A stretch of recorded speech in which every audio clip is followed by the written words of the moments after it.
Gunp5, thank you for the follow. Gunp2, thank you for the follow.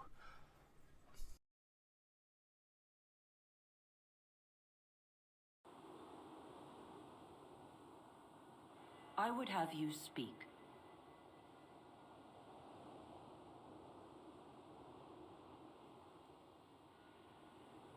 I will be watching you, mortal.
I welcome you.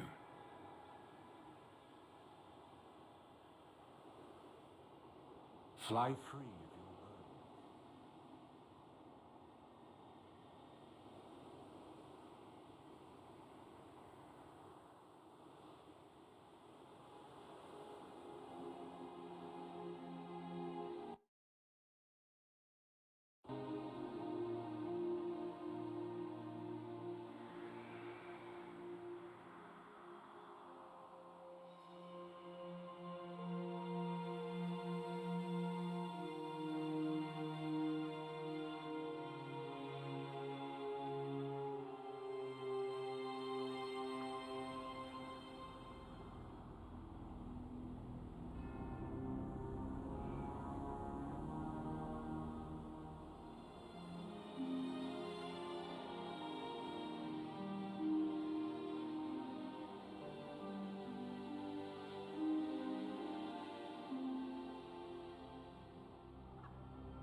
Yeah. Nah, he never did. He just committed a bunch of crimes and got caught. He got. I don't like. Yeah, I don't like him either. I don't like him either. He trips me out. I honestly think he told on a bunch of people. A bunch. Mhm. Yep. Really?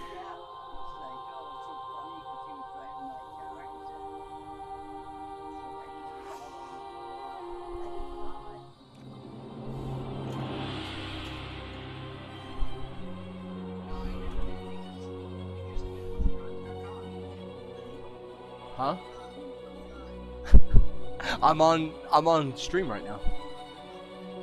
You know what that is? Don't worry about it. See, come here, Maya. Look. See, you can get paid for it. I don't yet. I don't yet, but see, you can get paid for it. Gift sub right here. Yeah, when they're watching. I haven't posted it on live yet. Don't post that shit. You'll be alright.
I'm down.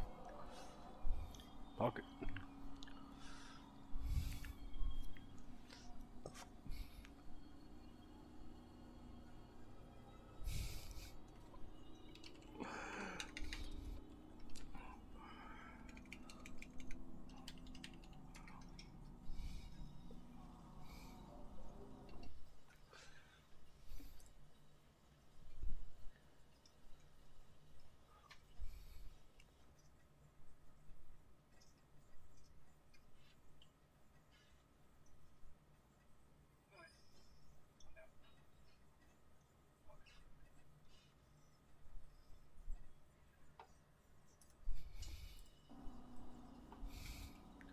That's actually insanity.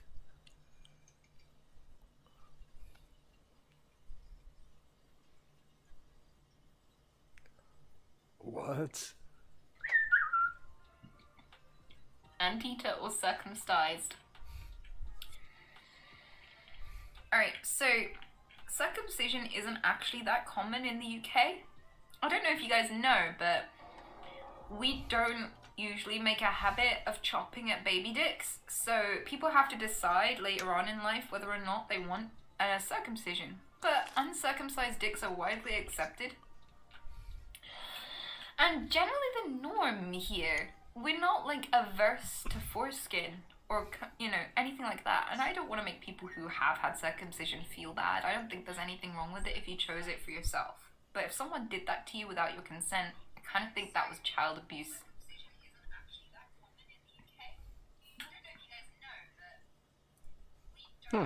Interesting.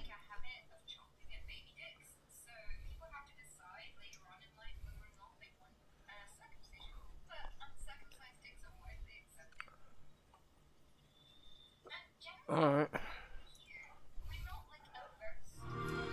5 is not enough. We've got to fight.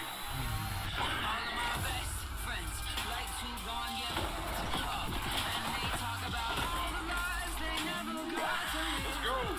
You're here! Come on! Need help here.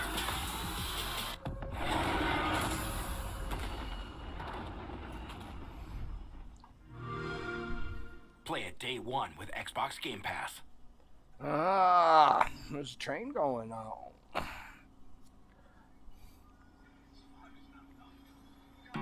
Grammarly helps make your writing clear and concise, no matter where you are.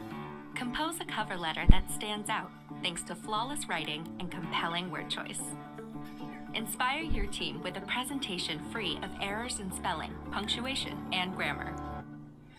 Impress your boss with a proposal that gets straight to the point. And be sure your writing comes across the way you intend. Download Grammarly today to review your writing before you hit send. What's up guys, it's your boy Damone, and welcome back to another New World video. Today we're going to be talking about my level 1 to 60 plans and what I intend to do all the way from start to finish. Now I'm going to give you guys a rough idea of this. Obviously things can change, you know, audibles depending on what's happening in the game, depending on the needs of the guild, you know, so on and so forth. But I have a broad strategy that I'm going to be applying from 1 to 60. Now what that's going to look like is at level 1 I'm just going to hit the beach running. Ideally I get a sword and board and a hatchet, a spear, or a great axe, or excuse me, great hammer. Yes, two-handed hammer. And then I'm kind of good to go. It took me a whole lot of build tests to finally figure out my place at home, so I'm not really going to be dancing around with too many builds, at least not until like Void Gauntlet, two-hand sword, and all that stuff comes out. After I get to the beach, we get faction rolling and all that good jazz. I'm going to be focusing on crafting and questing, probably until about 20 to 25. That means town board quest, you know, material quest, leveling up my weapon spending, which I'm intending to do, furnishing, of course, and then probably stone cutting, just in case. I'll be maxing out my gathering professions as, you know, in terms of wood cutting, skinning, and mining, although not at the start naturally, but that's something I'm going to be focused on over time, and I might partake in cooking. I just haven't decided yet, but those are definitely the first few things that I'm going to be working on. I will probably buy my house, my first house, as soon as possible, and instead of buying two houses, or instead of buying one big house, I'll probably buy two houses for like, you know, 2,000 and 4,000 or 2,500 and 5,000.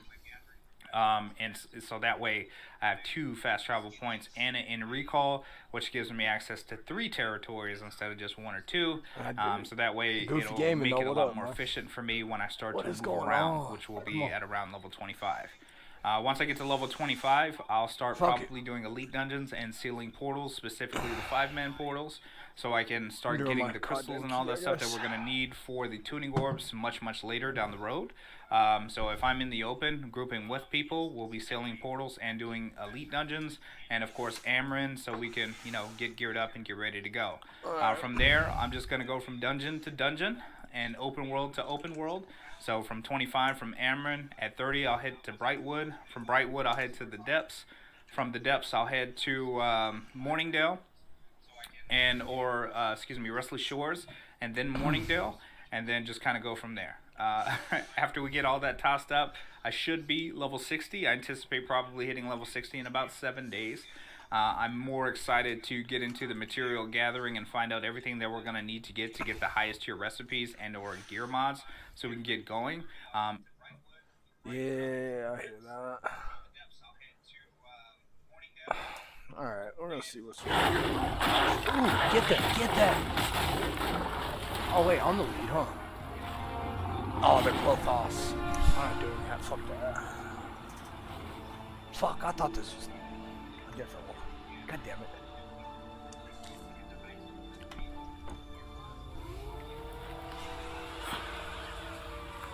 That's somebody I can use.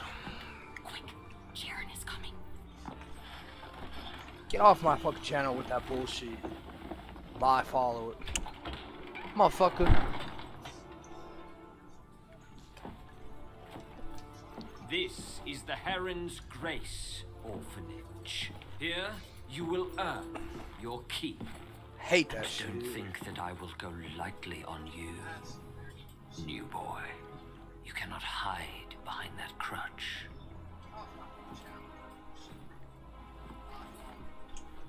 I expect a good day's work out of you tomorrow, or I'll throw you over the walls. For the werewolves. I think I am gonna make a gaming one. Eventually.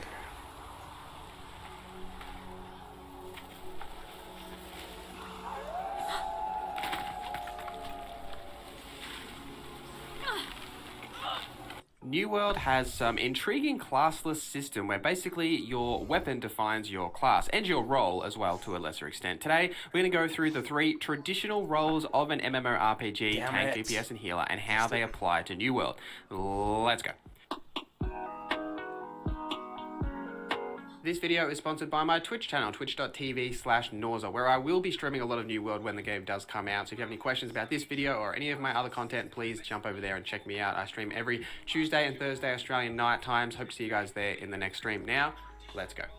I'm going to save DPS for last as it's the most complicated and interesting in my opinion, but as always, timestamps in the description down below if you want to skip straight to the DPS.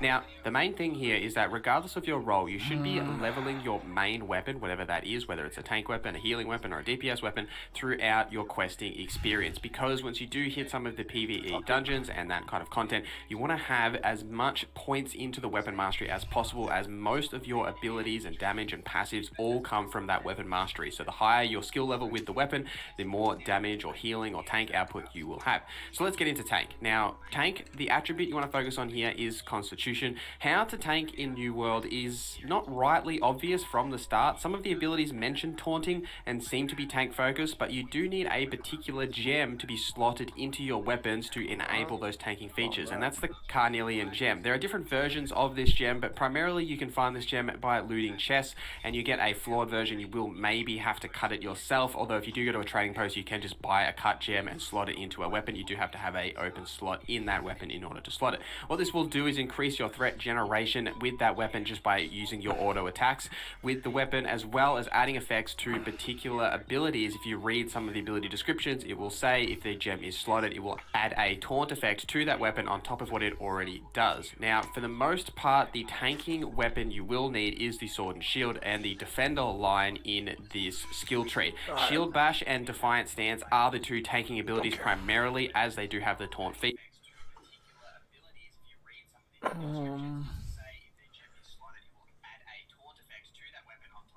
Alright.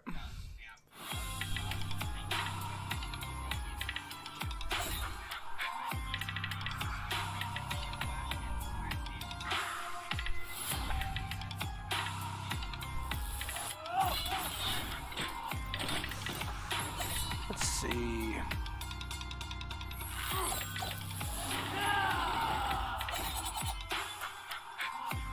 Use Ninja promo code and get even more goodies.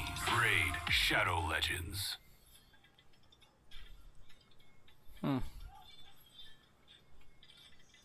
Best road trips, huh? I'm down. Oh wait. 顔どにも効かんわい。お前はもう死んでいる。何？もう遊びできる。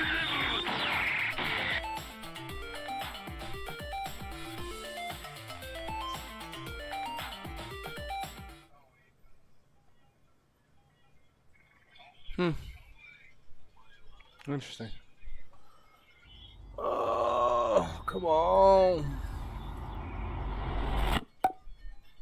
Hello everybody and welcome back to the channel. My name is Invin and today I want to bring you guys a video on the best weapons for all sorts of different situations in New World. So during the open beta what I did is tested out a lot of different weapons, barring obviously the sword and the shield and the life staff, because they're basically the only options you've got for tanking or for healing. But what I did do is work out along with my company members what the best combinations were for both PvE, PvP and on large and small scale for both of those, as well as just generally which weapons saw you through most of the game's content without having to switch it up.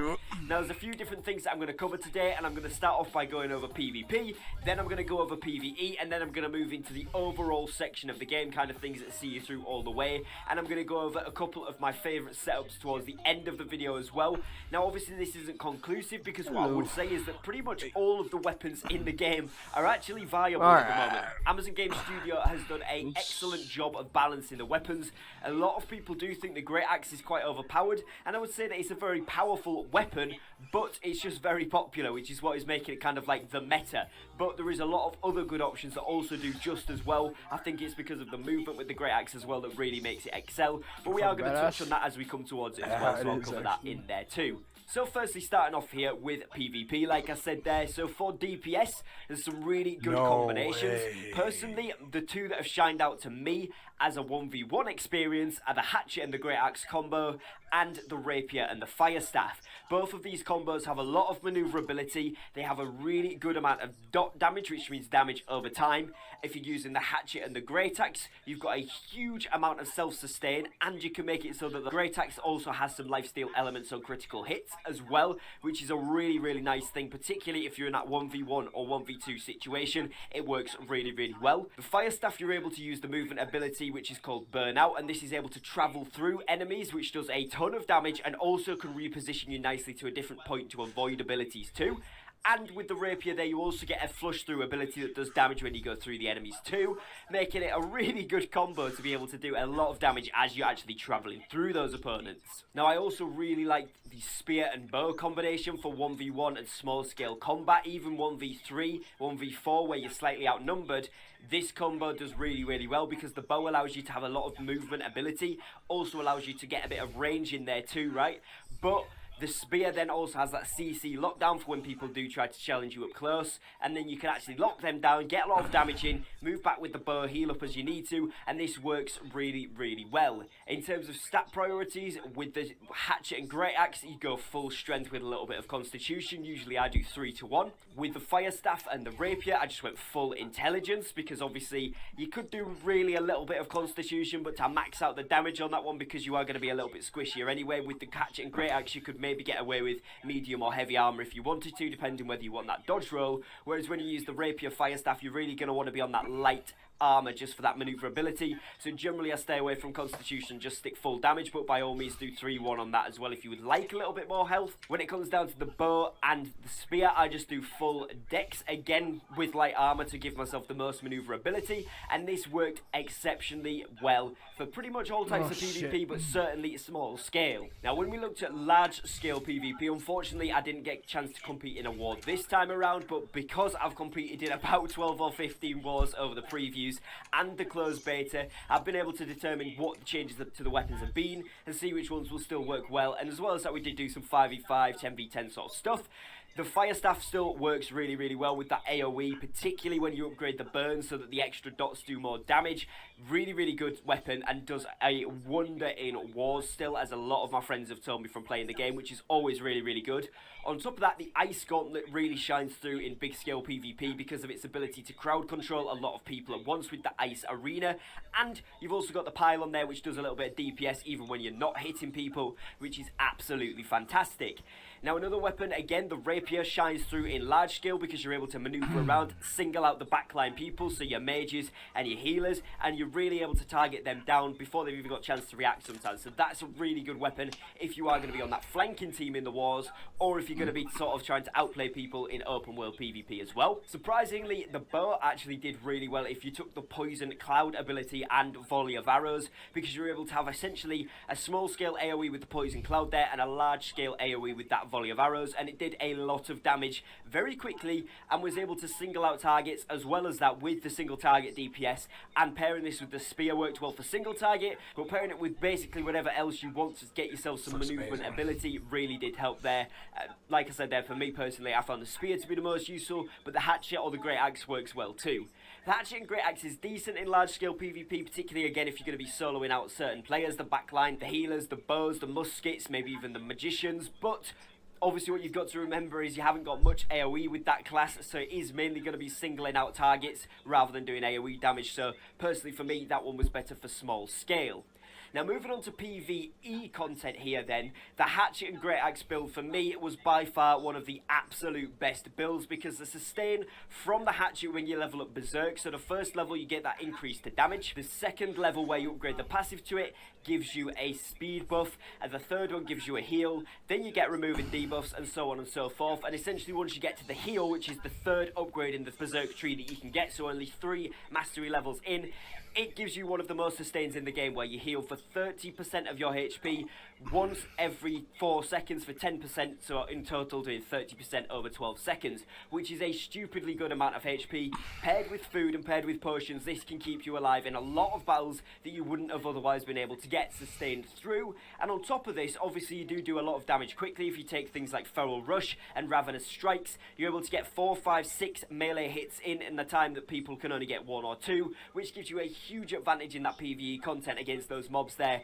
and does a real lot of damage in expeditions, which is fantastic and really nice. Now pairing this with the Great Axe, when you take things like Gravity Well, you can get 45 both on that, which obviously gives you a bit of 45 for yourself and for your teammates, and also means that you've got the maneuverability, you've got the ability to pull them in with Reap if you take that one, and comboing those together, then pulling out the Hatchet and doing a lot of DPS can be really, really good. Now obviously, like I said, beginning there, if you spec this with 3 strength to every 1 constitution point, which is the way I would go with this, you then get a ton of damage purely off the Great Axe as well. And if you take the buff that when there's 3 or more enemies in the vicinity of you, you do 10% extra damage. This shines through excellently in expeditions. You're able to demolish enemies, particularly in boss fights where they spawn minions, as every so often you'll start doing just a little bit extra damage because they've spawned them, which is really, really good, particularly for the first boss in Amrine Temple, where the adds are continuously spawning, so you'll be able to have that damage buff up pretty much all of the time. So it's really, really nice. Now another thing that worked really, really well was of course the Fire Staff. Now I paired this with both the Ice Gauntlet and the Rapier and found both of these to equally do well, but the Ice Gauntlet was nice for the end tomb because that did give me the chance to get the mana back when I really needed to, which was quite often, to be honest, when I was using 2 magical weapons. But the Fire Staff's AoE is pretty much unbeatable. It's so good for just tearing down a group of targets, particularly when you're doing things like elite zones or corrupted portals. It's super helpful, and of course expeditions. It's really unbeatable. If you're pairing that with something like flamethrower as well, you're going to be doing so much AoE damage and single target burst damage. It's going to really make it shine through in terms of all of the PvE content there. So that's really something that I enjoyed using, and obviously the Ice Gauntlet did bits as well. I wasn't quite as good as I was expecting it to be. I think the Fire Staff is still slightly better just because the AoE does a little bit more damage, but having the ability to have that pylon down does do a ton of damage and can pull aggro away if your tank does go down. If you stop attacking for a second, the pylon will pull aggro, which might give you time to res the tank or pop some potions, and that really helps out in a lot of situations. So to be honest, it is up there, and it's a very good nimble weapon to get your hands on to have a nice bit of utility. The bow and the musket are both good in PvE if you can hit your shots with them, but I would say they're less versatile than the staff and the Ice Gauntlet because you're obviously not really getting much AoE with them. You can get volley of arrows, like I said there, with the bow, but the musket really is single target damage for the most part, in which case I would probably prefer the Fire Staff, or indeed going for one of the melee weapons over that for DPS in PvE content. But it is still viable, it is still a very good weapon, and if it's the build you're going to be using for all content, then I would strongly recommend sticking to it because it does do a lot of damage, particularly in those boss fight scenarios where you're going to be singling out a target or two. Now, what I want to move on to next is going to be the tank and the healer roles. Obviously, I've talked a lot about the DPS in both of those sections, but I'm actually going to speak first about the tank. So obviously, sword and board, sword and shield, however you want to say it, that is the setup that you're going to be having as your main weapon. Now, secondary to this, obviously we've seen the paladin build. That works well still. That does work even with the changes to the healing. Obviously, it's not quite as efficient as it once was, but it does still work very, very nicely. And actually, the sword and shield and life staff is one of the most tanky builds in the game still, particularly when you've got that heavy armor on. So I would highly recommend doing this. One thing to note is when you do run sword and shield, even if you put light armor on, you still fall into the medium category with the changes to the weight distributions. So you may as well just simply go for medium or heavy, depending on what you want to spec into there. But generally, tanks are going to go for that heavy armor. Now, other weapons that spec well with the tank are obviously the Great Axe. If you do go for a little bit of strength there, it's going to be super useful because that does scale solely off strength. Another fantastic weapon that I think a lot of people really overlook, even in the DPS category, is actually the Warhammer. I use this a lot, and it's a fantastic weapon for stun locking, for knocking people back, for giving yourself buffs against enemies, and obviously weakening enemies there if you take that Sunderstrike 1-2. And it's a really, really good effective weapon that people are overlooking, in my opinion. So I would definitely recommend that as an option too. And that again scales solely off strength, so works super well with the tank build. If you are looking to get a little bit of range and a bit of sustain when you're not using the sword and the shield, I would recommend the hatchet, putting 1 point into the aimed throw on the throwing tree of the hatchet, and then the rest of them to whatever else that you would like. Definitely taking the berserk with the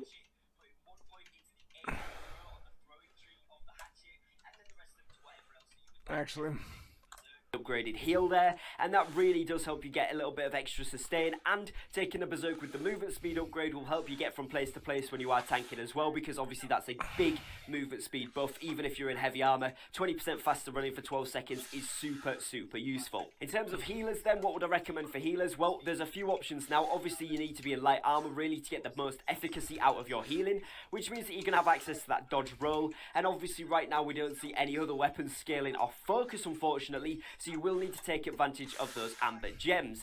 When you do that, things like the Great Axe become a very good and versatile weapon, because obviously you have the maneuverability there, you have access to things like Gravity Well, which gives yourself and allies 45 bonuses when you level it up, and also stops mobs getting to you if they are getting a little bit close, which is nice to give your tank time to regain aggro, particularly early on. Or you can run something like the hatchet, again for the same reasons that I mentioned with the tank there, for simply the sustain, the extra speed buff when you are running from place to place with the upgraded berserk, and of course the heal there. But this does require you to have the axe out for the whole time, which healers are generally not going to have as much, but for utility and running it works well. Another good option is to have something like the fire staff. Again, you can have burnout there, which is the movement ability, or indeed the rapier with its flurry movement ability there, so you can go through people, enemies, or indeed just traverse across the map. Basically, it's entirely up to you with the life staff. As long as you get something with a socket that can have the amber gem on to convert some damage from focus, that's probably your best bet. The ones that we've seen work the best were the great axe and the hatchet, but by all means try out things like the warhammer. I've seen that work very, very well as well for obviously stun locking, particularly in PvP environments.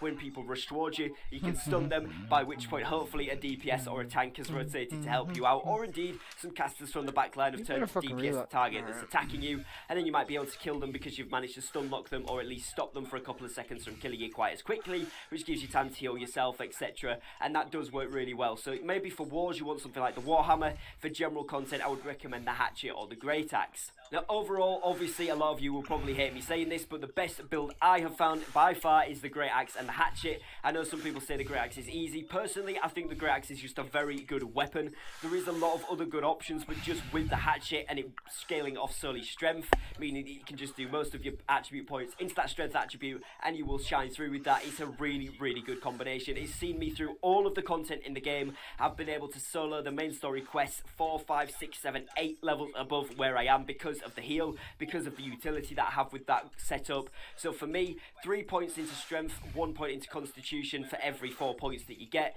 works super, super well. It's going to give you a decent proportion of HP, so you're not going to get one shot. It's going to give you good survivability, and it's going to give you great damage, particularly single target damage. So really, really recommend it.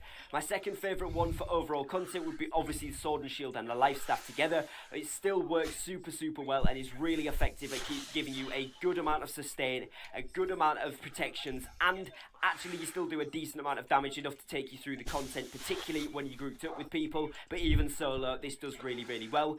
And there should definitely be an honourable mention to the fire staff and rapier, as this works super, super well in all forms of content throughout New World. It was a ton of fun to play more than anything else as well, and gave you a ton of options for manoeuvrability, for utility, for pure damage, and both scale off intelligence. So again, I would go either full intelligence or 3 to 1 again on the intelligence there. And if you're going to take life staff and sword and shield, you pretty much want to go 50-50 or 75% constitution, couple of points in focus, couple of points in strength. Basically however you want to build that up, whichever weapon you want to be more efficient, but definitely constitution overall, so you get that tanking ability too. So hopefully you guys have found this video useful. That is my review of overall the weapons in the game, the ones that work for the most content. Obviously there's things that I haven't mentioned as much, like the musket and the bow and the spear, which all work really, really well. But like I said there, for small scale PvP or for small scale PvE, they are better. Overall, generally... Man, I've been playing for weeks now and I've made hardly any progress in this game. You should switch to Raid Shadow Legends. Yep, and you'll get a legendary champion in your first week of the game. And not just any legendary, but a legendary based on one of the top gamers in the world right now, the one and only Ninja. Yo, that's crazy. Ninja the boss slayer? Yeah, Ninja hits super hard and is awesome against pretty much any boss in the game. Having him this early in game will help you level up in no time. Play now on PC and Mac.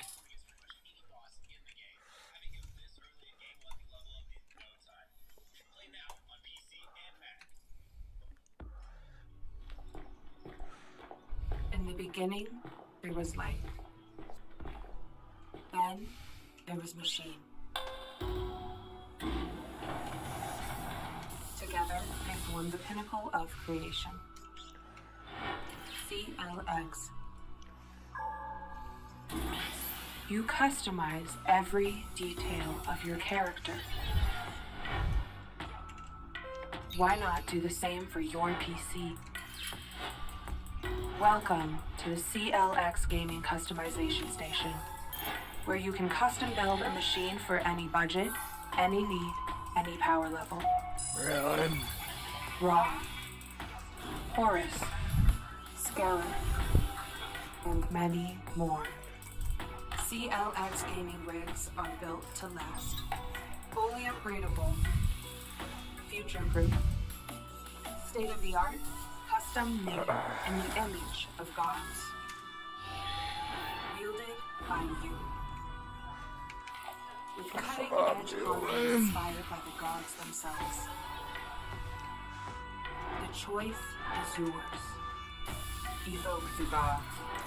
The power of creation is in your hands. What will you build with it?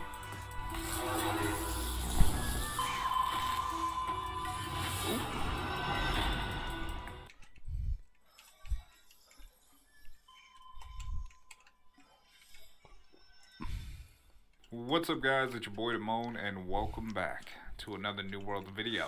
Today we are talking about the future of New World, especially since they finally confirmed the launch date, right? For September 28th. There was an official post and they've been posting September 28th on all of their videos. I'm still a little cautiously optimistic, but let's just count on the fact that New World will be here in 2 weeks. But again, talking about the future of New World and the reason why I'm hyped for the future of New World and how New World could potentially be one of the best, if not the best MMOs that we've seen in a while is based on the fact that they have a lot of opportunity as to what they can do with their game. Now that becomes more and more apparent, especially as they continue to post content such as the video that they posted today, the one that you guys are watching as footage in this video, talking about the cultures and the civilizations of New World. Now for those of you guys who are new to New World or you guys haven't really dug into the lore and how it works, but basically Eternum is this island that's kind of placed on, on planet Earth, somewhere in the world. From my understanding, it kind of serves as kind of like a Bermuda Triangle kind of deal where, people are coming to this island in seeking power. Right, so when we look at things like Empress Zoe and Evanscale Reach, you guys see kind of like an Asian influence kind of taking effect in the land of Eternum. Now the beautiful thing about this is it's not limited to any type of culture, meaning that since it's in the world, planet Earth, they can introduce any form of mythology. So Vikings, Greek, Japanese, Chinese, Australian, pretty much any type of culture or mythology they can kind of bring into this world. Now the beautiful thing about that is then it expands the weapon system. So currently we have a bunch of weapons that are in the game. Right, and as you guys know, or if you guys don't know, there were some data mines mentioning weapons like two-handed swords, a blunderbuss, pistols, mini crossbows, halberds, daggers, void gauntlets, and other things of that nature. If we're talking about including other styles of mythology and or culture, that's going to open up the weapon selection category to a crazy amount of weapons. So I can already see the smoke coming out of your ears. You're probably already starting to think about what would be your favorite weapon type that you would like to see in the world. And due to the way that they've positioned New World, every weapon that they release essentially is a meta shift. If they decide to implement 2v2 arenas, 3v3 arenas, 20-man raids, 40-man raids, open world giant bosses that will have to take down elite ways and strategies, of course, to get the best equipment in the game, especially as they continue to expand on the crafting and or building system, if they decide to implement that, or if they were to decide to implement a mount system that wasn't just mounts per se.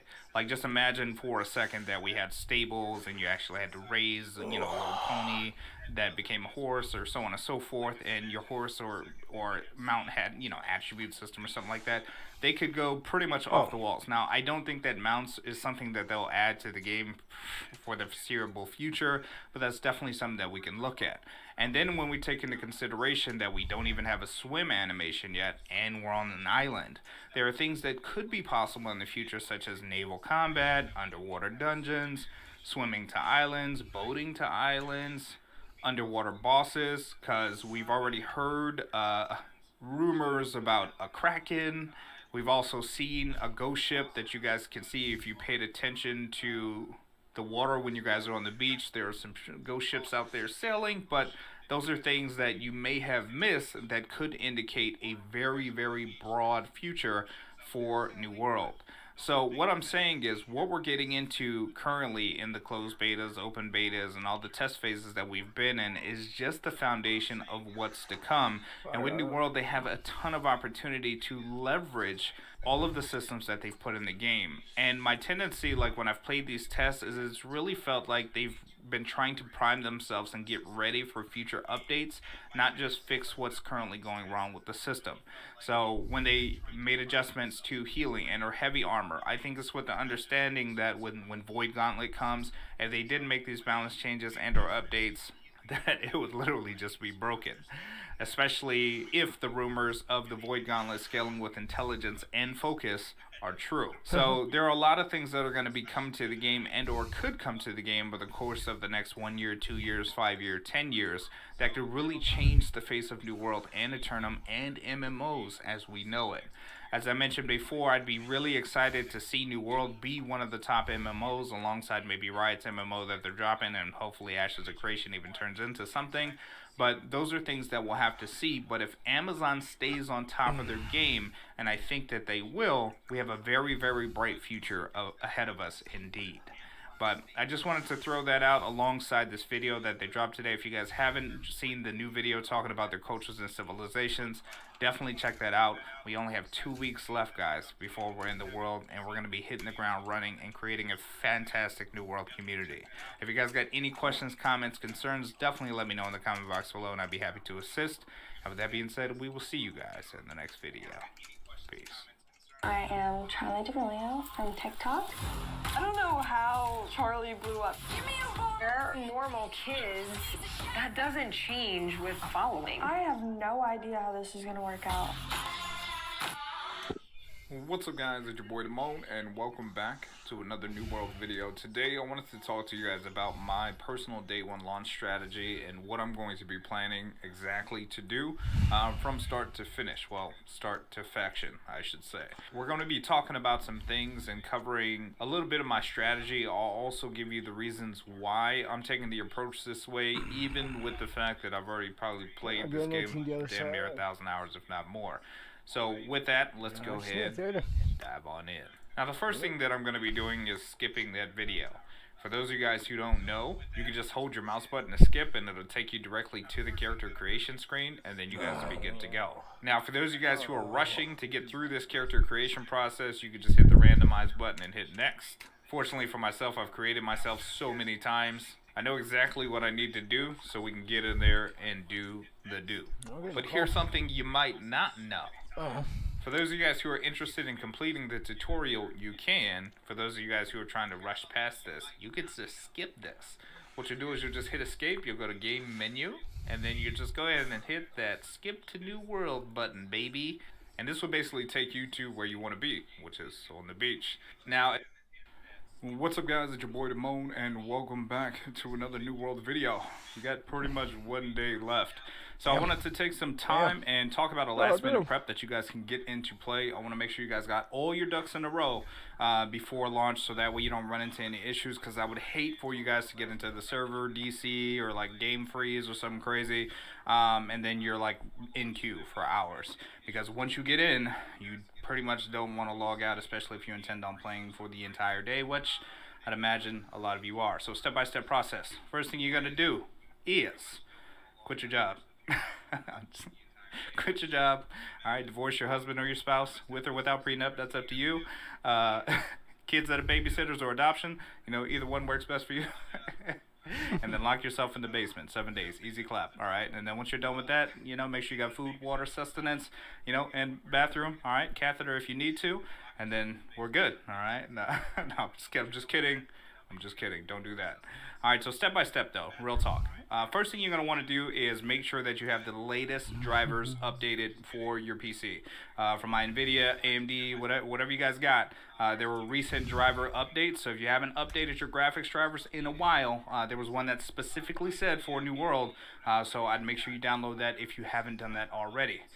Not to mention, there's a Ninja window update. You know, one of those updates that just kind of sit on your PC under the Windows Update setting, and then after like a year they tell you it's supposed to be updated, or your computer starts acting funny until you update. There's a Windows update. Alright, I found out about it day before yesterday. So it's there, it's kicking in. Make sure all your Windows stuff is updated, ready to go. Alright, that's whether you got Windows 7, 10, you know, whatever. Make sure you got it ready. Alright, after that though, you're going to make sure that you guys check out the Prime Gaming setup thing that they have, where they're giving away a bunch of marks, you know, so you can claim that in game for my Prime Gaming folks. You guys can see the screenshot here. I'll post a link to the actual webpage in the description box, so you guys can get that squared away. Also, tomorrow at 11 a.m. PST, the PC giveaway for those of you guys who are trying to win that gaming PC is actually going to be happening as well. So if those of you guys trying to win that spin to win, this is an opportunity for you guys to, again, make sure you enter. The way the stream is going to work is you're just going to hang out in the stream. There's going to be a bunch of like trivia and stuff like that, and then eventually there'll be a code that you'll receive that you enter at the sweepstakes page.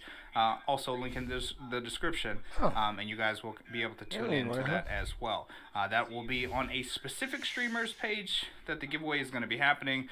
So again, I will provide you guys with all that information below. Now next up, this is just a friendly heads up here, just in case. I don't know the specifics on how this works for your first character, first faction, but I will say that territories will probably grabbed within an hour, between 1 hour and 4 hours, depending on which streamer is on your server.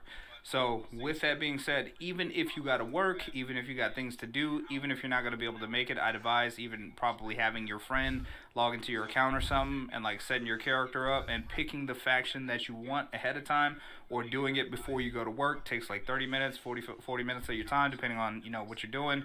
So that way you have your faction selected. So if you have to go away for 8 hours, 10 hours, 12 hours a day, 2 days, when you come back, you'll have the faction of choice.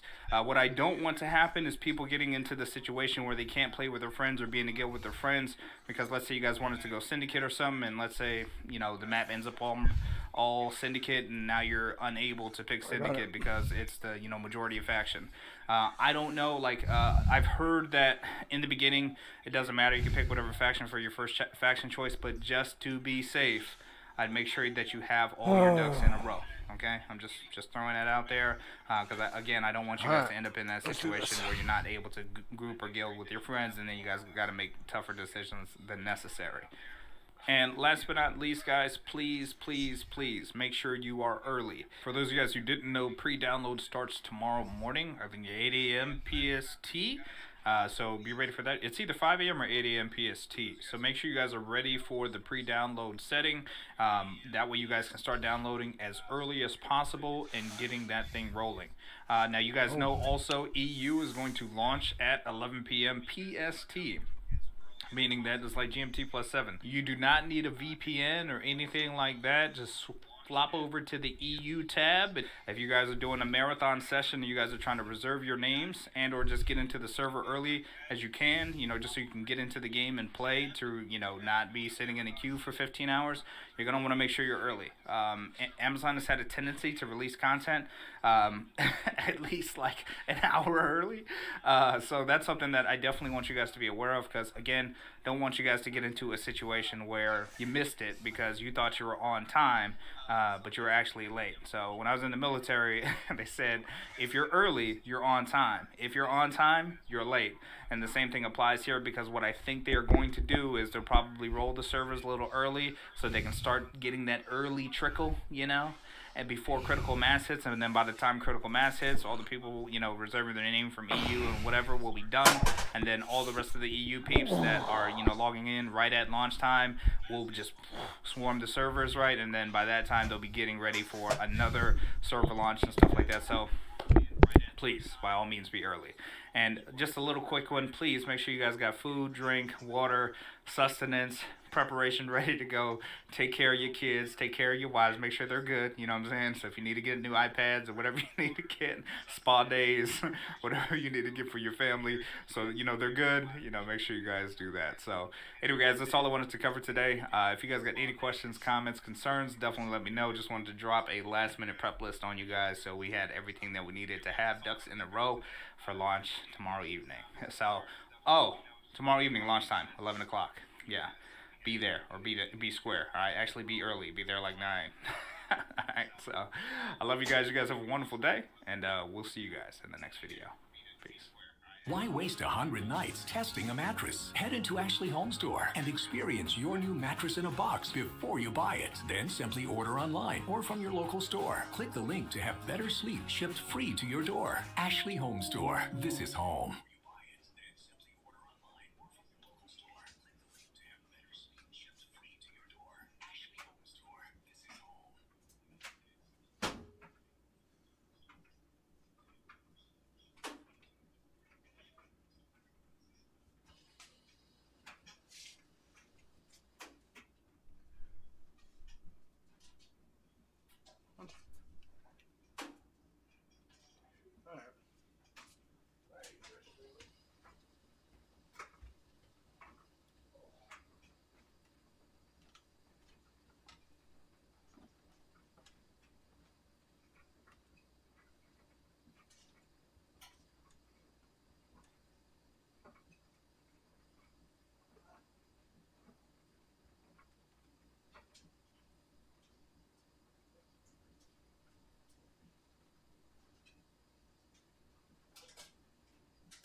be done with the microwave in a second. Oh, you're good. You're good. I left my shit down here when I heard the phone ringing, and I didn't know where I left it.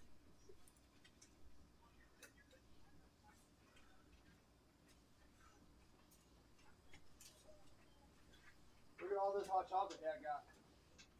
Oh, I saw that. Fucking amazing. I love hot chocolate. I'll folks with it.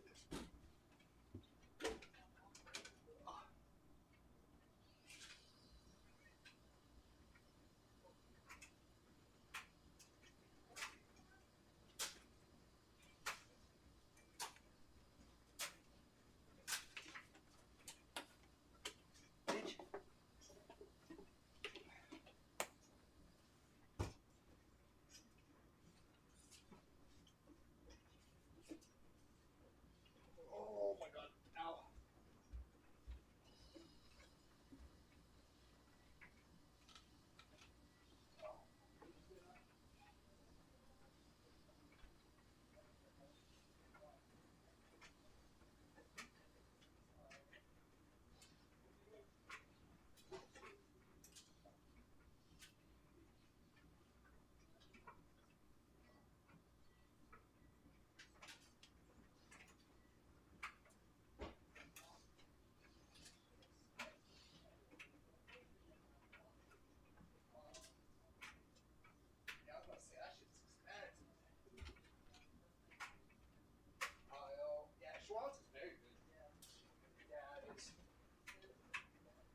Even fuck anything from them is.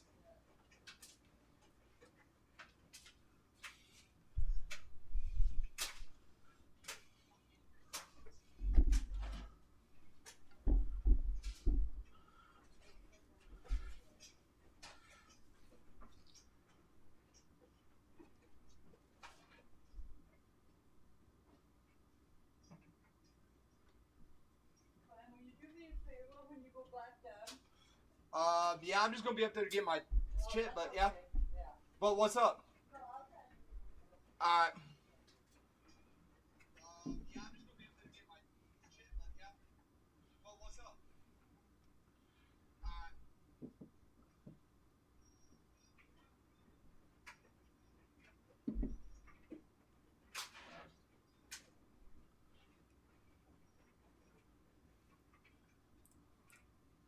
Oh wow. What? Okay. 1, 2.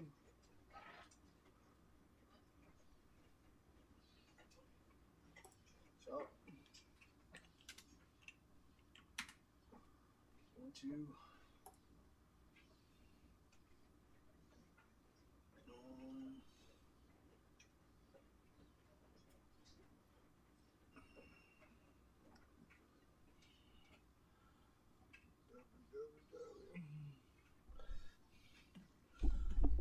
Shit.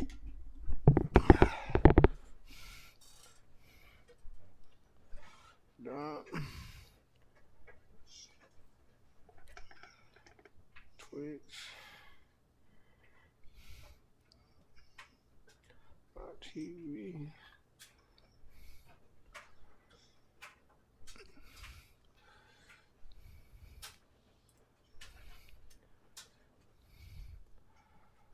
Backslash. That's red.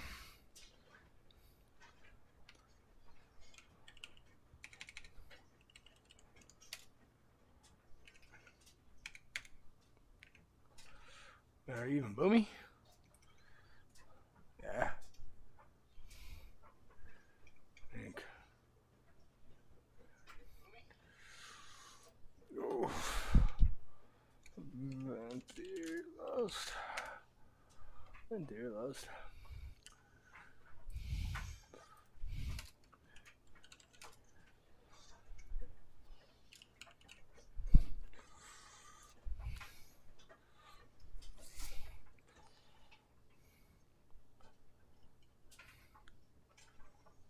That's red. Hmm.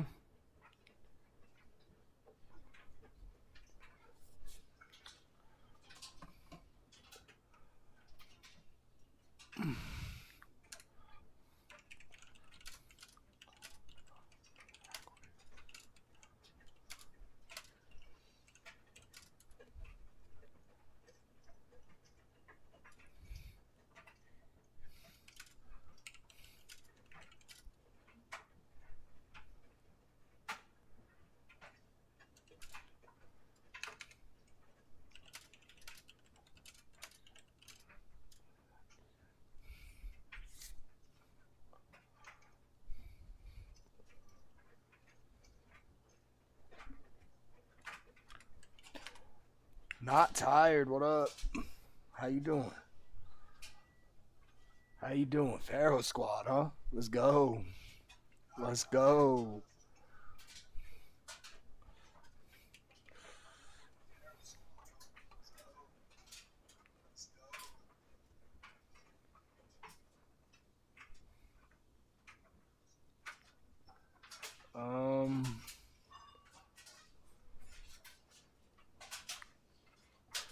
What's up guys, it's your boy Damone and welcome back to another New World video. Today's video is all about the Benjamins, baby. Unless you live in Canada, then I guess it wouldn't be Benjamins.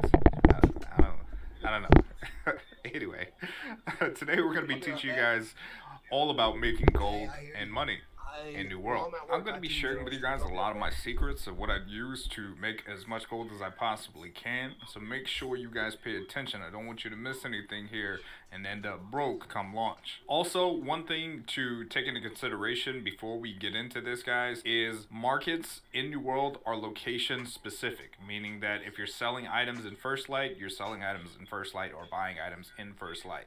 The same applies to Everfall, same applies to Windsward. So pay attention to where a lot of the traffic is going, and by understanding where all the traffic is, you know where to spend most of your time leveraging the market. For those of you guys who don't know, you might be new to New World, or even returning guests that may have only been able to play some of the betas for a short amount of time, you probably quickly found out that gold is a huge part of progression, and being able to manage it alongside your Azoth and any other economical properties in the game is extremely important. Because with the taxes, the fees, all the stuff you have to pay for your housing rentals, property tax if you own like an actual territory that you have to pay, like if you guys want to see your towns upgraded in terms of the crafting stations, if you want to see your fort upgraded for more efficient defense fortifications, or if you're just trying to play the market, gold is extremely important. So today, from a beginner standpoint, we're going to tackle some key things that you guys can do in the very beginning of the game to get your econ off to a very, very, very strong start. So before we get into that though, I want to talk about some things not to do with your gold when you start the game. First thing is stop spending gold under level 13 to 15 to repair equipment that you have in your inventory. The reason why I say this is because if you're going through the story and you're progressing, you're doing things, you're killing stuff, you are going to replace your early gear so freaking fast. Even faster if you tend to be a crafter and you're looking at getting the materials that are nearby towns. So with that being said, spending your repair parts and your gold to repair equipment, for those of you guys who don't know how to repair, you just hold R and click the item you're trying to repair. But doing that will slowly siphon off your gold stores, especially in the beginning, because you won't really have that much of it even after you complete the story quest, which will leave you between 500 and 1,000 gold. Another gold sink in the very beginning is buying tools, alright? Especially tools without perks. At launch, you guys will probably see people selling tools from 100 gold to 500 gold, depending on the perks that they have, and people will actually buy them. This is actually a double-edged sword though, because if you guys intend to make these tools, there's some serious gold that you can make from selling these tools. Now, even though I'm telling you not to buy them, it doesn't mean that you shouldn't sell them and take advantage, because chances are not everybody in the world is going to watch this video. So it gives you a supreme advantage when paying attention to what you should and shouldn't do. So, since we're on the topic of the auction house, another thing that you shouldn't be spending gold on is buying cheap weapons just because they're green, especially pre-20, alright? I understand that when you look at these weapons, especially with the way RNG and luck and all that stuff will work for some people when you guys are going through. I'll get back to that in a minute.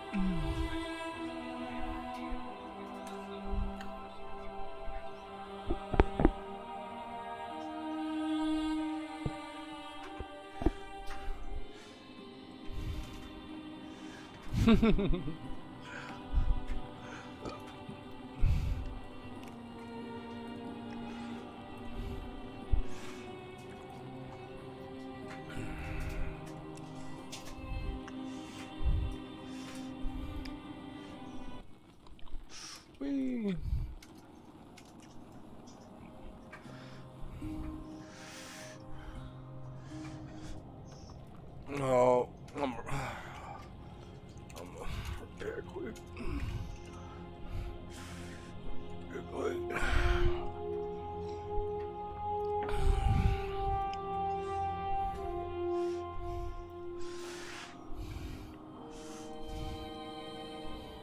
I'm still alive if anybody is looking.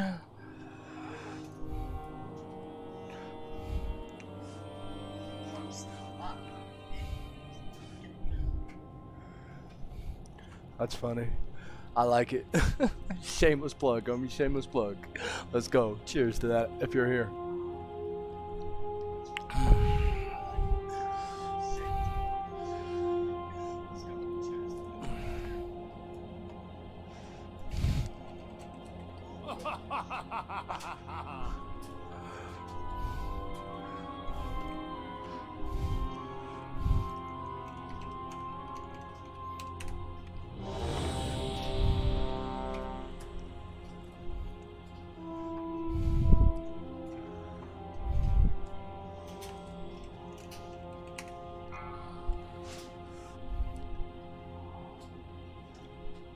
Five, 4, 3, 2, 1.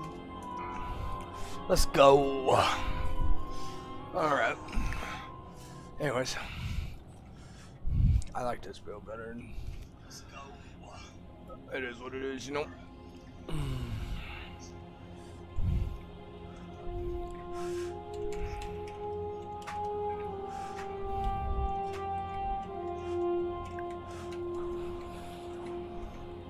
I'm out of range.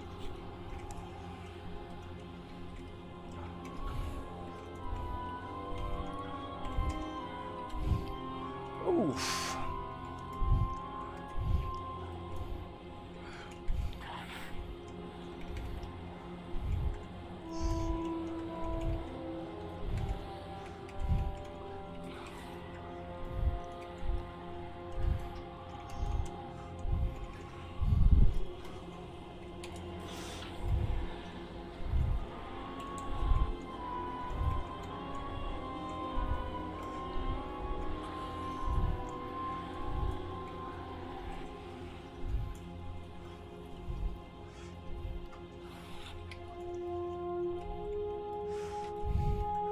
Oh.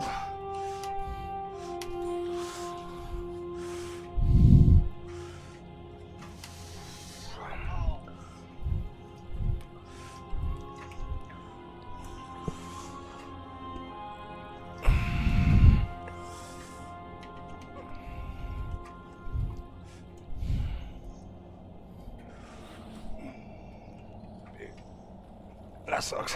Oh well.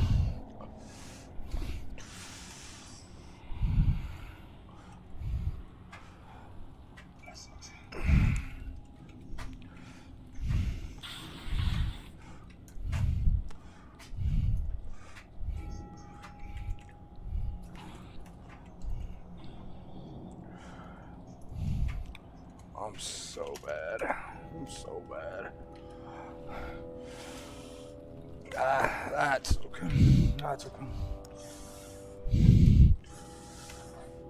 Just went. I should have paid attention.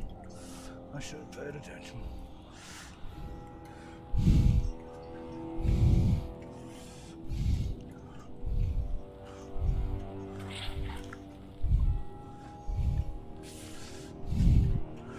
I don't have a target.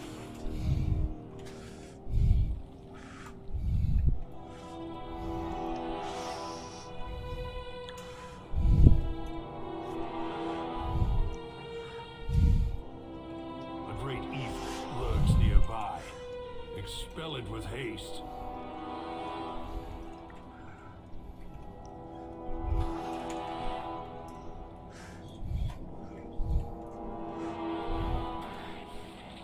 It's still recharging.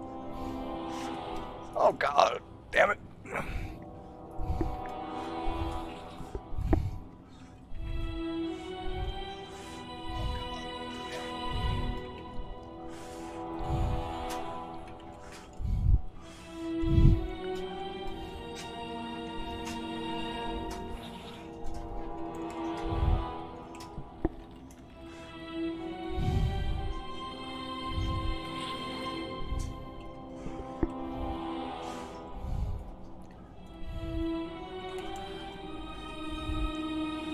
Well fought. Now claim its power as your own. Okay.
Oh well.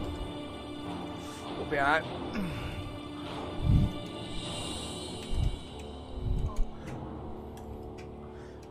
Oh god.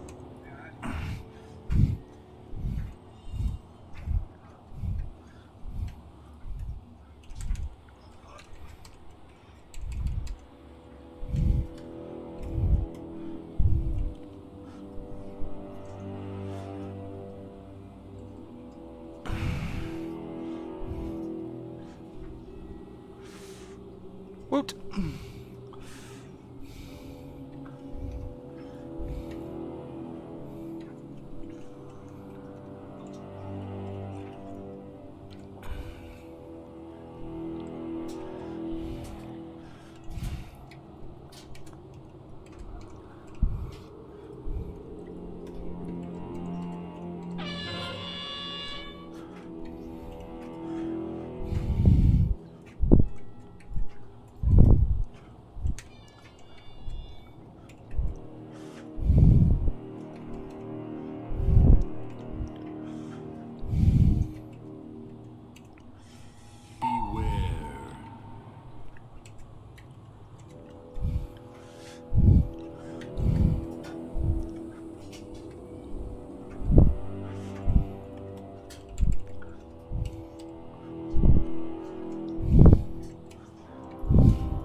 It's too far away.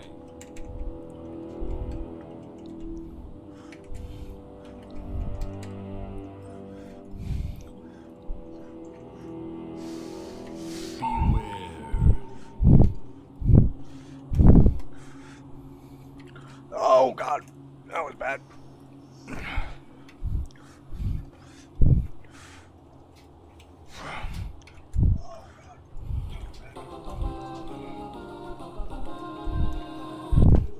Our target lies deep within the prison. Let's not stand it.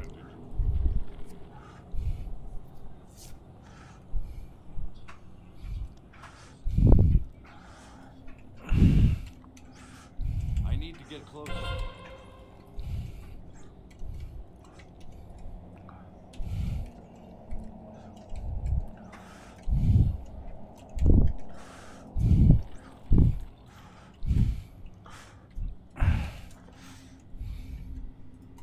It's too far away. Oh god, I'm dead.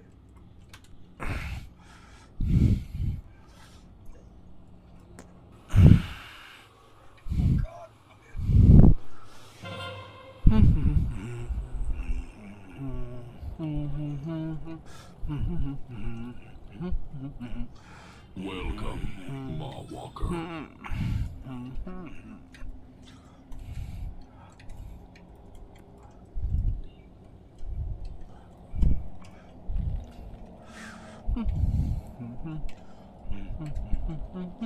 Amar's dark magic coalesces here. Remove it at the source.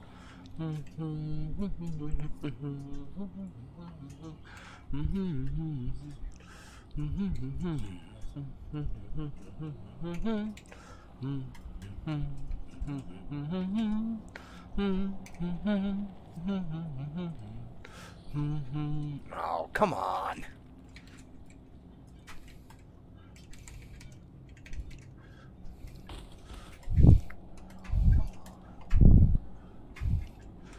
I used to know when to use my shit, but I don't know more.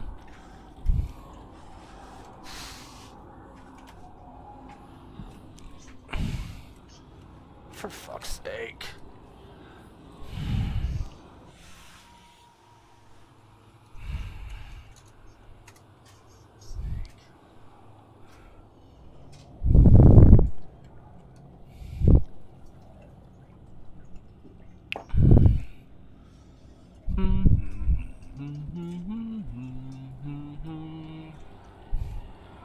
The creature is slain. Now, claim its power as your own.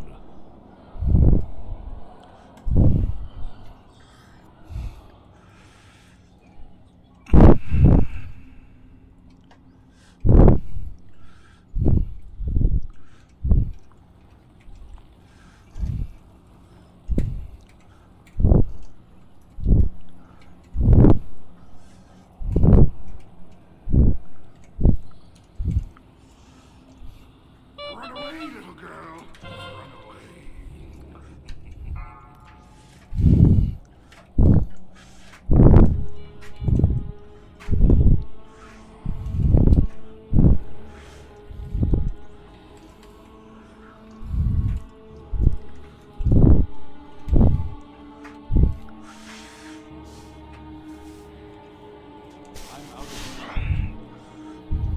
How come I don't have any of those? That's weird.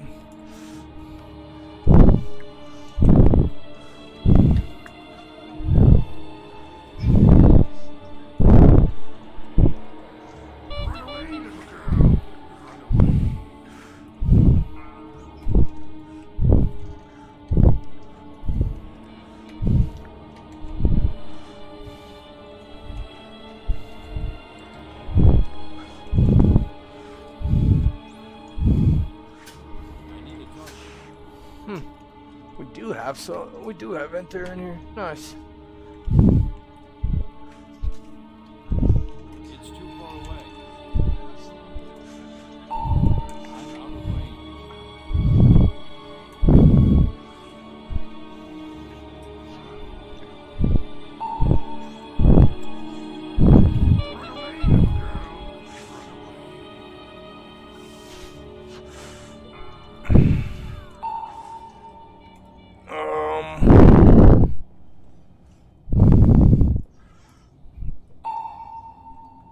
Oh well. Oh crap. I can try. Let's try it.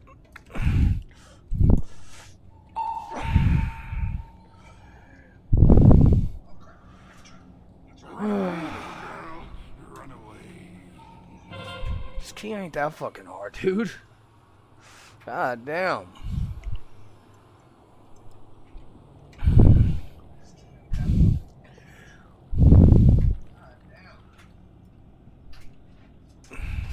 No shit, because we're not stopping silences, we're not CCing, we're not doing shit. Like, fuck. Come on, man.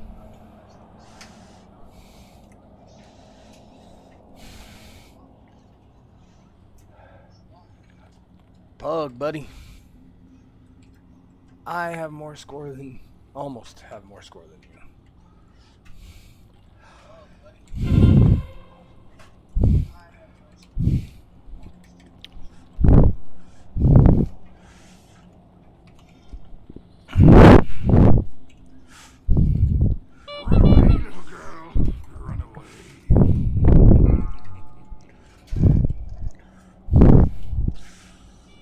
I need a target.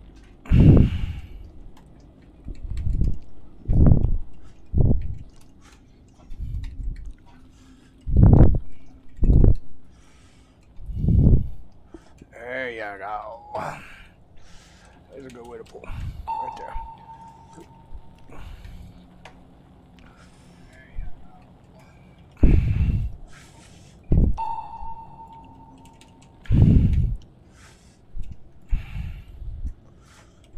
I need to get closer.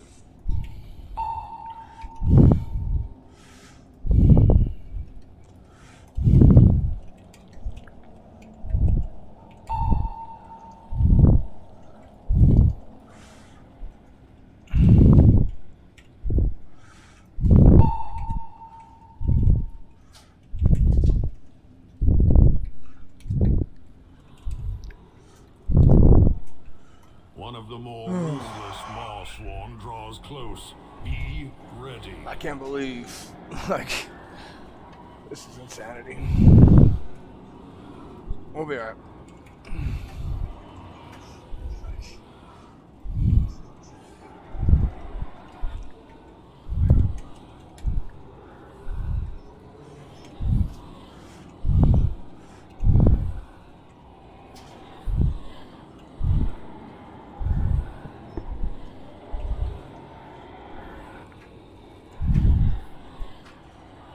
I'm out of range.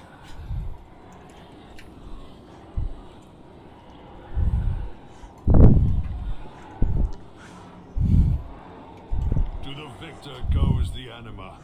Claim your power, Maw Walkers.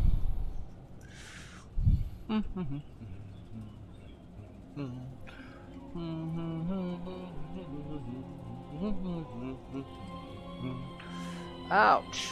It stunned me.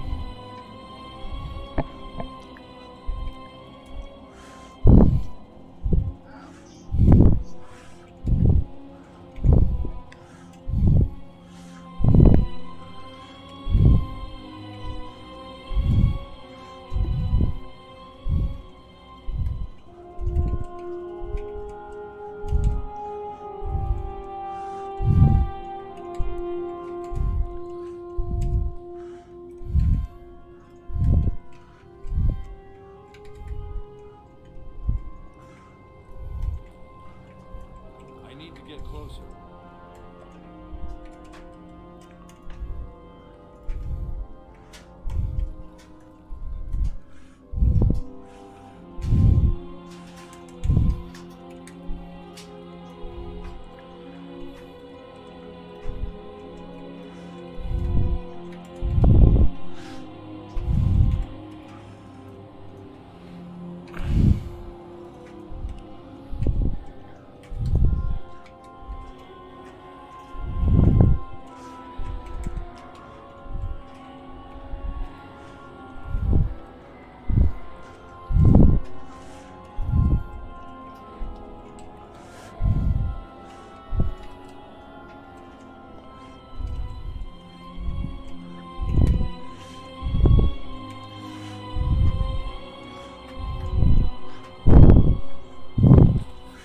It's too far away. Hey, thank you for that follow. I appreciate you. I'm out of range.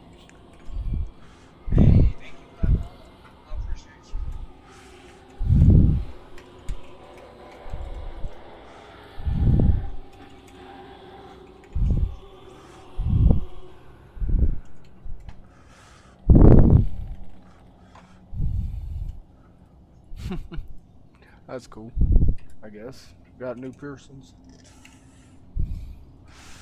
Cool. Oh, bitch, I didn't want to hit that. I just wasted my fucking burst. Damn it.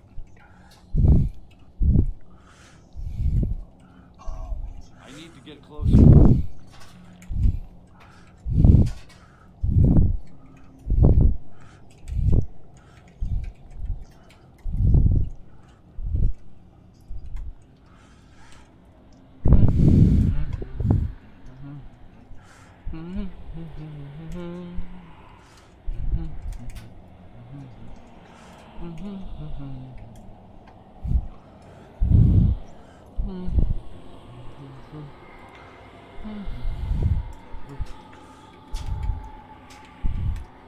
I don't have a target.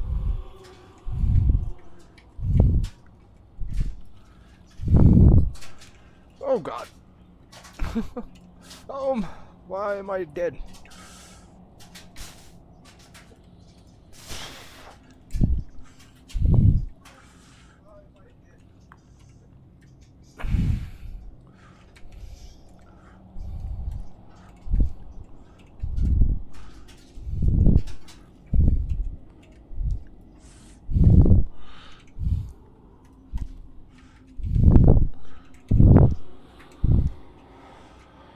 Oh man, we still got a little bit of time left, huh?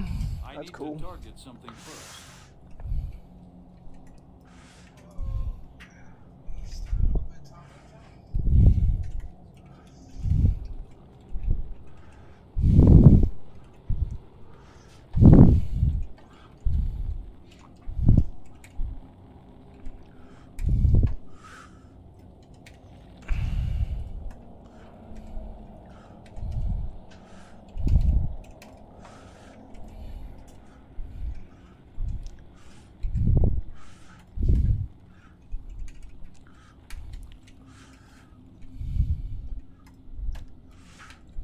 Let us begin.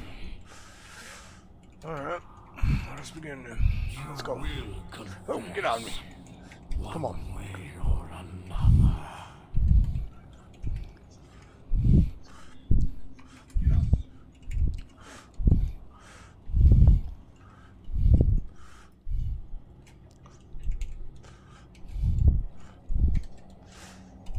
You will confess one way or another.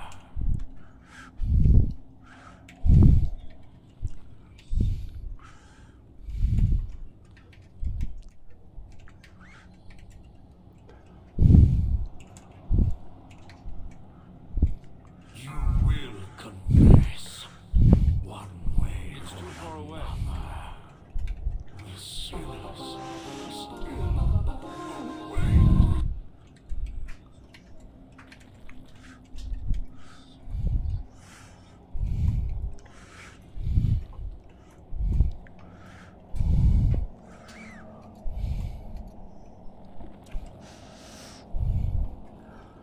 Oh.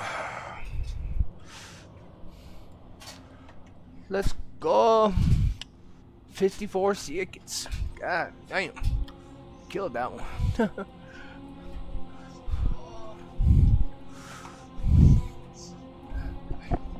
I'm out of range. We ain't gonna get 2 chests. I wish we were. If I could get 19 key. Fuck. That'd be sick.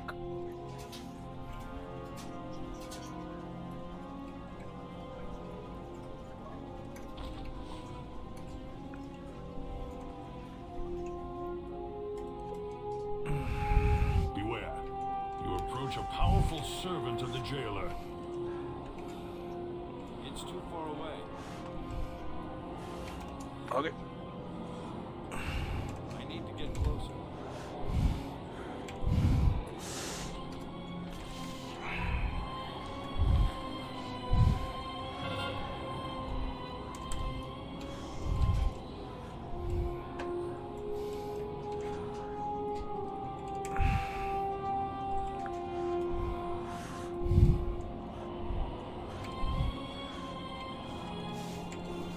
I don't have a target.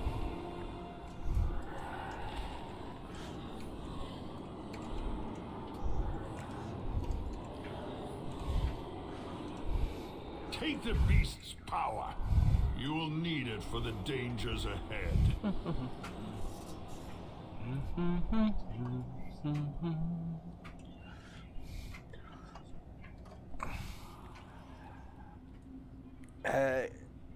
All right. I appreciate it. Thank you. Thank you. Thank you.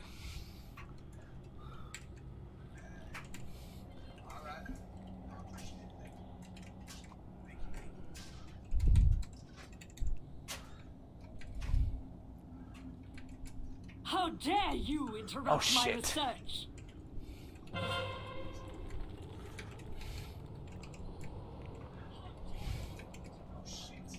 Ah, My fucked up my patience plan. is wearing thin. The light shines. Even here.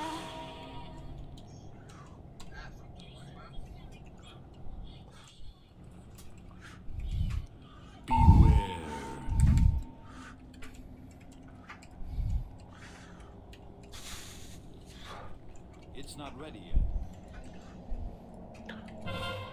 I'm out of range.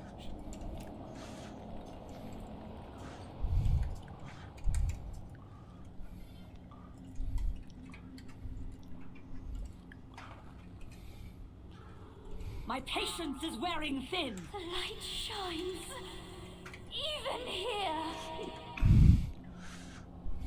Shit. I'm dead. Beware.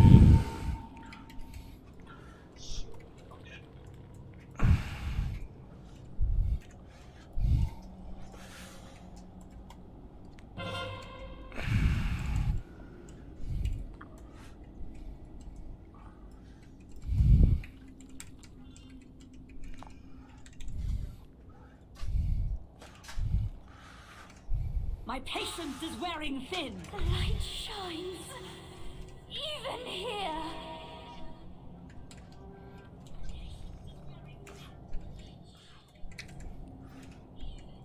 Beware. I need to get closer.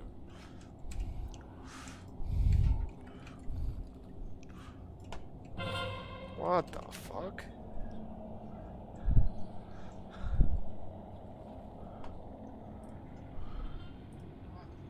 So much left to discover. Interesting. Quickly, mortals. Escape with Sorali. None have ever escaped the sanguine depths, and neither will you.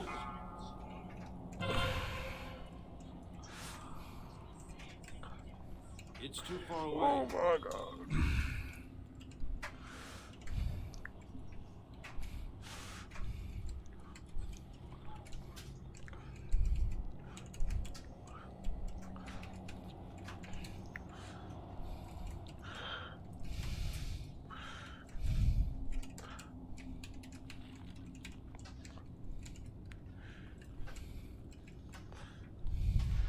How may I be of use?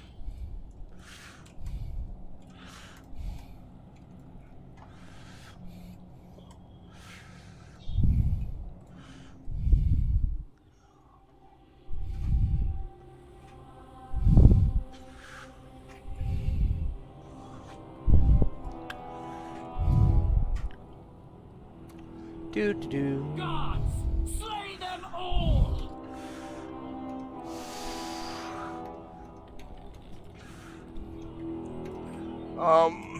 What?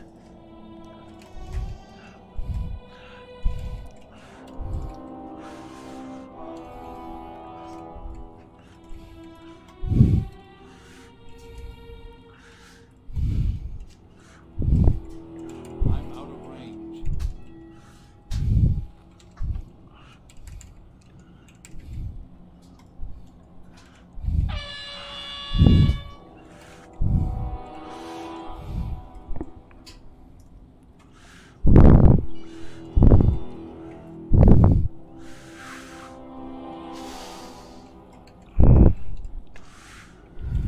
Wretched mortals!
True.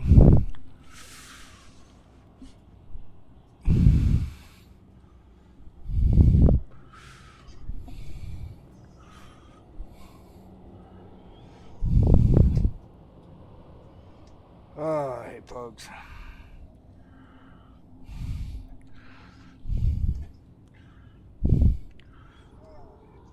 Damn it. It's alright. What can I do?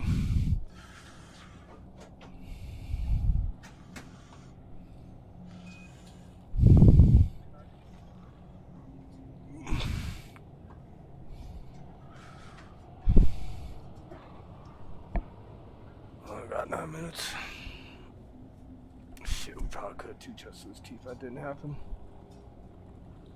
That sucks. Oh well.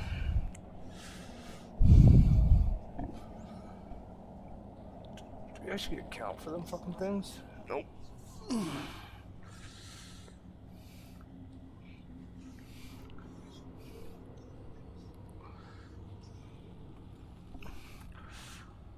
Go. Let's go. That prisoner belongs to the master. You will not take it.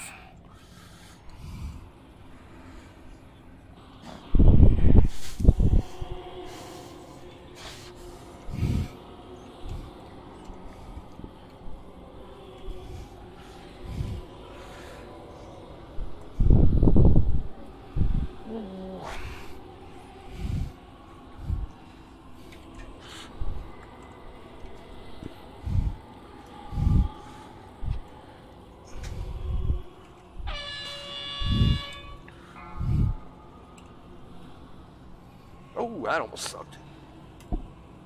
You are nothing What are we but doing? craven Let's go. dogs. Yeah, that sucks. Just 2 chests. Oh well. Alright. These halls will be your tomb. I need to get closer.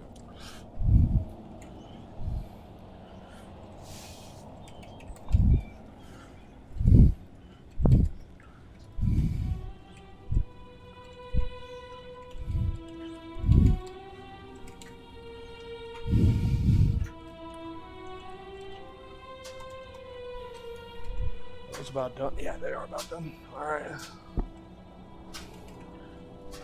Oof, that hurt. Stubborn rebels! You will meet your end!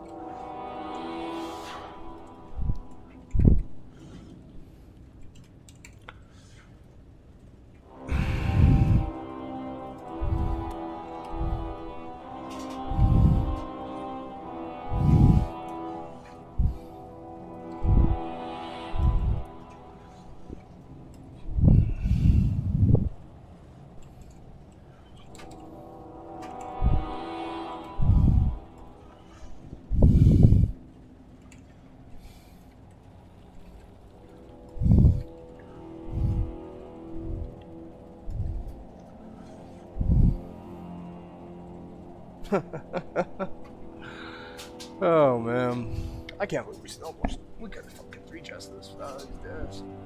Actually pushing it. It's crazy. Oh well.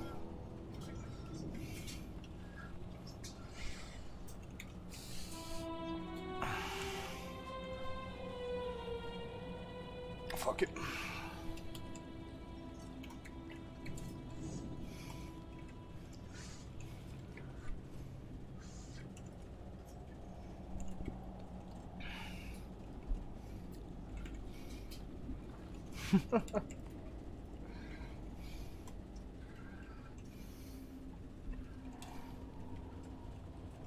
I need a target.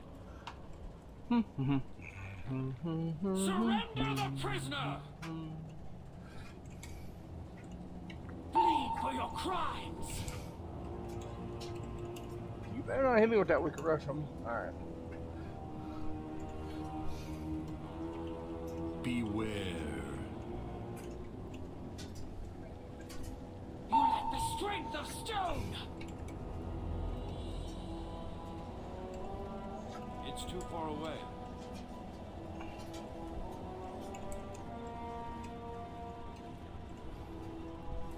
The depths will take you all!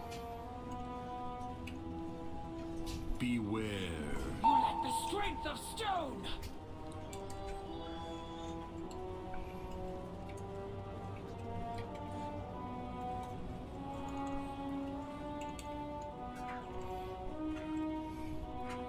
Jesus. Beware. Yeah, this one. Bleed for your Come on, crimes. dude. So bad. I need to get closer. Really?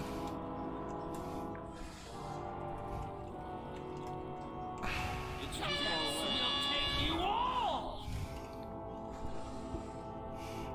Beware. Strength of stone!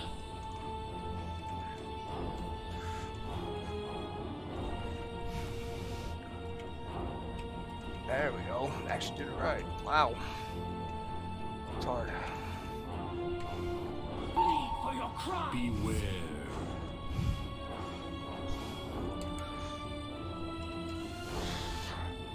A Enough! victory well earned. Suffering You will have be a proved testament that to none your of the weapons in monstrous Zoval's wrath. arsenal can best you. Not today, Carl. Oh well. Go, mortals. I will hold her off. What's that?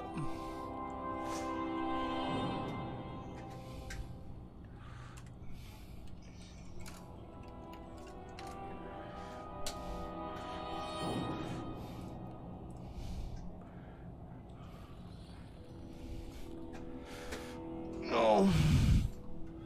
Oh. Yeah, you guys nice. Go ahead. Go ahead.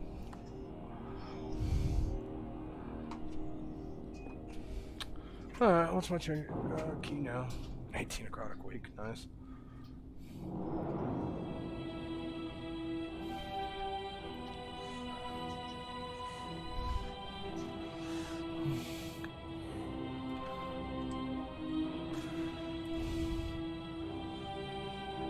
Alright, well, that should be a 19 key, so fuck it.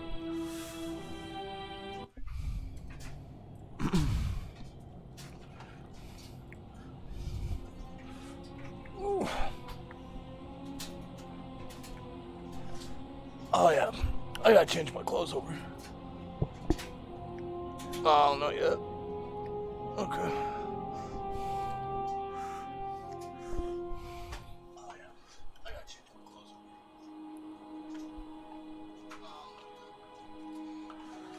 Hmm.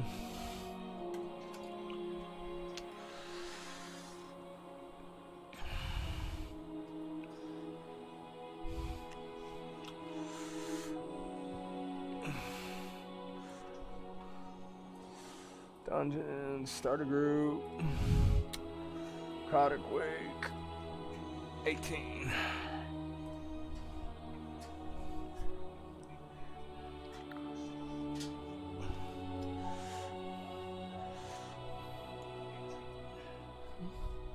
Yep.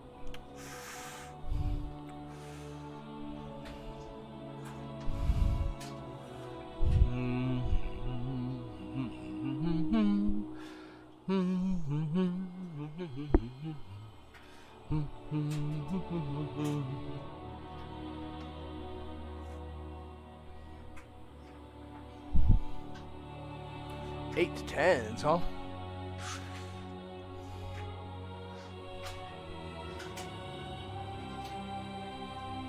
Damn, he's close. Really close.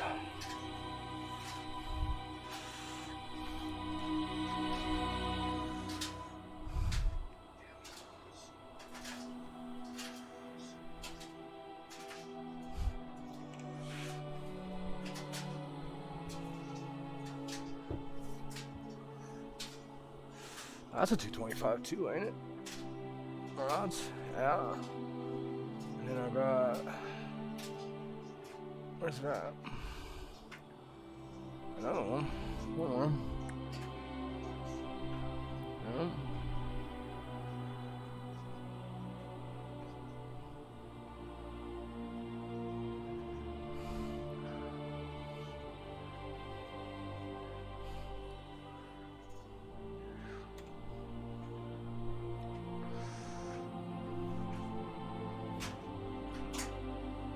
Oh shit, that ain't it. Oh my god. What? That's an easy choice.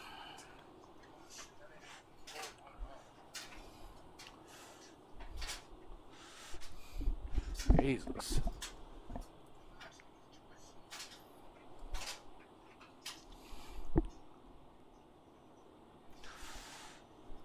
What up? What's up?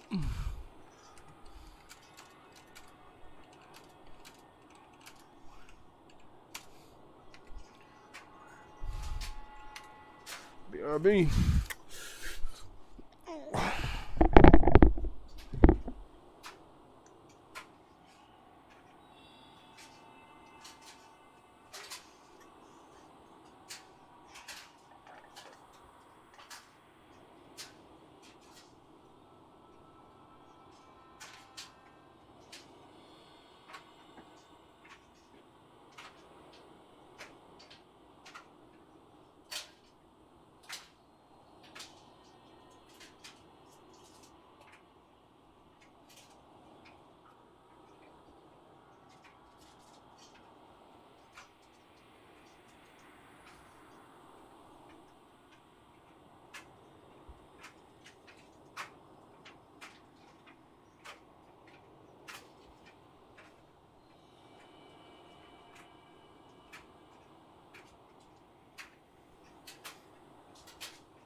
Alright, what are we doing here, boys? Oh, I don't want you on.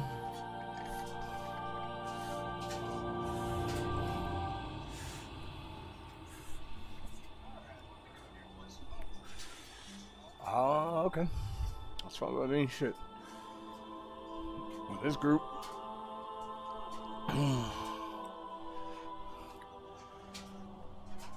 We go with that, actually.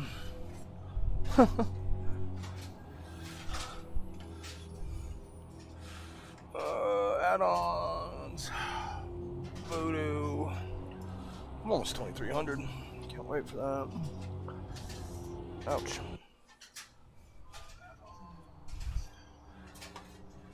Vexy QT, straight out of number G.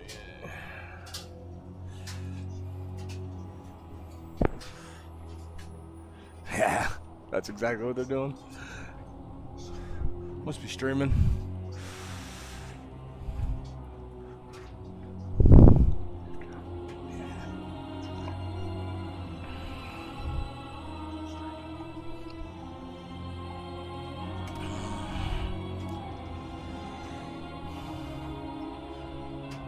I wonder who has the highest score. Jesus.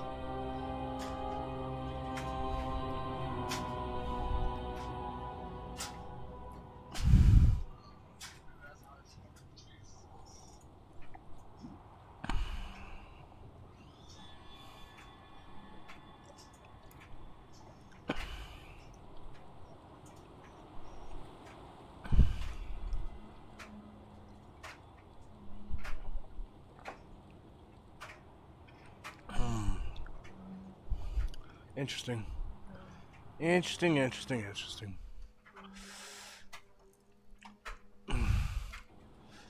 Fuck it, I'm going in.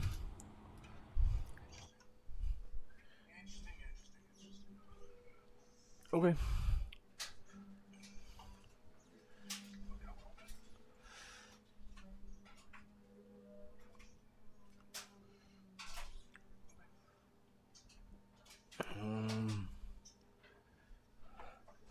And at East Coast, 8 a.m. So that's 6 PT. Ooh.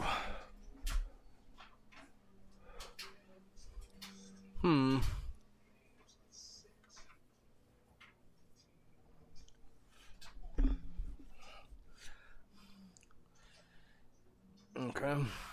So 6 a.m.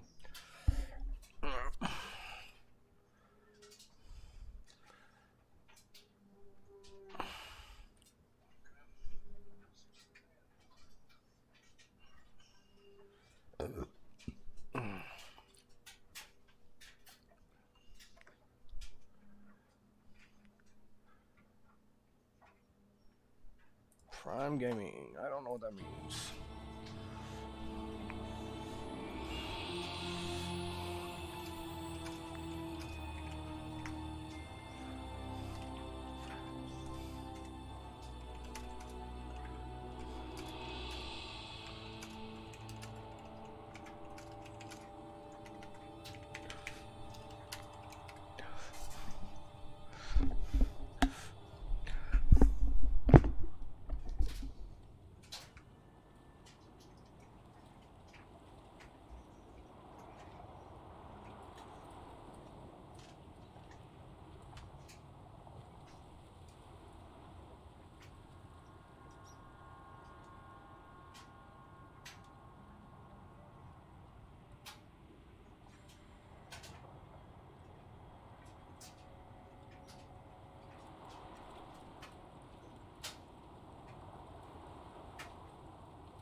Alright.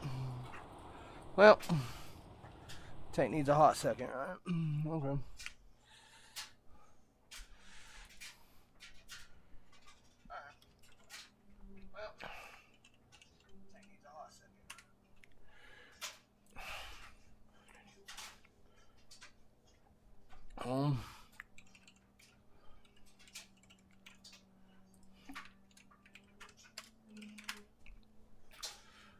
Really?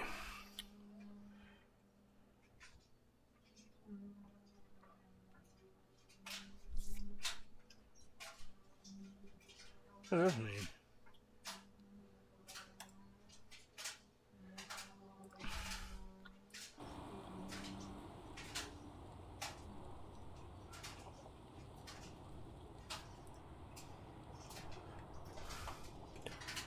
Oh, come on, guys. I happen.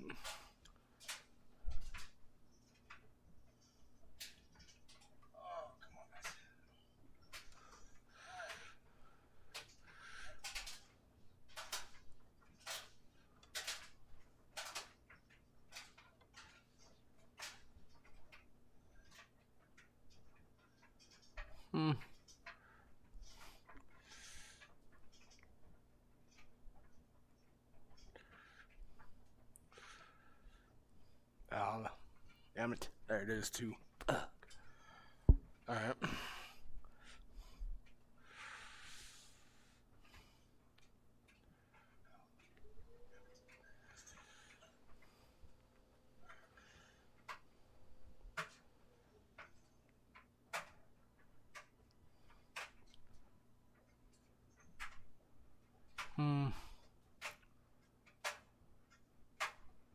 Game. News. Social. Create a program. Ooh. Really? Really?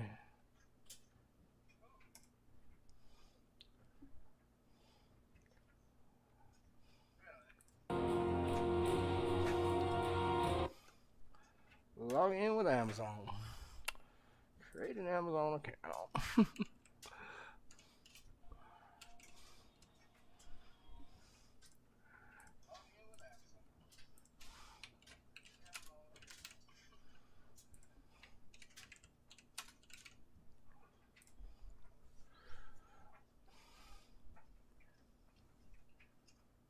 Really?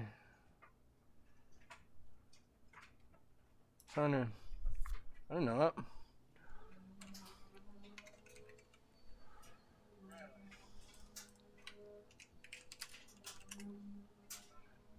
That's weird.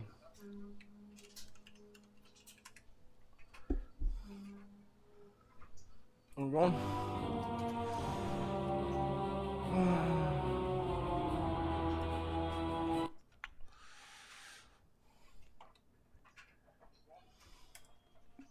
AF DQ. Too late. Sign in. Ooh.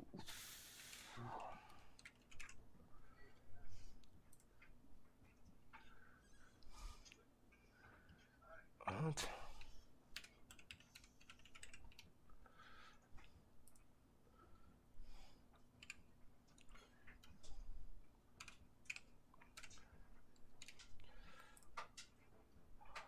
Oh my god.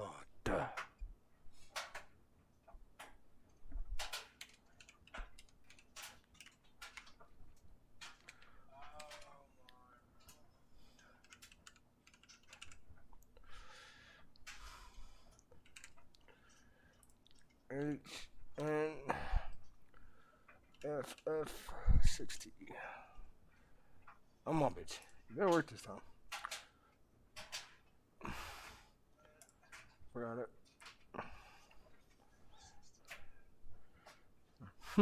Obviously. I didn't realize that. Oh shit, wrong phone. No.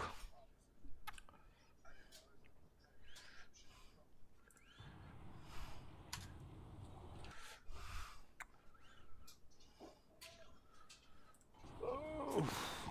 Good. Sound good. Sound good. Sound good.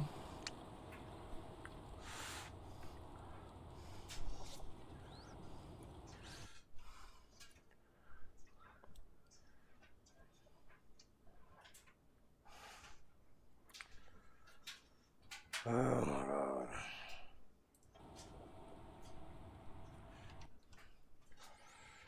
Zero 8 5 2 3 4.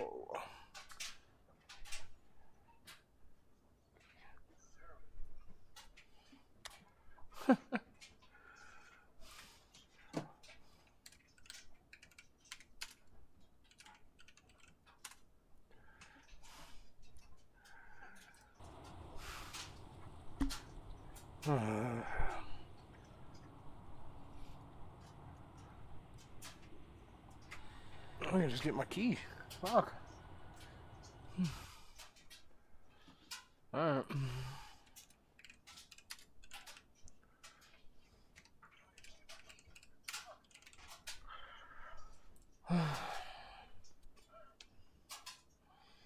Alright, sure. Alright.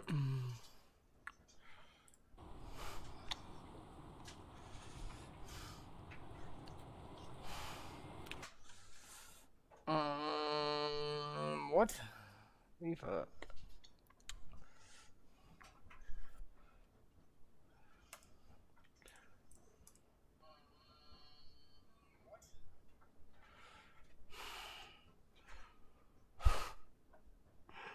I'm getting a headache.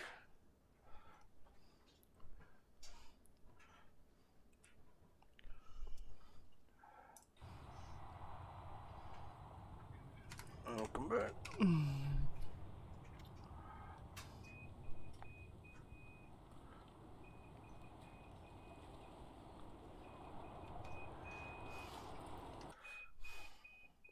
666 666 666 186 186. Continue.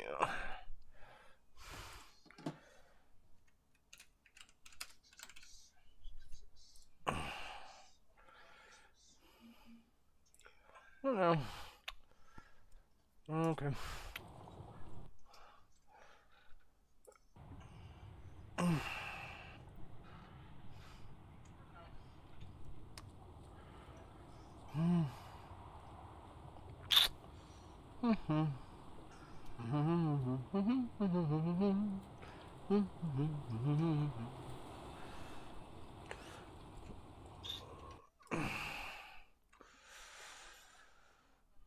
Okay.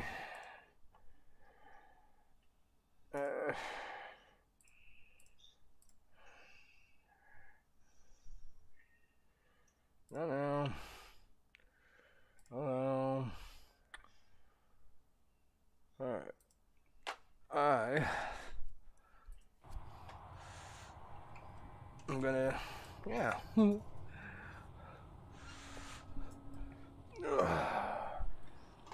What? Just happened?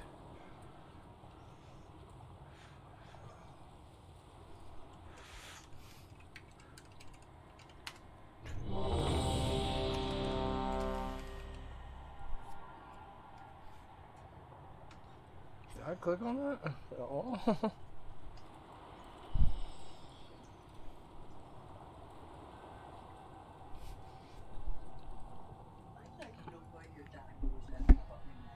What? I'd like to know where your dad goes every night. Sometimes to work, probably. Sometimes.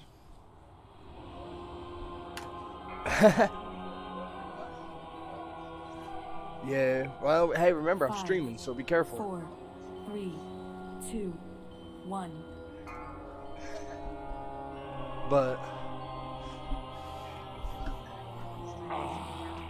Yet another of the Kyrians. I know he told me he likes to go gambling. I know that. Oh, God. Are we doing it like this for real? Alright, let's go. Fuck it.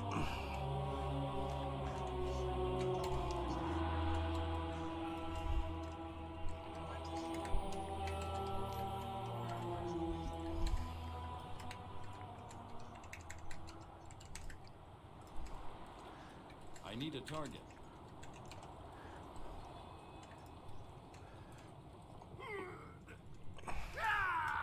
Do do do. killed him too fast for my shit. That's funny. Yeah, I know. Michael will take it eventually.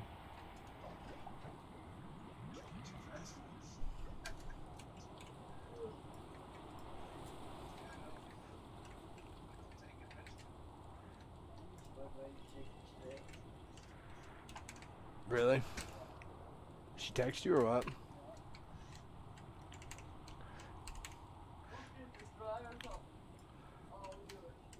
Alright.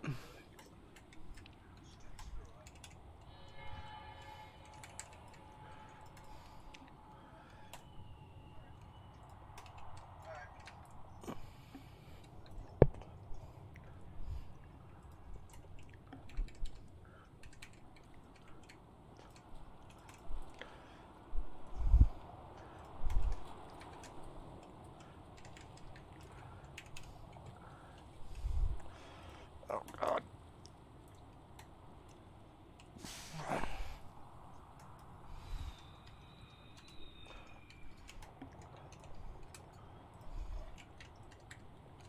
I need to target something first.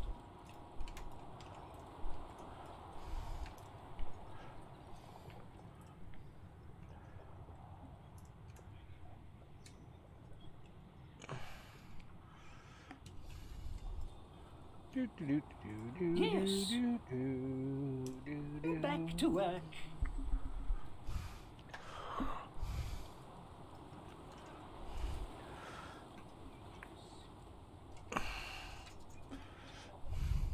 I'm out of range. Really? All right.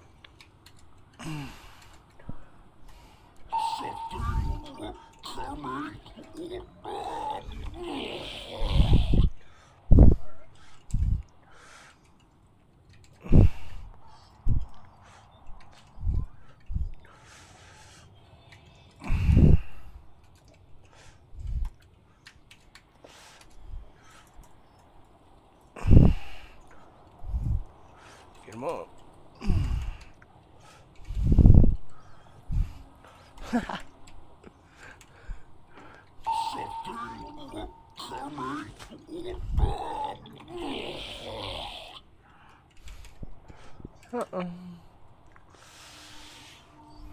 Don't have him. Oh God, get out of it.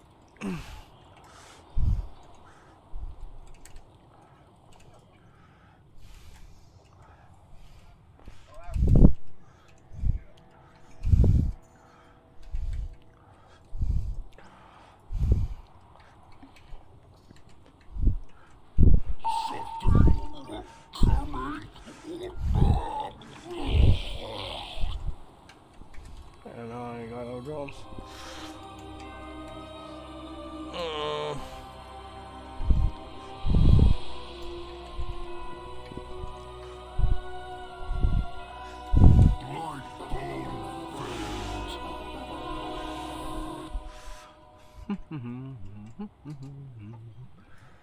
Stitch flesh will irked to know you destroyed his prize creation. Though I am sure A great you would evil gladly lurks take nearby. your limbs Expel it with as haste. repayment.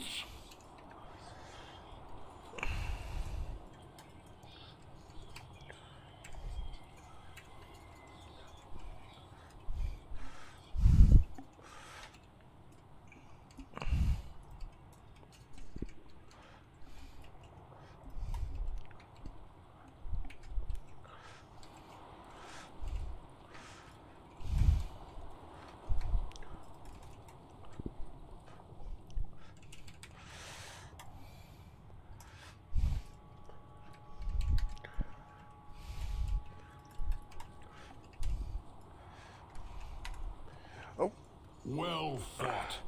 Now claim its power as your own. My pleasure. He went up, went back. I thought he went back.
Face me, necromancer.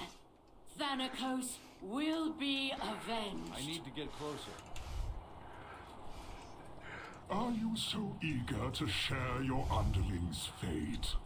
Your vaunted courage will be your doom. Your temple lies in ruin. Your brethren are butchered. You have already lost.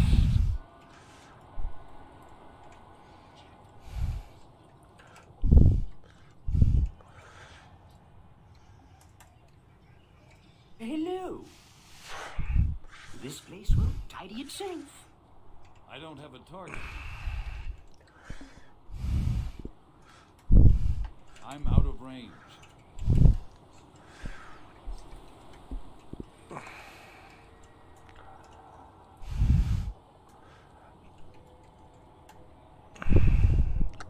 The Mars dark magic coalesces here. Remove it at the source.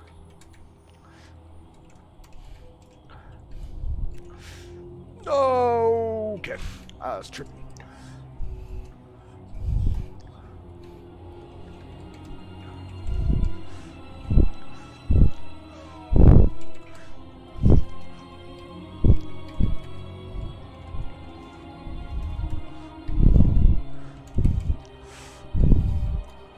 I need to get closer.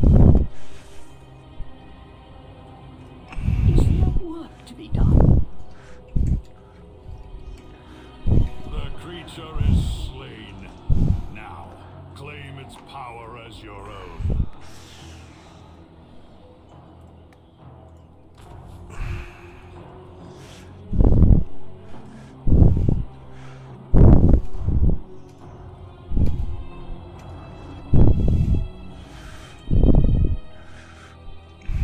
It's too far away.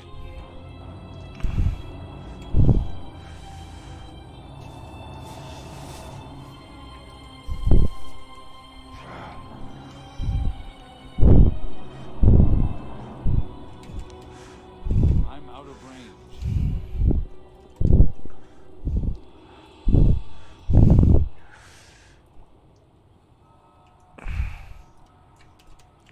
I can't use that item yet.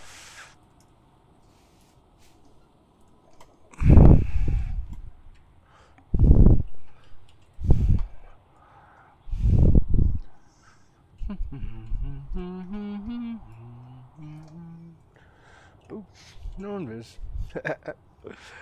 Yep, practice. You will be brought to justice! You dare deny me the sky? Then I shall answer in kind! Foolish paragon! There is nothing you can do to stop us.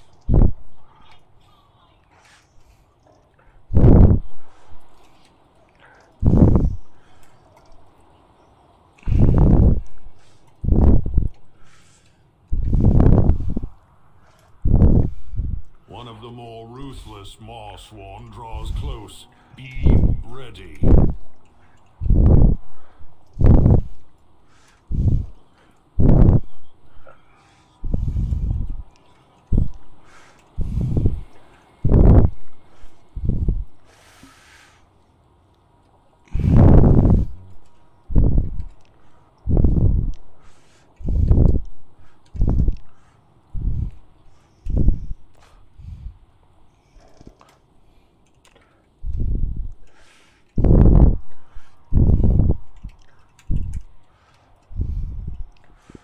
No matter. To the victor goes the anima. Claim your power, Maw-walkers. My soldiers rise once more.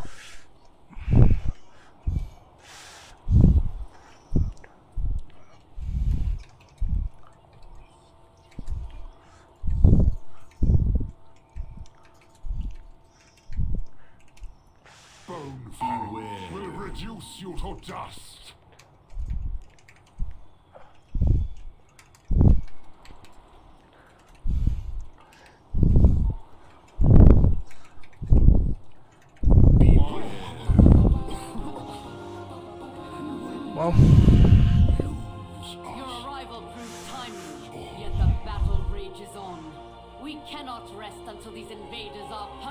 possibility I have a 21 key next week.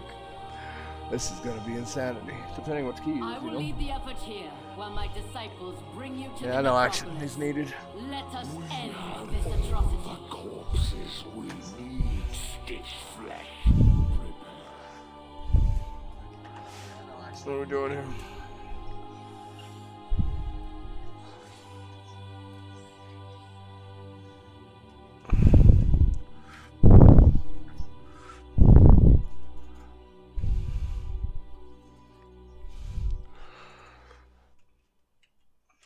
Oh shit, I don't have...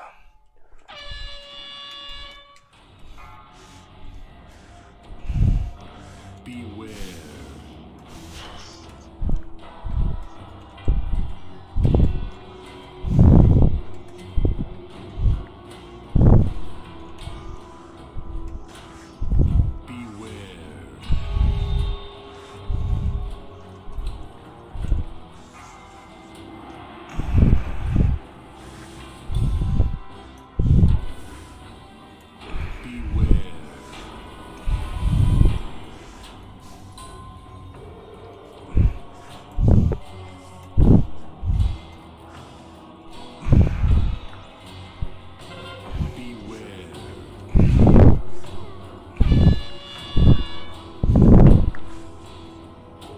This is where I fall.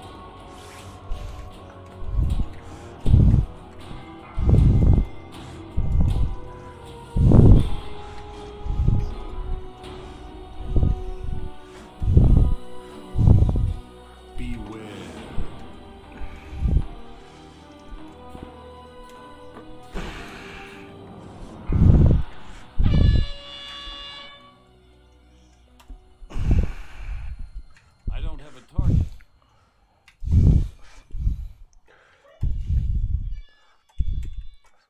I need a target.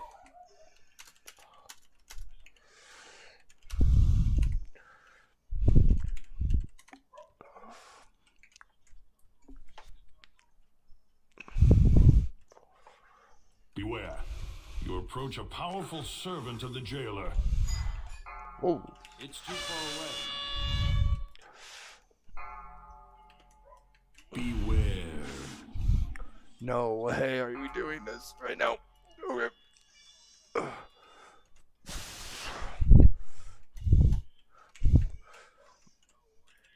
Beware.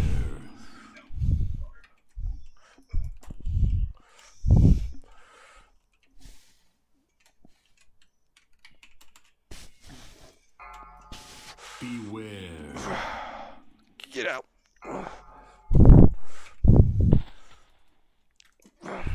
Damn it.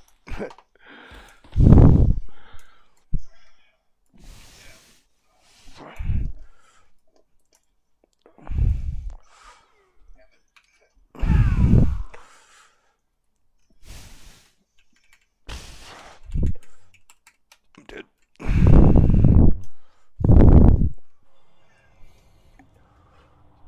That's alright.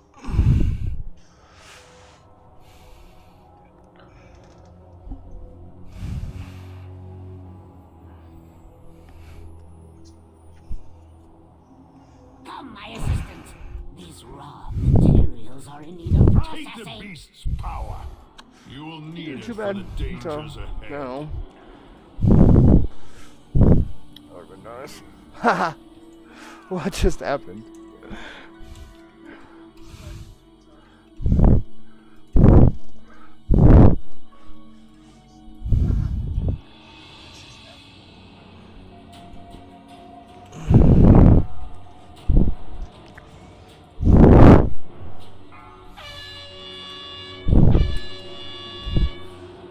Why are we dying now? All of a sudden out of nowhere. It's crazy.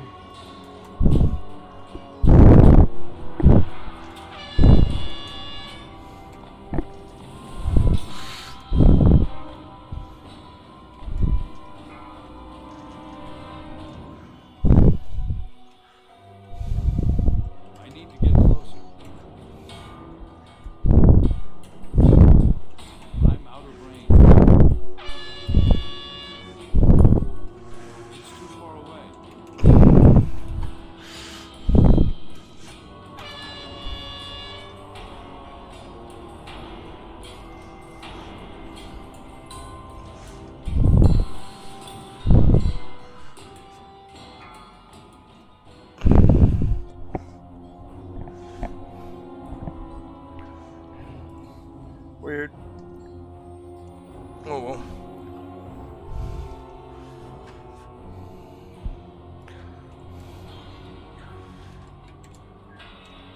incompetent oafs.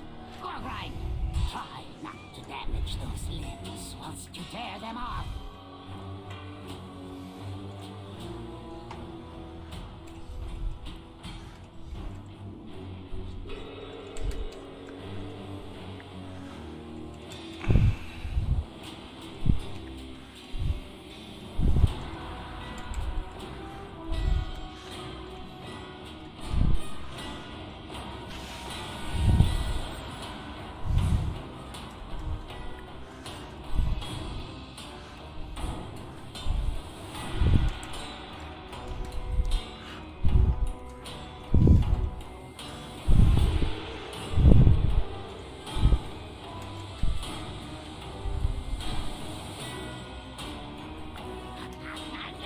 How vexing!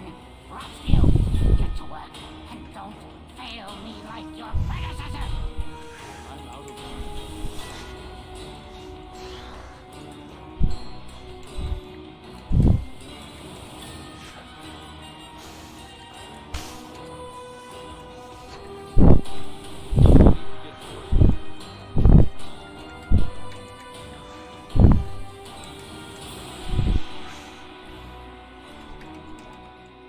I'm out of range.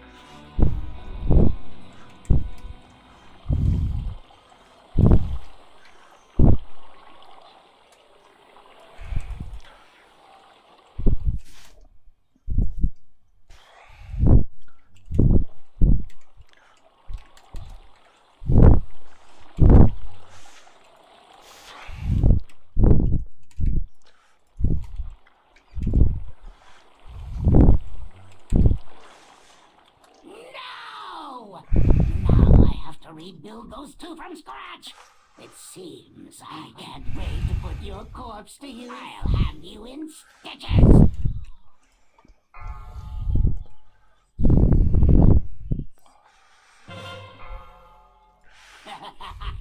I must preserve your parts for later.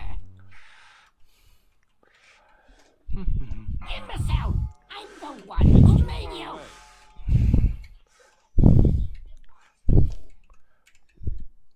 Oh fuck, my bad. I'm all breathing in my mic, huh?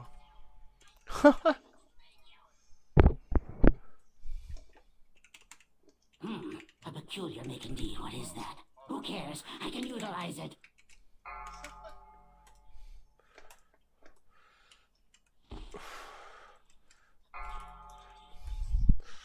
My constructs can handle you on their own. I'll have you in stitches. Imbecile! I'm the one who made you!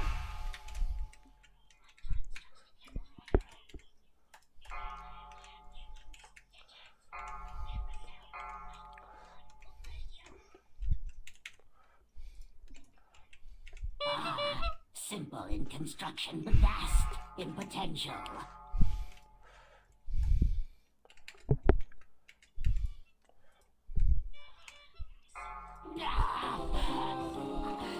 My greatest was yet to come. No CDs, really? Okay. It's crazy.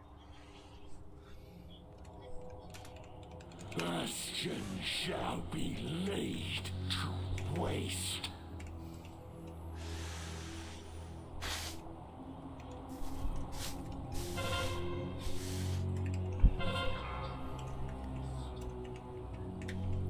Beware, can escape the storm. I need to get closer.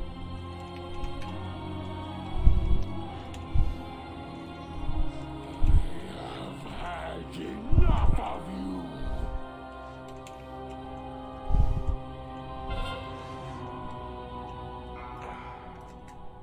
I'm out of range.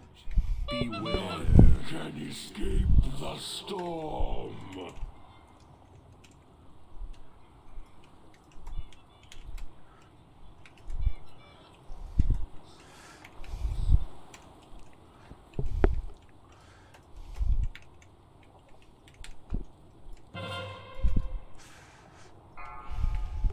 I need to get closer. Beware, can escape the storm.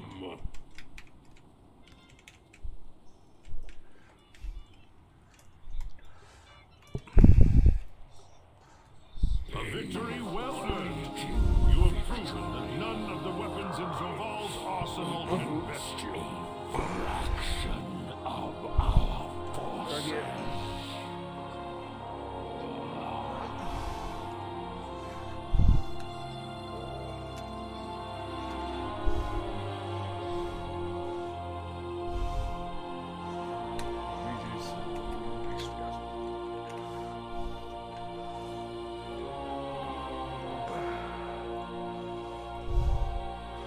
Got a 20 sanguine, baby.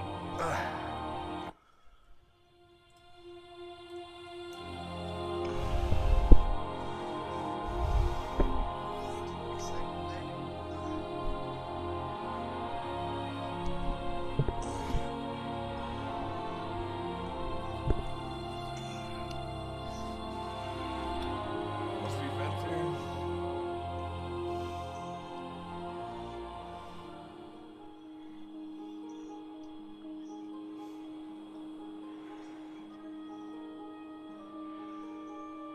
That's badass. That's actually sick.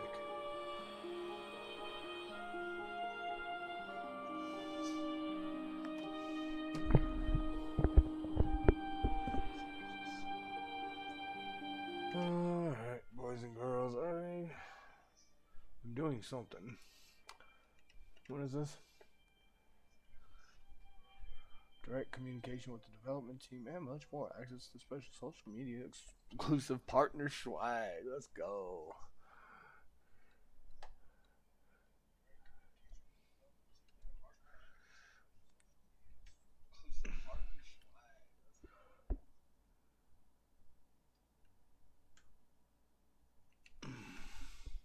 All right.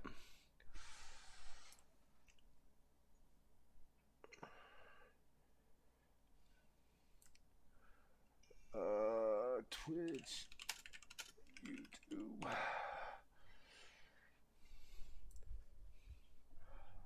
Twitch, TV, /.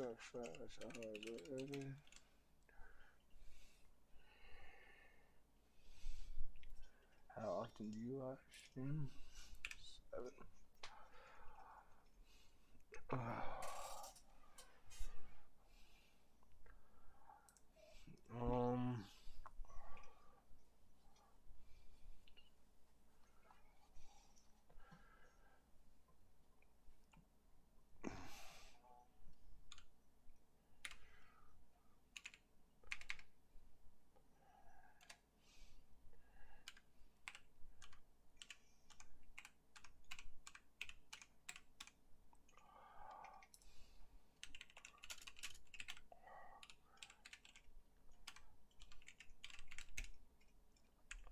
I don't know how many followers I have. How many followers do we got?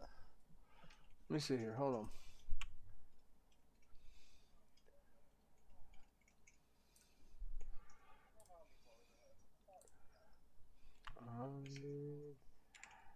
Six, 5. English.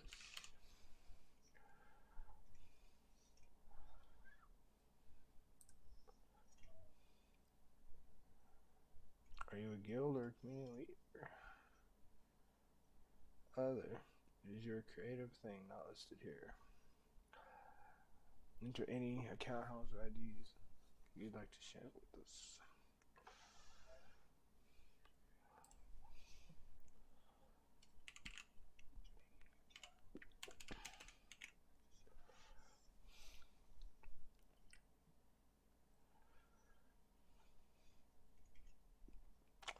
What is my Discord? I don't know what it is, honestly. Escape that. My account. User profile. Okay.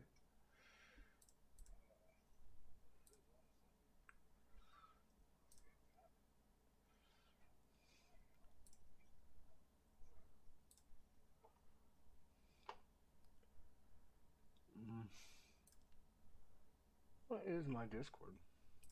Alright. Profile. Is there no number with my shit?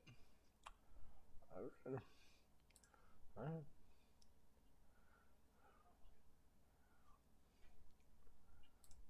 Submit.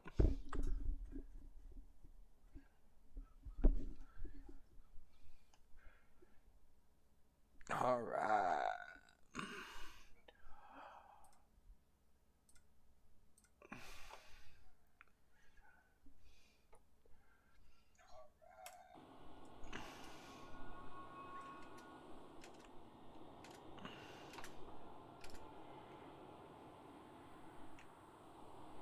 Jesus.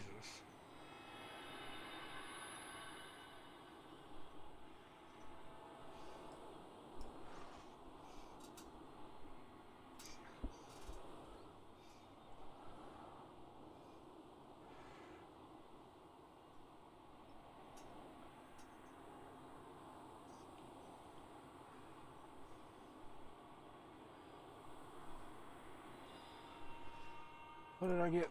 20 SD. Start a group. Sanguine Depths. 20. Menthy. God, I hope I top this. Ugh.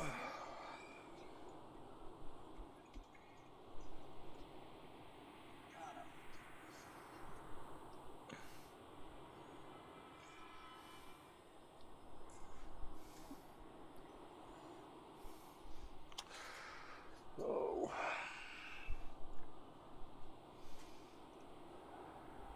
We'll see.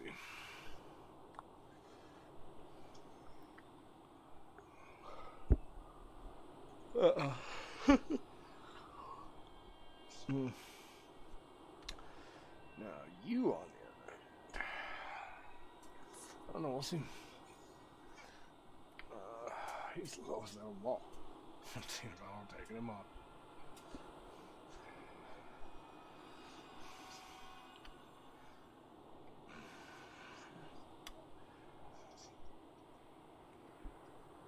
Let me see here.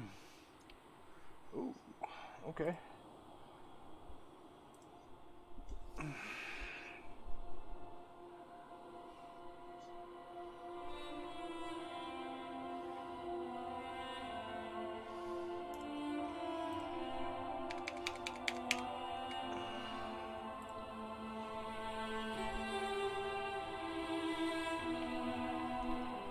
What do we think of what?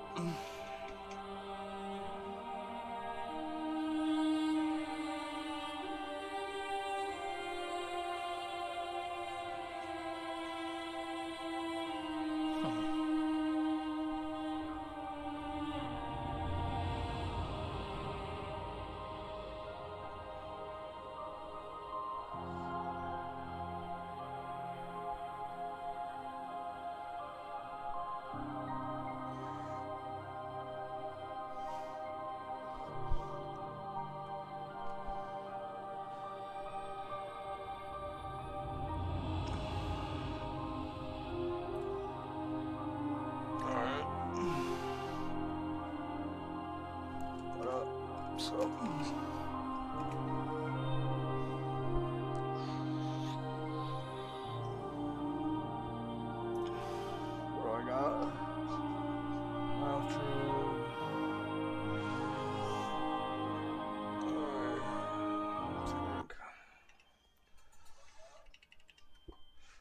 Whatever. Actually, I should probably Discord for a little bit.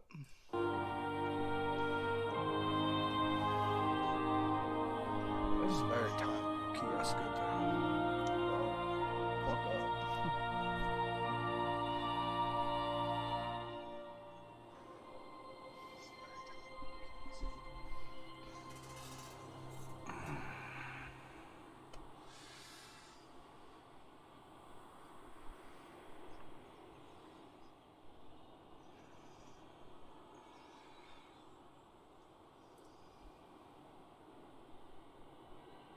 Monk would be nice. We'll see what happens.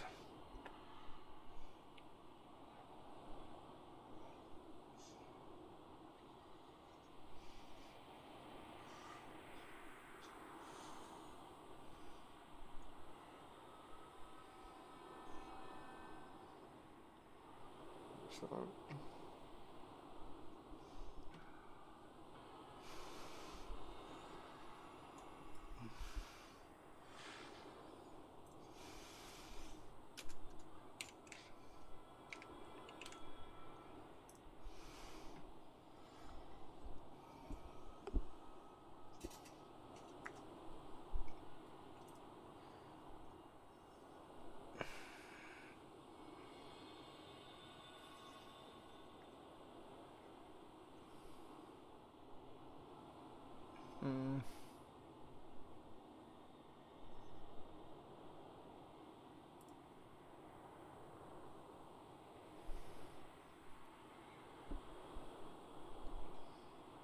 Sounds a good idea to me though. Shit. Down as fuck. Let's go.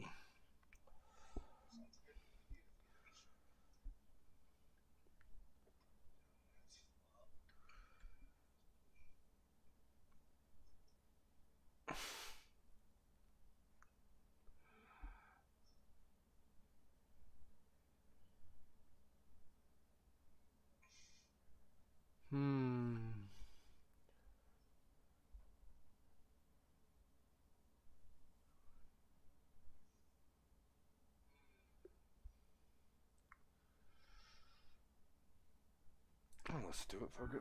Everybody, welcome back to the channel. My name is Hack. In this video, you're checking out another build for New World. This is going to be our Cleric Easy Healer build for group content.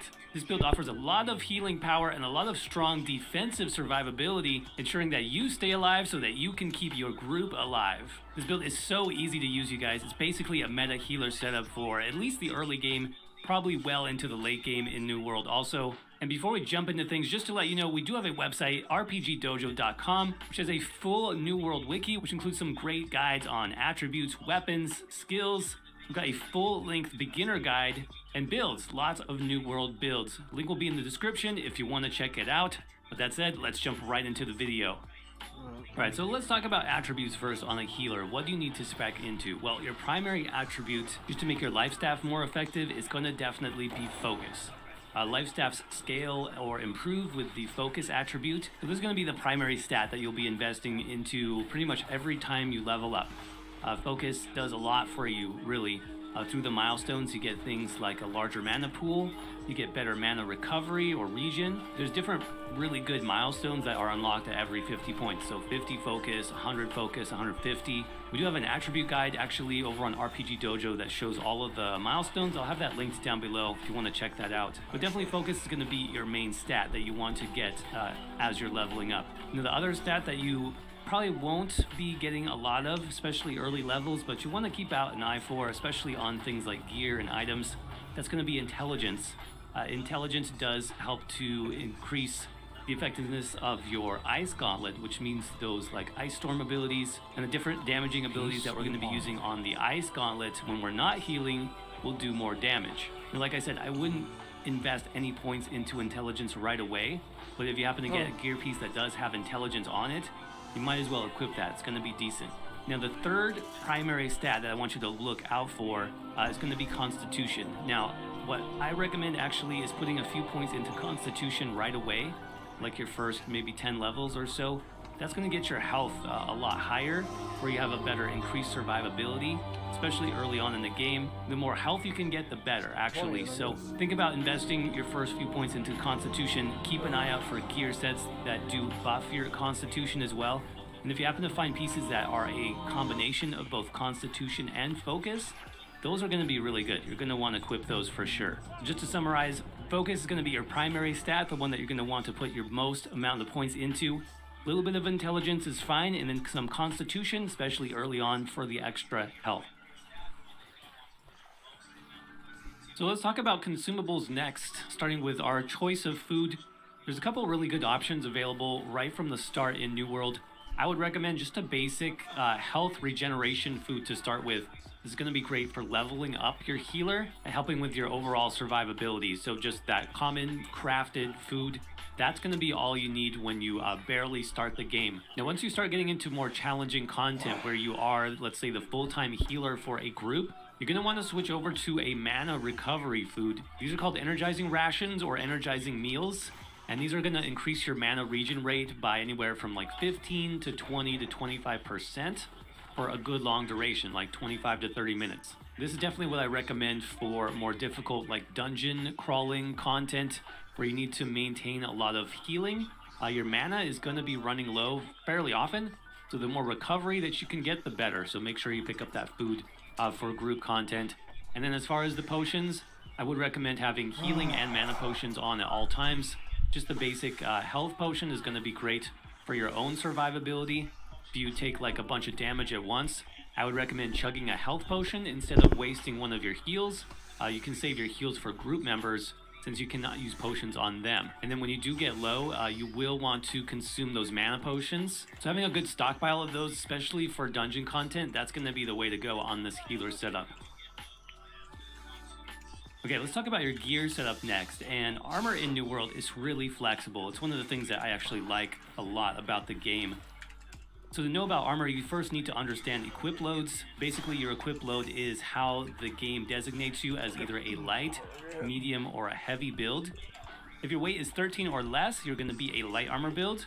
If your weight is between 13 and 23, you're then going to be a medium build. And if you're 23 and above, you are a heavy build. And each three of these has different benefits and drawbacks. You can see these on the screen right now.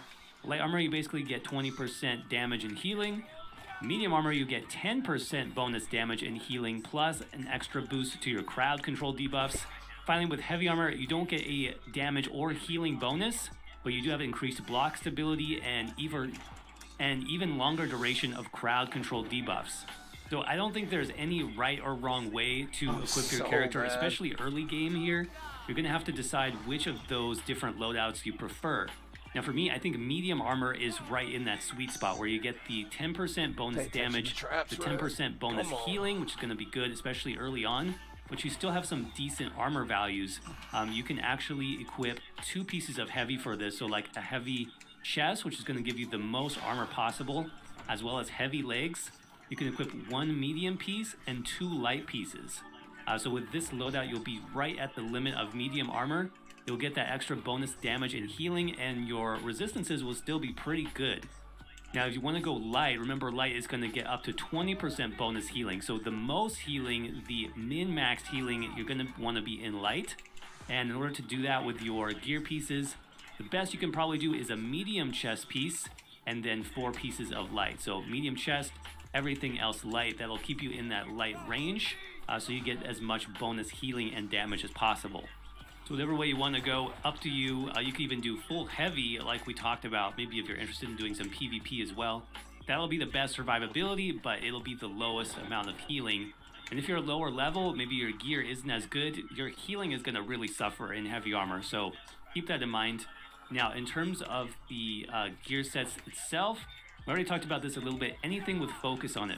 As many pieces of focus as possible with some secondary constitution. Remember, constitution equals max health. And if you have some pieces with intelligence, that's going to be decent as well for your ice gauntlet abilities. Now, as far as the weapons, primary is of course going to be the life staff. And again, if you can get focus on your life staff, that's going to be what you want. Also keep an eye out for traits that buff your life staff abilities. Here's one that's pretty good. And there are many weapons similar to this where they buff specific skills from the weapon. So if you can get one like this, that's going to be great. Our backup weapon is the Ice Gauntlet. Stats aren't really as important on this. You're really only using it for the utility. Of course, if you can get a gauntlet with increased intelligence, that's going to buff those abilities in terms of their overall damage. So that would be best. Oh my god. The first weapon on this healer setup is obviously going to be the life staff. When I was playing on beta, I was able to get this up to 10. So I'll show you the best skills that you can get up to that point, and then I will also show you where you can invest further once you get a little bit higher level. So I would definitely start with a protector tree. When you're starting off, you can actually pick up Orb of Protection right away. This is a decent ability. But the first really solid heal that you'll get access to is called Beacon. Shoots out a light projectile that deals weapon damage to enemies, attaches to the target, and heals all nearby allies for 20% weapon damage each second for 10 seconds. this ends up being a very strong scared AoE the hell heal out of over time ability, and it's really great. The only downside, of course, is the cooldown. 35-second cooldown is one of the longest. I think it is the longest actually for the life staff, so you'll find yourself waiting to get this ability off because it is quite good. Now you can buff this ability a little bit, so I would also pick up Infused Light. This makes the area much larger by 50%. That's going to be really helpful. And then Radiance's Blessing. The beacon lasts 5 seconds longer, so that's going to make it a little bit less downtime, but you still have quite a large cooldown on this. So I definitely would save this for larger battles and then pop it at the beginning of the battle. It's going to take a lot of pressure off you as the healer because it's going to be healing your whole group for about 15 seconds. Next up, I would pick up this basic sort of burst heal ability. It's called Light's Embrace. Targeted heal gets 100% of your weapon damage plus 30% more for each buff on that target.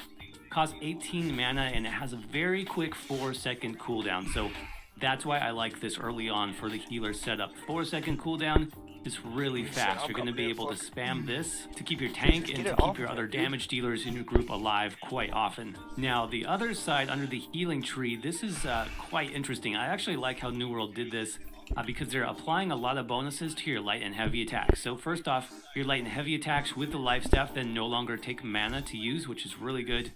And then Blissful Touch. Light attacks now heal the target for 20% weapon damage when passing through an ally. If you pass it through one of the other players in your group, you're going to be healing them and any other allies in the area. This is really great because it doesn't take any mana to cast once you have this Absolve passive unlocked. And there's no cooldown on your light attacks. Well, I mean, there's like a second between each cast.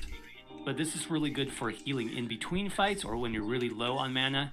And you don't want to burn off a potion, but you want to do a little bit of extra healing. Definitely do those light attacks to your allies to restore some health. Now our third heal on the basic setup is called Splash of Light. You and all group members within 100 meters are healed for 50% weapon damage, and it has a very large range, 100 meters. So you can basically capture all your group members within a large room or a large setting and get that heal off on all of them. Now this is sort of the beginner setup. What I would probably do once I have more points, a little bit higher level, I'm going to switch over from Light's Embrace to Divine Embrace. And the reason for that is that this ability gets 50% more healing. So 150% weapon damage versus only 100% on Light's Embrace. It is slightly slower, 6 seconds, but I feel like the extra, power of the heal would make it worth it. The only downside is it does cost a lot more mana, 25 mana, but you can get some cost reduction here with the passives, like Privilege. Going to reduce that to 20 mana, and then it gets even better the further in rank that you get. So Shared Struggle, if the target is below 50% health, you heal one additional ally for the same amount. That's really good because you would be using this a lot if your group member is under 50% health. And if a second target is below 50% health, you heal another ally. So it basically bounces up to 2 additional targets for a free heal, basically. And again, 6-second cooldown, 150% base heal. I think this is going to be really good. This may be the main spammable burst heal that you're going to use in later levels. So definitely keep an eye on that one. A couple other passives you'll want to pick up eventually. Desperate Speed is pretty cool. When you heal an ally with less than 50% health, all of your cooldowns are reduced by 10%. I also like Enchanted Justice. This goes really good with a heavy armor build, so when you're hit in battle, you activate a healing aura for you and nearby friends, healing for 10% weapon damage each second for 6 seconds. You'll have this up a lot because you do get hit. You won't get focused if your tank is good, but you will get hit occasionally. That's just free healing. Then Intensify. Heavy attacks give you increased healing by 10% for 10 seconds. You can actually stack this up to 3 times, so 30% bonus healing after heavy attacking is really good. And then you'll eventually want to pick up Divine Blessing to combine with that burst heal for Divine Embrace. When you heal an ally, if their health is below 50%, you heal for 30% more. So that's going to be a very strong heal. All right, quick dungeon showcase. Okay. I'm going to start with a burst heal for the group because multiple people are taking damage. Also a quick embrace on the main tank who's getting low. And then also using my beacon on the group that's giving heal over times to everybody in the area, which is really good. My cooldowns are off for the group heal, so I'm going to go ahead and pop that. Make sure I target the main tank and hit him with Embrace. and you can see it comes back pretty quick, about 4 seconds cooldown there. I'm low on mana, so at this point I'm going to light attack. Remember, if I angle that correctly, if the light attack is going through the group, it's going to be healing them at the same time, which is basically free heals. So I can do that for a little while now, and my group's doing okay. Tank's doing a great job of controlling the fight. And I do have my beacon back up and ready, which is my best heal, so I'm going to go ahead and use that. That heal over time should finish the fight, and we're good to go.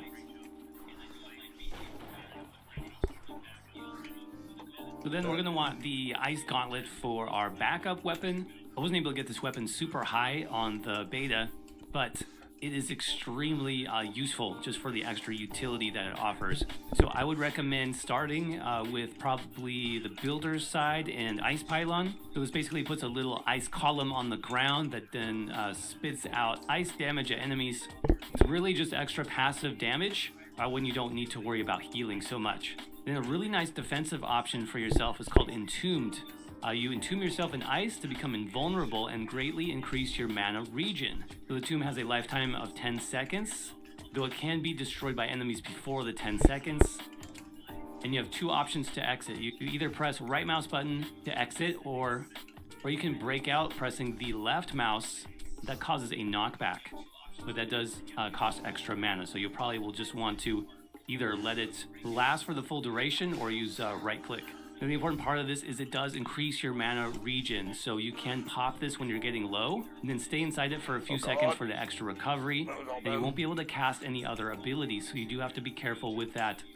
The main thing that you'll probably want it for is defense. If your tank loses control of a fight and you get jumped on by a pile of adds, then definitely go into your ice form, because that's going to save your life potentially. And one of my favorite abilities on the Ice Gauntlet is going to be Ice Storm. A ranged attack deals 17% weapon damage every quarter second and slows enemies 25% slower with a 20-second cooldown. So I do pop this as soon as we go into a fight with a big group of enemies. I'll throw this down on the ground. It's going to slow all of them. It makes them easier to control for the tank. Baby. It also does pretty decent damage over time, and eventually we'll be able to get some passive bonuses for having the ice effect on the ground. So that's the basic setup. Like I said, you don't need very many points at all to get started with it. The main thing that you want is those three abilities. So the pylon, the Entombed skill, and then Ice Storm. Now eventually for more damage you can buff the Ice Pylon quite a bit. Look at all these extra passives that you can get for it. You can also buff your Entombed skill. Strength Entombed is actually really cool. I picked this one up early because it increases your defense after you break out. That's going to be really helpful. And then Cleansing Tomb also cleanses all debuffs on you when you're in the tomb, so that's pretty cool as well. And you will want to max out your Ice Storm also. So Weakening Gust increases damage of the Ice Storm by 10% for 3 seconds. Storm Summoner is going to be really good. That reduces the cost by 80% if you cast this at full mana. So I do pretty much cast this as the first skill going into a lot of encounters. So you would get a huge cost reduction if you play that way also. And then this is really good. We talked about how this can debuff enemies. Punishing Storm increases damage by 10% for each enemy in Ice Storm. So this combined with Weakening Gust, you're just racking up free damage basically. Quick demo of the Ice Gauntlet. Here I'm taking tons of damage, so I go right away into the Entombed ice form here. It definitely saves me. I lose the aggro, and unfortunately I don't have my potion on, which would have been nice if I had that slotted, but I am able to heal back up and get my heals back going for the group. And then after we have control, here's where I can do some extra damage. So slap down that Ice Pylon to damage the main boss here. And then I also have my Ice Storm back up, so I'll go ahead and throw that on for some more damage over time for the slow. Just some little extra things, some extra utility and damage for when you need it is definitely nice. So I wanted to add a section to this video on leveling up this build, because leveling up as a healer can definitely be a challenge in New World. Especially given the final setup that we want to use, which is the Life Staff combined with the Ice Gauntlet. There's not a ton of great solo abilities in there, so you will probably, as you're leveling up, switch out the Ice Gauntlet for something a little bit different. Now what I would suggest is you can use a version of the Templar build that I also created a video for. This is a great solo build that uses nice. spear as the primary weapon with the life staff as the backup weapon. So the spear is going to give you a lot more flexibility and CC, crowd control, when it comes to taking on solo enemies. That's going to be a really great option if you're just questing, you're doing the story quest or side missions, faction quests, even if you want to do a little PvP questing. Remember, if you do a couple of attacks with your life staff and then switch to the spear, you'll actually get weapon experience for both weapons. So make sure you're doing that for a while, and then you can also alternate over to using spear and then ice gauntlet, so that you unlock those 3 ice gauntlet abilities that we're going to want for group content. I'll have a link to the Templar build in the description and the pinned comment down below. It's definitely a great way to level up this build, and you can pretty easily switch back and forth, which is what I did a lot during the last beta. Alright everybody, and that is going to wrap up our Cleric Easy Meta Healer setup for New World launch. Hope you guys enjoyed this video. Of course, if you did, please crush that like button and give us a comment, because it definitely helps. We are a brand new channel here on YouTube, so just trying to slay that algorithm as much as we can. I think I mentioned it earlier, but I do have a written version of this build over on rpgdojo.com. You can check that out for a full breakdown of skills and passives, the consumables that we're using, and a whole lot more. As always, thank you for your support. Thank you for watching this video, and we'll see you around in the next one. Bye.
Holy hell.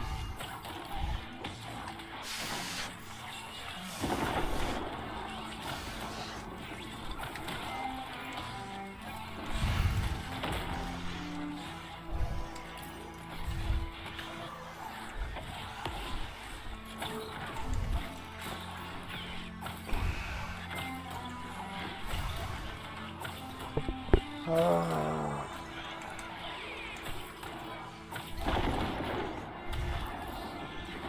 we even gonna, like, be able to do this? Like, fuck.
Yes, what is good, people? It is Dilly back with another video today for you guys. This one is a juicy one, ladies and gentlemen. It is a full D's Barbarian build guide, and I can't wait to share some of this information with you. I've been wanting to do a video like this for a while. I've never really put this sort of content out before, but we're gonna do it today, boys.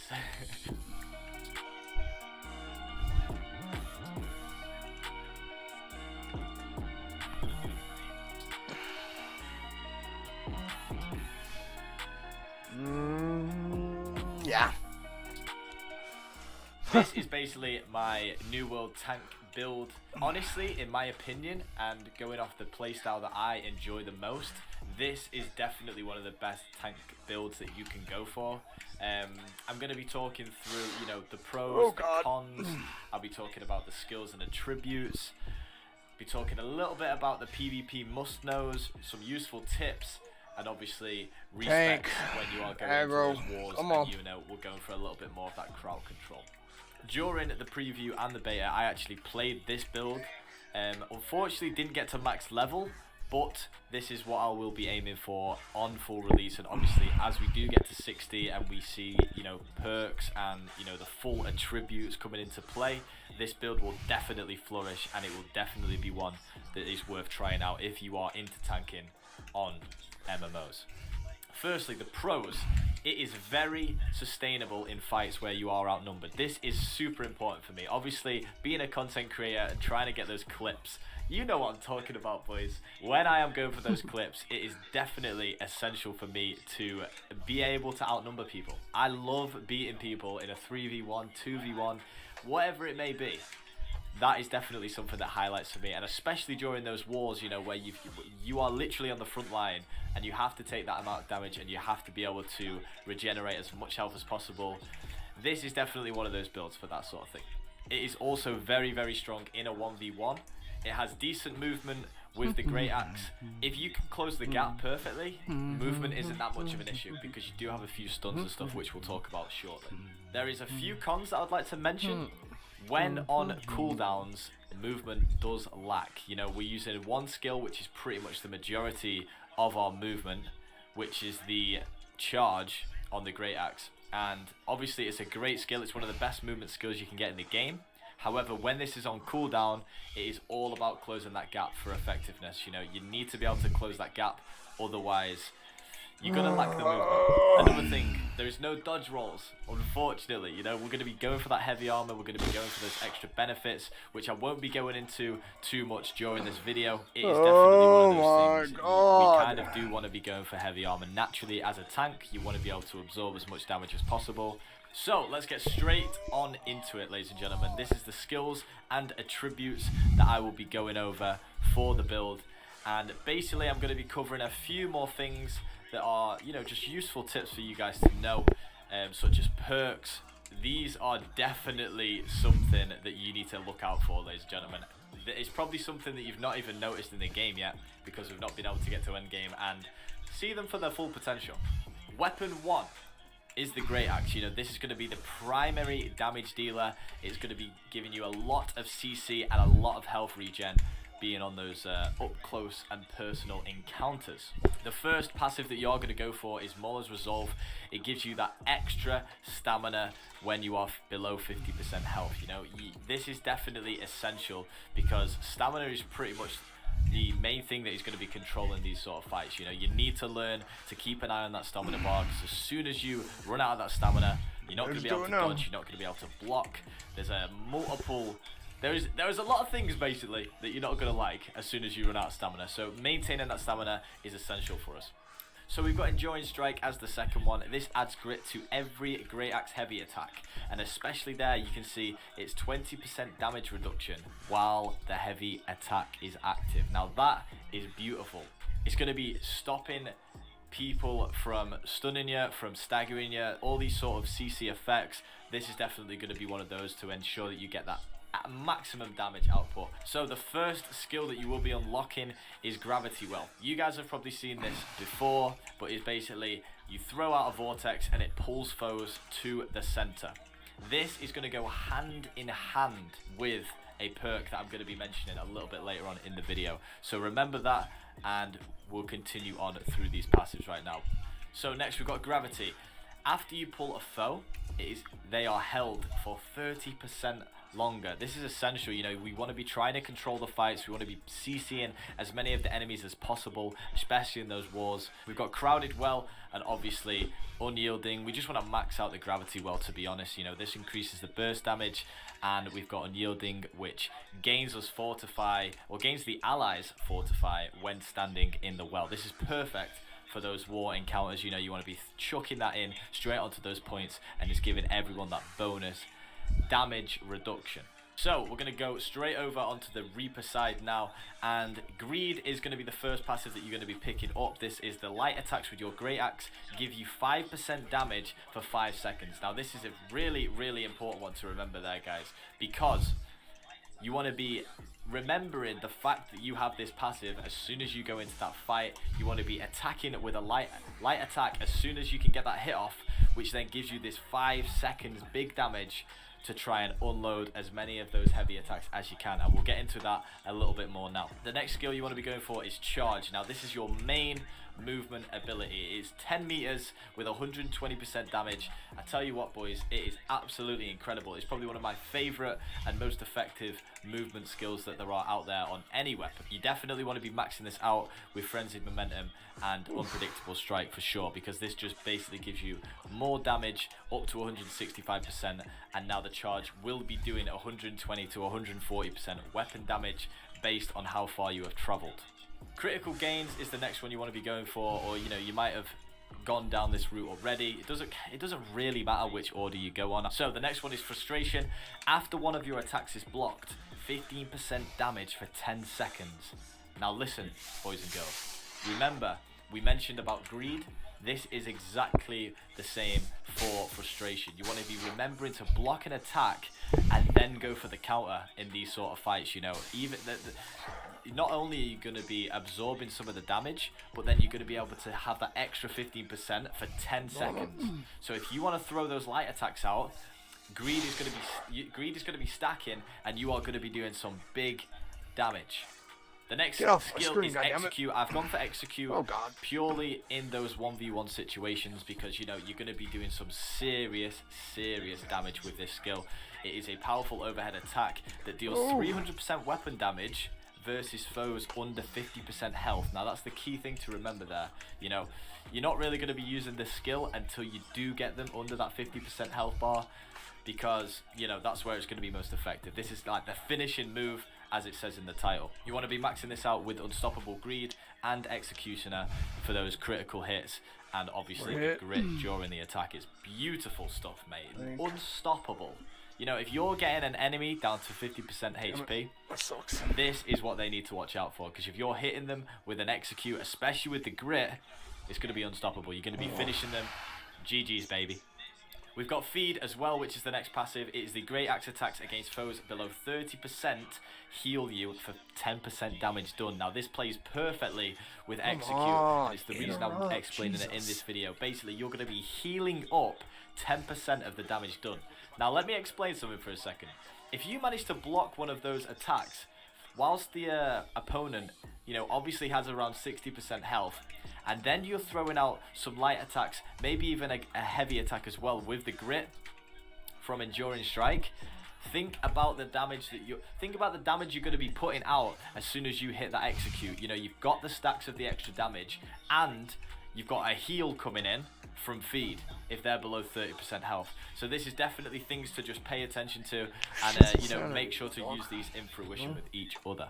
For the final ability, we've gone with Bloodlust, ladies and gentlemen, and this is just a 30% extra movement speed and deal 15% more damage when looking at a foe from 15 meters. The reason I didn't go with Mauler's Fury, obviously, is because the passives on the Reaper side seem to fit the build a little bit stronger. It does help us with the movement, which is obviously a con that I mentioned at the start of the video, so make sure to go for Bloodlust. It is going to make you a little bit faster, boys, in that heavy armor.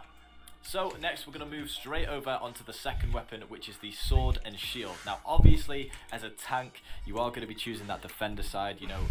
We're focusing heavily on damage absorption and trying to withstand as much damage as possible without going down. That's what I'm talking about, boys. You're going to need that in the wars, so take my advice. First things first, we're going to go with Shield Rush. Now this is definitely an important skill. This rushes forward 5 meters, knocking back foes and dealing 125% weapon damage. Now listen, this acts as a stun, ladies and gentlemen. This is going to buy you that time to even switch to the Great Axe in order to unleash the full damage. You've got an enemy running away, especially in those 1v1s or the 2v1s where they're trying to open the gap between you and the enemy. You've got to be shield rushing them down as soon as possible, managing to get that stun, and then following up with the shield bash. But we'll talk about that more in a second. So we've got the sturdy shield, which is going to grant you the 15% extra physical armor. Then you want to be going for elemental resistance. This is the, you know, all the magic types, 10% reduced, and 1 with the shield. When you block with a shield, all shield skills recharge 1%. This, again, very, very good passive. This is a top tier passive at the moment for me, and I'll tell you a little bit more why. Let's carry on going over the skills first so that you guys can see the structure.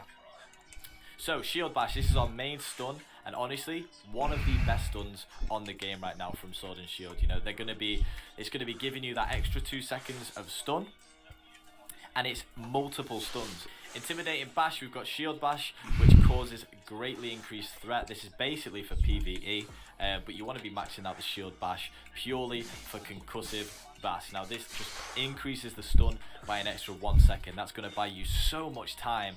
That is literally enough time to switch to the great axe and get off a heavy attack whilst they're still stunned. And it's good, you know, it is definitely something that you need to pay attention to with this build, because this is your main stun. So the final skill on the Sword and Shield is the Defiant Stance. This is going to reduce your incoming damage for 8 seconds by 30%. One thing to note with Defiant Stance, as soon as you pop it and you switch to the Great Axe, the Defiant Stance is going to cut off. The cooldown's going to start. It's 45 seconds, so just bear that in mind. You want to be using Defiant Stance if you've got primarily more than one enemy on you, and you need to buy yourself a little bit of time to work out how you're going to outplay them. So we've got Final Countdown and Restoration, which is the, you know, the passives for Defiant Stance, gaining 15% of your max health when Defiant Stance ends. Now listen, that means it is going to heal you for 15% of your max health, which I think is beautiful. It is music to my ears. It is basically the one skill that is going to counteract the enemies and make them go, oh snap, this guy's just healed up 15% of his HP and now he's got a great axe in his hand. So the final one is Defensive Formation. Whilst blocking, reduce damage to all allies within 2 meters by 30%. The reason we've gone for this is obviously because the passives on this side, you know, we've not really gone for anything on the Swordmaster. You do want to be trying to max out Defender as much as possible, but I just really do prefer the passives on this side because it is all about that damage reduction and it is all about sustaining in the fight for as long as possible. And obviously in the wars, this is a beautiful, beautiful passive to have because it is going to help you stand shoulder to shoulder with the other tanks in the team. It's going to be giving the allies that you've got next to you the 30% reduced damage. So bear that in mind, super, super good passive to have. So these are my PvP must-knows. If you are going to be flagging that PvP on, you've got to make sure that you know these guys, honestly. 4 full release. Definitely drill these into your head, make sure that you're remembering it, because these are going to basically help you so much in winning those fights. A majority of players aren't even going to know what's going on. But here we go. Number 1, the dodge and switch mechanic. This is drilled into my head after trying a heal build in the closed beta, and I won't get into it too much because obviously we're talking about the barbarian now. However, the dodge and switch mechanic literally won me fights. So when you dodge, you have basically like a half a second where your character will stop, and he will stop and then continue to run. Now if you dodge and you switch your weapon at the same time, you are going to actually cancel that out, cancel that slight stop, and you're going to be able to continue to run. Closing the gap is like one of the main things that I can say, you know, it's the opposite of having such good movement. If you can manage to close the gap and you can get off one of your stuns early with that Sword and Shield, that is when you're just going to be popping off. Number 2 is the stamina drain. Now this is very important, and I tell you what, it's quite easy to learn, but it's so difficult to master. And at the start of the game, it's going to be naturally a little bit tougher to utilize and understand. I got scary because you're not really going to have as much stamina as you would at endgame. So stamina is definitely the most important thing when it comes to PvP. No, you don't. Like for any build, I would say. Maybe not if you're a healer, but even still, if you're PvPing, it is definitely one of the most important things. You want to be keeping an eye on that stamina bar. You want to make sure you never hit 0. The reason I'm saying this is because the stamina regen time is a lot quicker if you don't hit 0. As soon as you hit 0, that stamina is going to be taking a slight pause, and it's not going to be regenning as quick. So you need to be careful of that, and obviously just get used to maneuvering your character around, and making sure that if you're dodging 3 times and your stamina's low, don't go for that 4th dodge unless you really need to, because it's going to affect everything else. And blocking is one of those things, and that is probably going to be the most vital thing for you, especially when it comes to wars, is holding up that block and reducing that damage that is incoming. So bear that in mind. Number 3, and the final PvP must know, is timing heavy attacks. Rather than just spam clicking like ba ba ba ba ba ba ba. We've all been there in PvP, sweating out. The drip is happening right now, and you just click in your mouse. You want to be trying to unload as much damage as possible.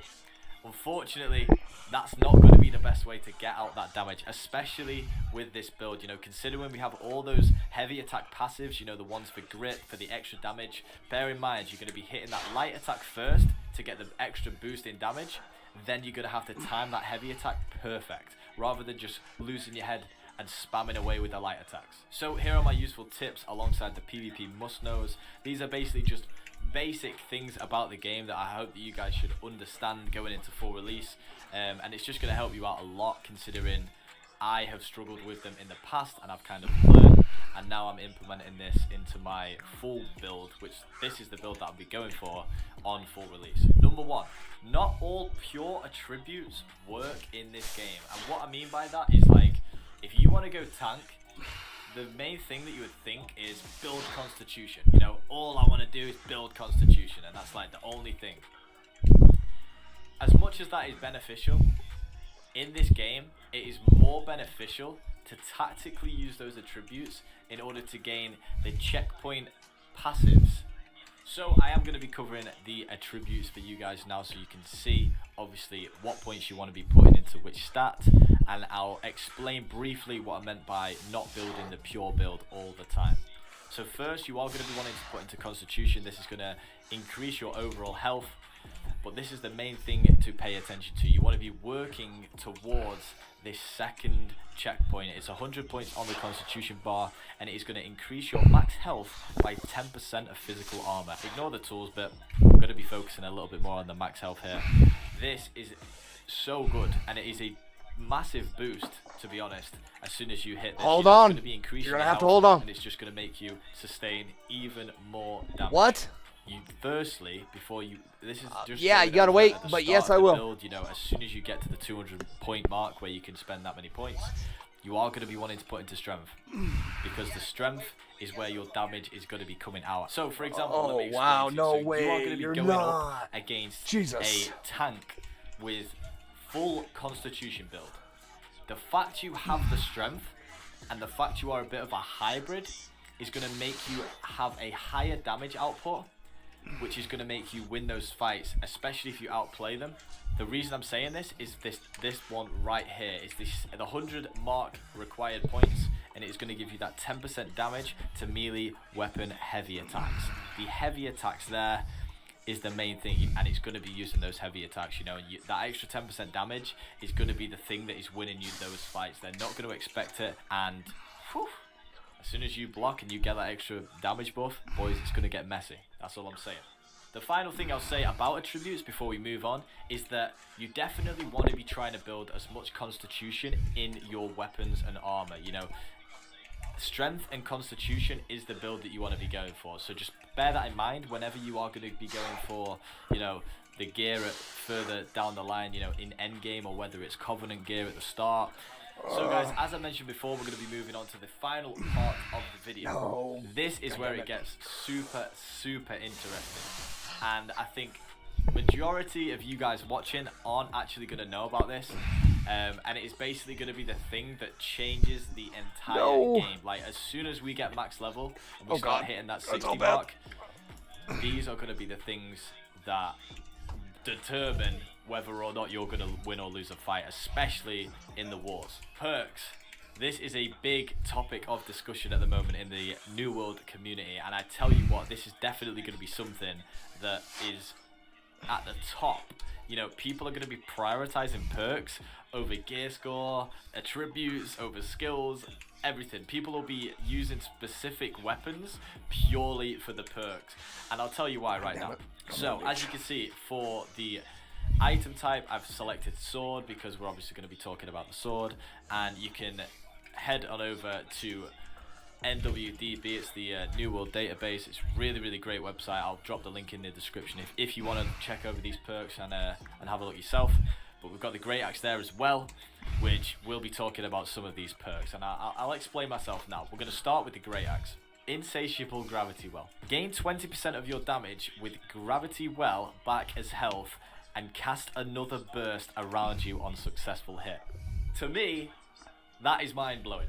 And you guys that have used the Great Axe before will completely understand, but you are going to be not only gaining health whilst you're in that Gravity Well and whilst you're doing damage on the explosion at the end, you're going to be able to cast another burst. So you're going to have a full new burst of damage as well as health and as well as fortify for your allies. So whew, if you've got allies fighting with you and you're casting the Gravity Well with this perk, it says it in the description. You know what I'm saying? I don't have to really explain it again. So definitely a perk to look out for. If you do see drops on the Great Axe and you see Insatiable Gravity Well, you want to be going for that. The next one I'm going to be talking about is Mending Execute. And now, as you can see there, gain 5% of your health back on a kill with Execute. Now, as I mentioned before, we are going to be choosing Execute as one of the skills. That big damage when you are hitting targets under 50% health. And this is going to gain you that. This is going to gain you even more health than, I'll show you again, even more health than what Feed will be doing as well. So if you're hitting a target under 30% health, mate, you're going to be healing up not only 10% of the damage done, but if you've got Mend and Execute, you're going to gain an extra 5% health back on kill. Awesome stuff, mate. Especially in those 2v1s and 3v1s. Can you see how I'm trying to explain it now in terms of, you know, you're going to be outnumbering people by yourself. So we're going to jump straight over onto the sword now, and I'm going to explain basically my favorites. You know, the sword perks at the moment I don't feel are too overpowered, but we'll see how it goes into endgame. You know, I'll update you guys as we get on, but I think these are the selects for me, and I'm going to be explaining why. First, we have Refreshing Move. Now, light and heavy attacks reduce your active weapon cooldowns by 1%. Cooldowns on this game, I think, are the most important thing you can think about. You know, if you're getting skills that are going to be cooling down and refreshing the skill quicker than your enemy, then you are going to be realistically winning those fights, because it's your skills that are going to be doing the most damage, or you're reducing the most damage. It scales as the gear score gets higher and higher, so you know you can end up getting like 2.8% reduction on cooldown, which is absolutely incredible. The second one that I'm going to mention today, you know, I wish I could cover all of these perks, but maybe that's time for another video. You know, I'll go over some of my favorite ones, but I'm just going over the sword and the Great Axe ones for now. The second one is Life Stealing. You gain 0% of the damage as health and does not trigger off persistent damage or the damage over time effects, which is perfect because we've not got hardly any damage over time effects, alongside the healing that we've already got from the Great Axe, and alongside Defiant Stance whilst getting Lifesteal. You know, it's going to be consistently healing you up, and people aren't going to be able to kill you. That is it from the perks. You know, I'm not going to cover these too much today, but definitely one to look out for. I'm telling you right now, perks are going to be game changing for the game, especially at max level. So guys, like I said, I hope you've enjoyed the video. This is the first time I've ever done a build guide kind of thing, and I want you guys to give me some feedback. Obviously, I know it's not perfect, but I just kind of wanted to share my knowledge. And you know, if you want to copy the build and you want to go for it, 100% go for it. I think it's a great build, and it definitely stood its ground in the beta. I tell you what, I was winning 90% of 1v1s, and I was taking on a lot of players even when I was outnumbered. On that note, before I do end the video, I just want to say this is primarily for when you are outnumbered and the 1v1s in PvP. You know, I mentioned a little bit about war. The only thing that you are going to be wanting to respec for the wars is the attributes into Constitution, you know, because your primary role is to stay alive. You aren't going to be really wanting to damage that much because you're going to have a team of DPS that they're going to be in that role better than you are, okay? So stick to what you know, stay in your lane, get that extra health, and stay alive, boys. That is my words of wisdom coming in from D there. That is it from me today, guys. I know it's a big video today, and I hope that I've done an alright job of it. I'm not the best with these sort of things, you know. But if you've enjoyed the content that's going out on the YouTube channel, please do let me know. Drop a comment below, and let me know what your build is going into full release. See you there, boys. 28th of September. Dilly D, signing out. Peace.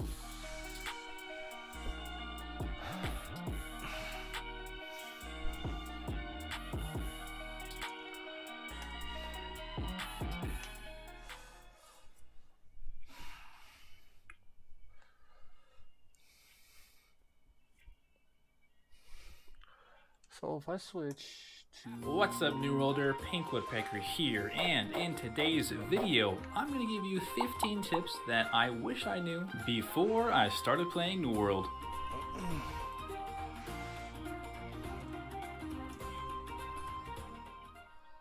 Tip number 1 is server choices. Okay, so hear me out.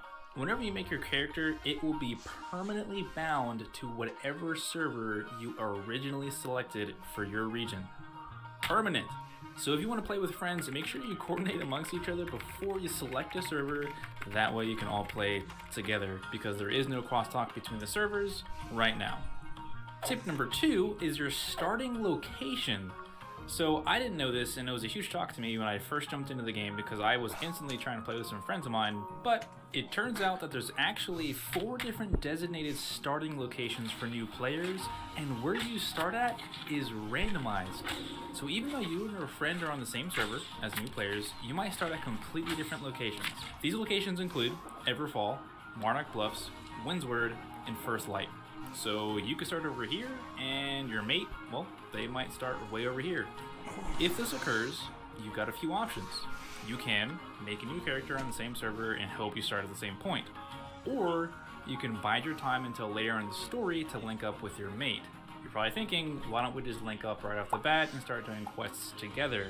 Well, if you're doing the main story, it's actually tied to your starting settlement based on where you first spawn for a while. I want to say it's like level 12 or 13 or something like that. You're going to be completing quests based on your starting settlement. Now, fear not, because that's not like forever getting to like level 12 or 13. And it's not impossible to synchronize quests, because you guys could, of course, just link up together and start completing settlement quests together. I mean, that's your choice. However, if you don't want to make a new character, there is a certain point in the main story, and no, I'm not going to spoil anything, but the main story will eventually tell you to go to Fisherman's Bend. And it's at this point that your main quests will no longer really be tied to the settlement that you originally started in, and you can go about completing your main story together with your mate.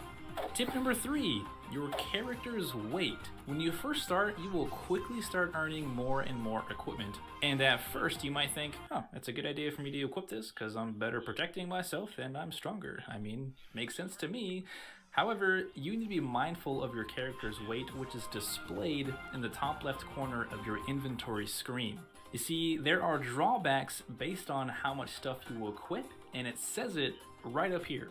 So, if your character is considered light, your dodge will be a quick roll that covers a lot of distance, and you deal 20% bonus damage and healing.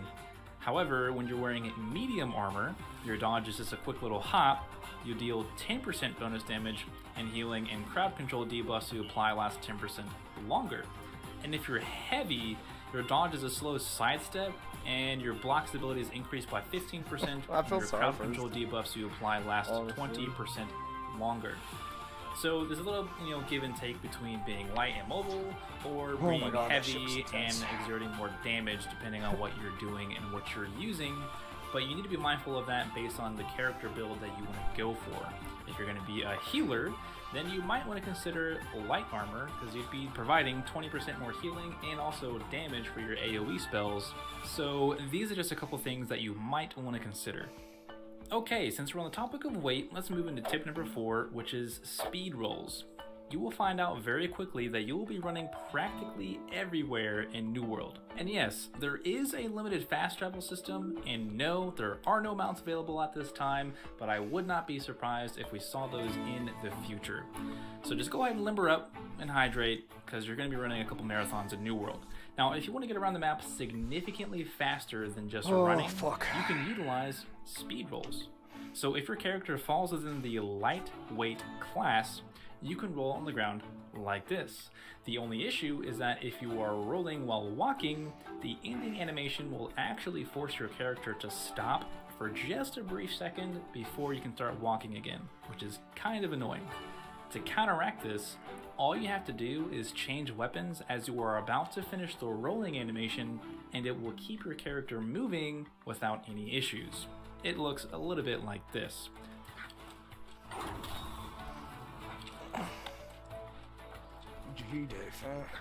Trust me when I say this, speed rolls will save you an immense amount of time traveling around the map. Moving into tip number 5, now if you're kind of lazy and you want to multitask while you're running your marathons, then make sure to use auto run, which by default is bound to the equal sign. While you auto run, your character will automatically vault over obstacles, you can open your map, you can customize your character, select settlement buffs, or just look through additional content on my YouTube page and subscribe while you're at it. That will help you kill some time for sure. Tip number 6. Switching gears for just a second, let's talk about character leveling tips. Now, I don't know how you play MMOs, and I'm not going to sit here and tell you how to play MMOs, but I am personally a hoarder of everything. If I can pick it up, I probably will. Now, I'm not saying that hoarding is the way to go, but I would make it a habit to specifically train harvesting, tree cutting, and mining anytime that you are out and about completing quests. There are numerous late game perks to getting ahead on this, but it's also because there are quests that come later in the game when you are out and about completing quests. There are numerous late game perks to getting ahead on this, but it's also because there are quests that come later in the game. Once again, no spoilers, but there are quests later in the game that will require you to have certain levels in those categories. If you don't, you might be forced to buy things that you need, and there's no telling what the market would look like at that time. Moving on to tip number 7, which relates back to tip number 6. Since we're talking about resources, let's talk about some of the best places to find said resources. Essentially, if you find yourself only using the predetermined paths in the game, you know, like the walking paths, right? You're going to be missing out on a lot of things that you could be collecting passively to build up additional items, to level up, or just find resources that can be a little bit more rare, and you can make note of their location for use later on. Tip number 8, since we're still talking about my terrible hoarding habit, thankfully there are a few things that you can essentially never have too much of. One of those things is herbs in the early game. That's the purple looking plant, and they're used for making potions. The other base ingredient to potions is water, and that's once again something you can really never have too much of. Now, you can pick up a small supply at settlements from their well, but it's really just a small supply. What's really nice is that when you go to pretty much any lake or stream, you can just collect the water there at really no sacrifice to your character at all, besides your inventory weight. Tip number 9, this one is very quick. Don't forget to cook, and don't forget to eat what you cooked. This will give your character some long-term buffs like healing over time or increased mana regeneration that you can rely on while you're duking it out in New World. Moving into some items that will make you a more efficient adventurer. So tip number 10, when you finally make it to your first settlement, go ahead and pick up all the quests that you can. There really isn't a maximum that you can hold. However, there is a maximum that you can see displayed on your screen, and that magic number is 6. So even if you go down your full list of quests, and let's say you pin them all, you can only see 6 active quest items at a time on your main screen.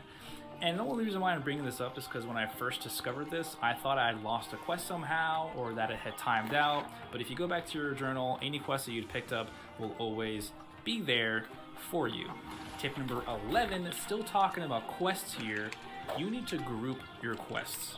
and I can't tell you how much time this will save, especially since for the most part, well, you're running everywhere. Now the main story does a great job of leveling up your character as you progress, but sometimes you just want to get that extra edge, that extra, you know, buff to your character. So before you actually set out to complete a main quest, go ahead and peek around to see if there are some other quests that you can complete on the side while you're in that area. I'm telling you right now, that's going to save you so much time. Tip number 12, be very careful with PvP quests. As the name implies, these are high risk, but also high reward. And at first, when I looked at these, I figured I had to actually participate in PvP. Well, yes, but also no. These really don't require you to attack other players. In fact, you could do your best to avoid other players if you wanted to. However, it requires you to complete certain quests while you have PvP enabled. Now, here's the thing. If you die while you have your quest in progress, you will lose all of your progress on that quest. It doesn't matter if you completed all the requirements and all you had to do was turn it in. I'm telling you right now, if you die, you will lose all of your progress. You'll have to go back to the faction and request the quest all over again. As a matter of fact, I want you to listen to the heartache in my friend's voice as we discovered this together. I'm dead. You guys, it's all up to you. All up to us. He's close. Oh, he's coming to get me. He's coming to get me. Ah, PvP mission failed. Yo, all of my quests are gone. All of them? Yep. They're no longer on my screen. Damn it! So frustrated. That is super annoying. So my tip here is either be amazing at PvP or do these in a group of other friends so you can run your own mobs. You know, the wholesome way of doing things. Okay, so we've talked about quests and hoarding and mobs and wholesome. Let's talk about some inventory management. So this is tip number 13. You've probably found yourself with too much stuff in your inventory, and here are some quick things that I wish I knew to help manage that early game. First, if you have an excess armor piece that really isn't worth much, doesn't have a high gear score, it has nothing special to it, and is not colored green or purple or anything else, just salvage it. This will typically give you a few parts for free, like iron or something like that, and it will also give you some repair parts, which are necessary to repair your own gear. So salvaging stuff is almost a necessity so you can get those repair parts. And by the way, you have a very helpful repair all button at the bottom of your inventory screen, so don't make the mistake of individually repairing each item like someone else unfortunately did. Tip number 14, if you have unused arrows or bullets, I mean iron cartridges, excuse me, then you can either sell those or simply equip them. These don't add to your character weight, but they do add to your inventory weight, and if you're collecting a lot of them, like iron arrows or iron cartridges, that weight can actually add up very quickly and lead to you being encumbered. So if you're not using a bow, if you're not using a musket, then just sell them because you don't need them, and if you do pick them up while you're out and about, equip them to your character so it's not taking up that precious inventory space. Okay, so you finally finished traveling out and about all over the place, completing quests, leveling up. It was awesome. Let's talk about tip number 15 really quick, and that's fast traveling. So let's say you're way over here, but you need to get back over, I don't know, say here very quickly. Well, number one, you need to pay attention to what inn you checked in to, because you can use what's called recall to inn. It is a free and easy way to fast travel in New World. However, be mindful that it has a 60-minute cooldown between uses. Don't use it so willy-nilly like someone else did. Now, if you wanted to quickly travel back out into the world, you can use some Azoth at a shrine to teleport to any settlement you have visited or any other shrine you have activated. If you need help finding these shrines, be on the lookout for gigantic blue beams that shoot up into the sky. These will always lead you to a shrine, and they are well worth taking the few minutes to pick up because fast traveling is an absolute lifesaver. And while you're back in town, you don't actually have to be standing at a shrine to activate a fast travel, because if you are anywhere inside of a settlement, you can fast travel just by opening your map and choosing where you want to go. However, please keep in mind this will cost you some Azoth, and fun. the price is See based what off happens. of your weight, the distance, and even the faction you chose. Well, New Worlder, that will conclude today's video, and I hope these tips helped you out. If you want to offer your free support, no Azoth cost to you, then consider subscribing and liking the video. That would be extremely helpful for me. Otherwise, I'll catch you in the next one. Peace.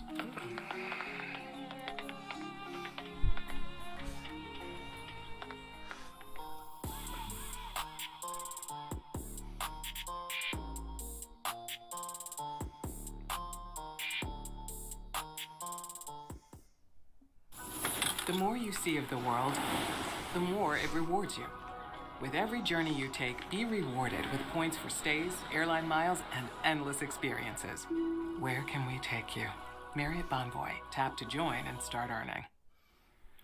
What's up, guys? It's your boy Damone. Welcome back to another live stream. This is the last day of the beta, y'all. So today we are going to be just chilling, you know. Last day, chop some trees, answer some questions. What's up, New Worlder? Pink Woodpecker here, and in today's video, I'm going to give you 15 tips that I wish I knew before I started playing New World.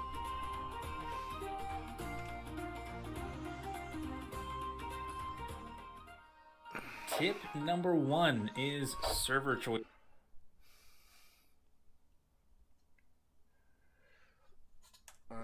Hello, welcome on in everybody. Today I've got for you my Ice Gauntlet and Rapier PvP build for New World, and this is a fantastic build for pretty much every form of PvP. The Ice Gauntlet provides us with excellent control over the battlefield, allowing us to immobilize and snare tons of opponents, and then we mix that with the high damage of the Rapier and the ability for it to get some crazy backstab combos. And yeah, not only do we have a build that can really hold people in place, but we can really punish them for falling in our trap. If you guys want a written guide to this build, you can find it on my website, pvpnewworld.com. There's also a link to the written guide down in the description for you guys too. And finally, this build was put together in the open beta, meaning that we didn't make it to endgame with the build. But that being said, the game is just coming out around the corner. Everybody's going to be starting out, so this is a great build for you guys to get into PvP and have something pretty strong to start off with at the beginning of the game. Alright, so let's take a look at that build. So to start off, we have fully stacked intelligence for this build. We are aiming to do as much damage as possible. You don't, however, have to stack as much intelligence as I have here. If you want to get access to the first Constitution potion upgrade, you can definitely put a few points here too, but it's really up to the user based on how much damage you want to do versus how much health you 21, have. baby, let's You go. won't see diminishing returns in your attributes until you get past 100 points. So for early game, it's not a big deal if you just want to stack your offensive attribute of choice. We get a little bit of a Constitution bonus from our gear. This is really nice because, well, hit points is going to help us stay alive in PvP. We're in full light armor, so we're pretty squishy, and that's another reason why I said if you want to put points in Constitution, you definitely can to give yourself a little bit more durability and healing power.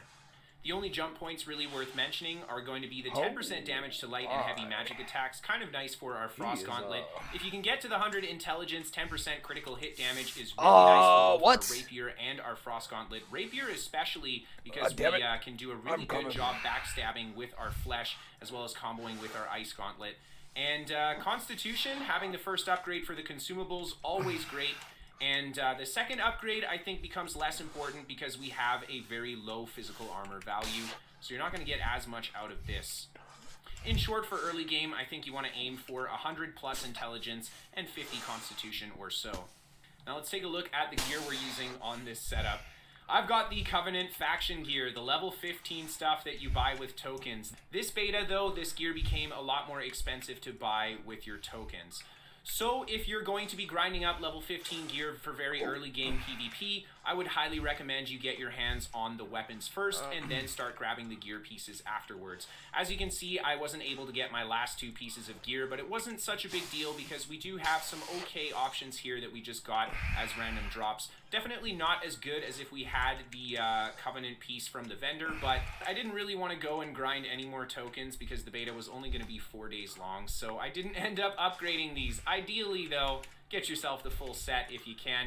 And then for the necklace, I went with the Tribal Loyalty Charm. You get this for completing one of the main story quests, and you get it very early in the game, a nice hit point boost, just a fantastic early trinket, especially for PvP. And then the weapons, of course, we got from the vendor, like I mentioned. And these are really nice because they're going to have a great power level. On top of it, they have an enchantment slot. So you can put a gem on them. I didn't end up enchanting the Ice Gauntlet because it already deals elemental damage, which will scale from our intelligence. The Rapier, however, actually gets a nice damage boost if we put any elemental or magical damage enchant on it. So I've gone with the Arcane enchant here, mostly because the Sapphire was the only gem that I found with the few iron that I mined. But Empowered is actually, I think, the choice to go for. From my testing, I found the Empowered enchant actually scaled better than the other elemental counterparts. Now, I'm not sure if that stayed this patch. That was in last beta that I tested that. I don't have access to the gems this patch to test it, but pretty much whatever gem you can get that scales off intelligence you want to put here. And don't fret too much if it's not the best one for early game, because it is just that early game, and you'll find yourself better things as you continue to play. Now, of course, we got to take a look at the consumables we're using on this build. We detailed this in my build guide for how to set up a character by level 15 for PvP.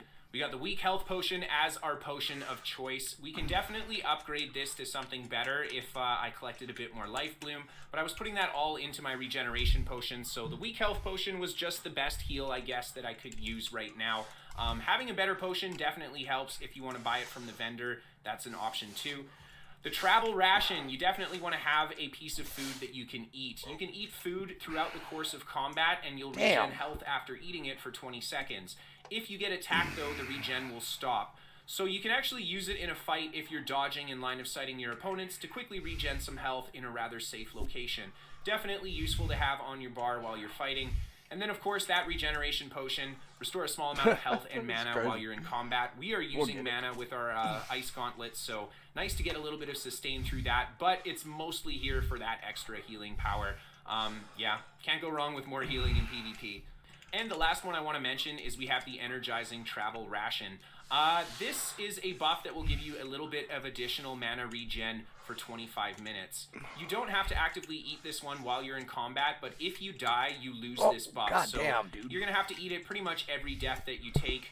And I am in light armor. We're at that weight of 13 or lower for light this patch. It was changed from 15 last patch. And the light armor, of course, so important for that roll. The roll is going to be great not only for avoiding attacks, but it helps us be more mobile than the other armor weights that are out there. And, of course, for that 20% damage bonus. Now let's take a look at the weapon masteries that we're running for this build. Starting off on our Rapier, I invested really heavily into the Grace Tree. The first one that I leveled up was Evade. I think this is Rapier's best PvP skill all around. You can use it to attack, you can use it to defend, and you can use it to move around. I mean, it's got everything, and it's a very unique skill in the fact that you can actually cancel any animation with Evade. That is huge for making good engagements in PvP and just ending up on the better side of a mutual exchange. The next skill that I focused in after fully leveling up my Evade was Flesh, and Flesh is such a good skill for PvP as well. The Gap Closer is amazing for not only hunting down opponents, but escaping things like the Great Axe's Maelstrom pull. And when you finally fully upgrade Flesh, you get the ability to do a backstab light attack at any point during the Flesh. This is really nice because you can quickly position yourself behind an opponent, hit them with a guaranteed critical backstab, and then right away chain that into an Evade light attack.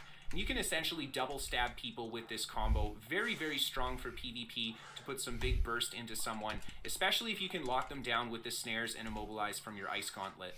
And then after that, I invested in the Riposte skill. Riposte is really nice. I didn't use it with the last build that I played, and I kind of feel like I should have used Riposte because it is so good at countering an aggressive melee fighter. When you find yourself on the back foot and your opponent's about to put a lot of damage into you, Riposte can not only save you from that situation so you can escape, but you can even turn it around and respond with a powerful offensive combo of your own. But for this build, I think that the Riposte is definitely the flex spot, and if you wanted to use a different Rapier skill, you could use that instead here.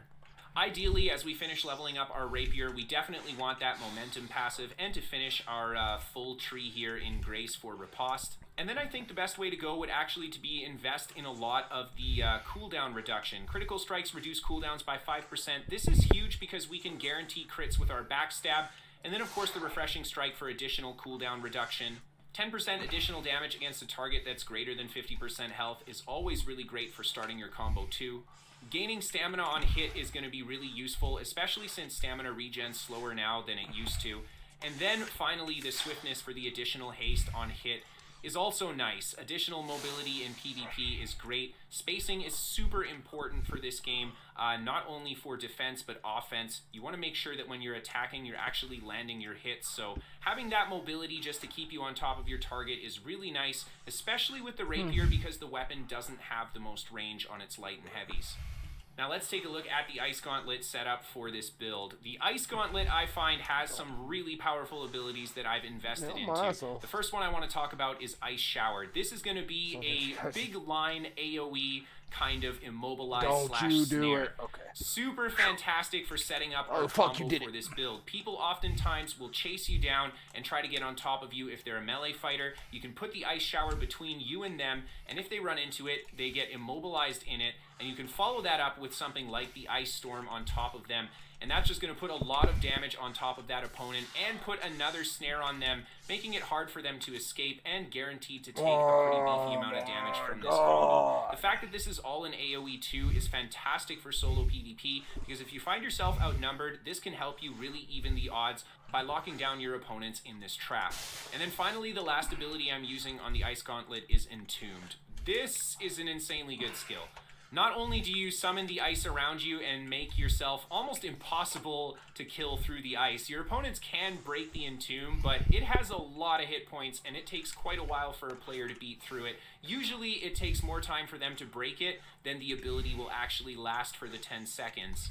While you're in the Entombed, you regen your mana faster, so pretty much you don't need any sort of mana sustain for your Ice Gauntlet. As long as you have Entombed, you can enter it and get all of your mana back, break out of it, and then wait that 30-second cooldown, and you'll be able to just get all your mana back again. So the amount of sustain that this gives you for your just magical attacks is absolutely amazing, and it's worth the slot, I think, just for that alone. And finally, if you click your right mouse button after entering the Entomb, you can do an AoE knockback that will push opponents away from you. This is really nice because if you go into the Entomb and a bunch of players surround you, you might not be able to roll away from them. The knockback allows you to break a bit of space so you can at least escape from that tight situation. All around, a really fantastic skill, and all of these abilities on the Ice Gauntlet are very strong in their own regard. And then for the passives that we're using on the Ice Gauntlet, I've got Quick Frost for the increased speed while in a frosted area. Fantastic because we're slowing our opponent down and speeding us up, further increasing the gap between our speeds. And then we've also got Cold Reach for the increased damage if your opponent is further than 15 meters away with your light and heavy attacks. Passives I definitely want to invest in for this build if I level up the Gauntlet further would be something like Heavy Freeze, so that your heavy attacks will freeze a target that's in your Ice Storm or affected by Frostbite for 1 second. Really great for control. And then we've got Ultimate Chill. Ice abilities chill targets, increasing the ice damage by 35% for 3 seconds. A massive damage boost on this Ultimate Chill here. Unfortunately, I think we'd have to stack a ton of passives in this tree in order to get access to that. And then we get increased critical chance of hitting an enemy in a frosted area with Frostbite by 20%. Also a passive I would really want for this build.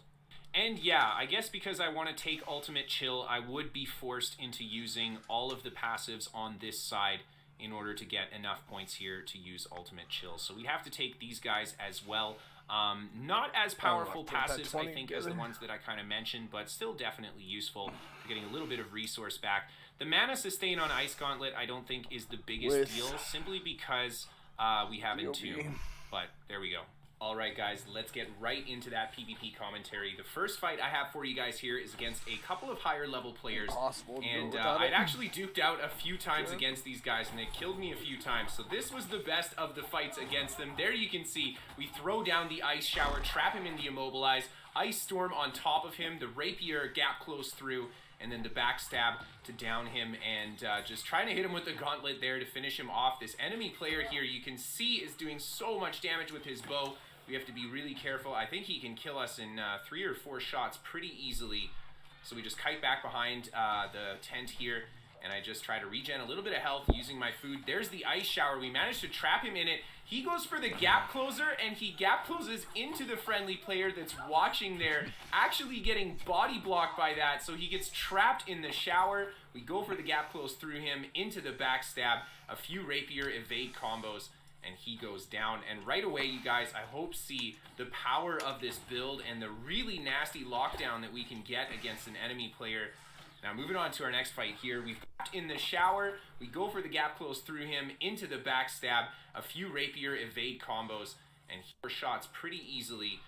So we just kite back behind the tent here, and I just try to regen a little bit of health using my food. There's the ice shower. We managed to trap him in it. He goes for the gap closer, and he gap closes into the friendly player that's watching there, actually getting body blocked by that, so he gets trapped in the shower. We go for the gap close through him into the backstab, a few rapier evade combos, and he goes down. And right away, you guys, I hope see the power of this build and the really nasty lockdown that we can get against an enemy player. Now moving on to our next fight here, we've got a couple of purple players, and the first one here I'm actually doing great damage to with my Ice Gauntlet, getting some nice crits on him, and he right away goes into his Entomb. We're left to deal with this Hatchet guy. He put some big damage into us. Unfortunately, I go for my flesh right into the guy's ice shower, and I immobilize myself and quickly just counter with the evade so they don't combo me out while I can't roll there. And they start putting in some nasty damage to me. This guy has a lot of damage with his projectiles too. We're both really squishy. He unfortunately is standing out in the open like that. He should have tried to take a little better terrain, to have a tree or something that he could hide behind while he shot at me. We managed to take him down. Unfortunately, this guy has the Warhammer out there, so my riposte was a little bit early, and we don't end up getting the counter, and he just hits us after the riposte. And I try to go for the heavy there, quickly evade out of it, seeing him go into his Warhammer.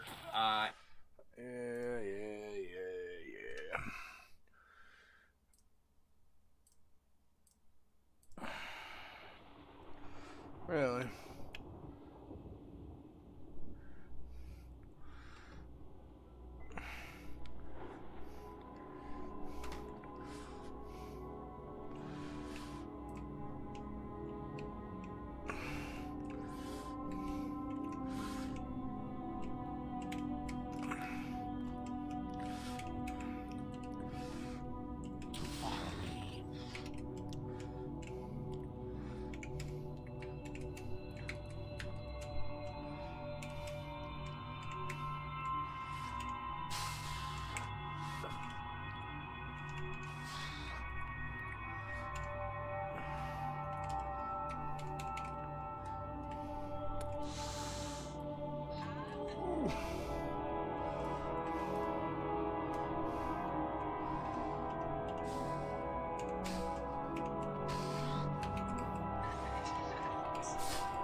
Another band of Deathwing's converts?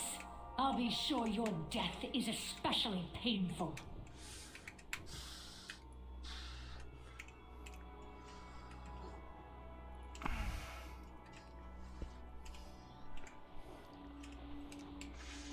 No!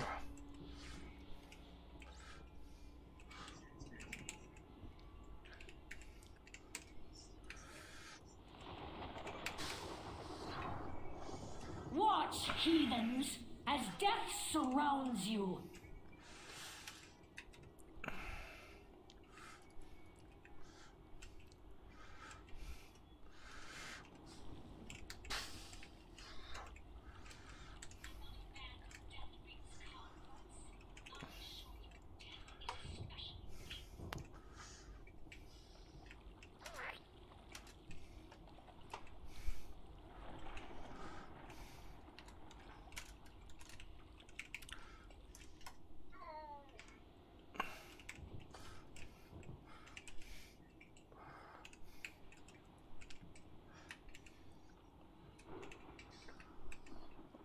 This isn't how it's supposed to end. There is an unnatural darkness to this place.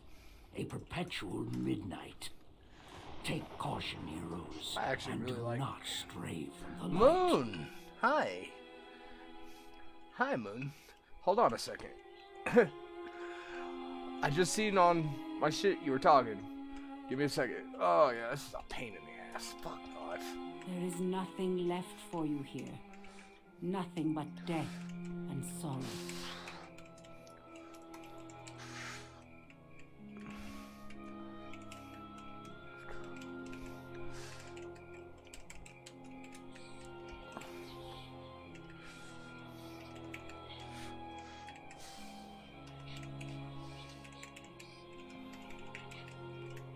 The darkness surrounds you.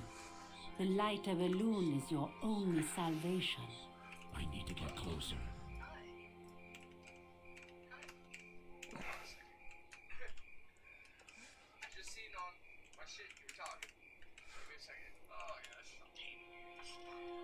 Why are your eyes blurry? You tired or what? The moonlight can bring rest to your weary souls in this forgotten place.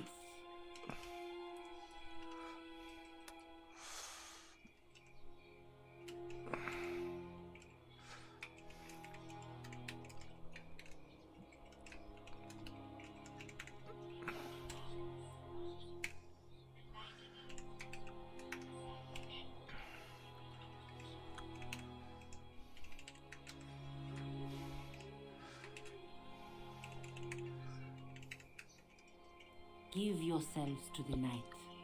Elune will guide you from this mortal prison. I'm out of range. Do.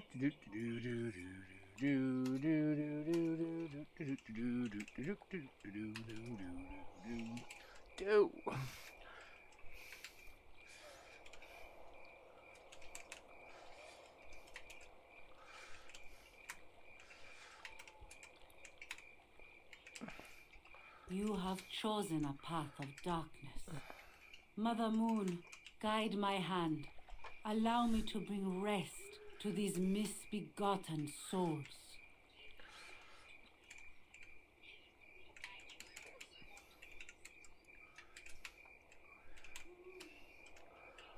I'm so happy, Moon. I got a 20. You have no idea how happy I don't have a target. And now, if you do a 20, you get a portal to the dungeon. It's weird.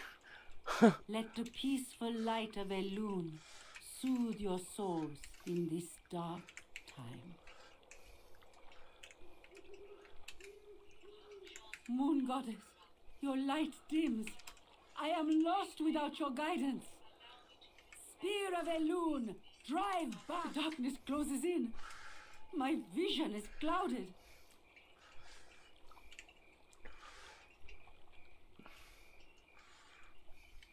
Eyes of night, pierce this dark. Mother Moon, I can no longer see your light.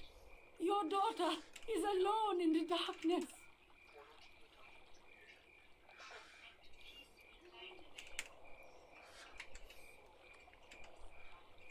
I can see the light of the moon so clearly now.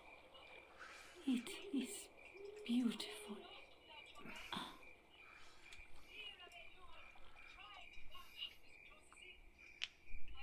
Tarande.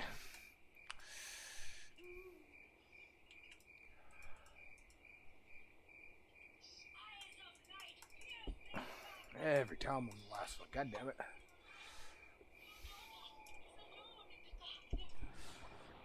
Eye strain. Been looking at your computer for too long. How was the 20? Stressful as fuck. Just like this fucking one I'm gonna do next is.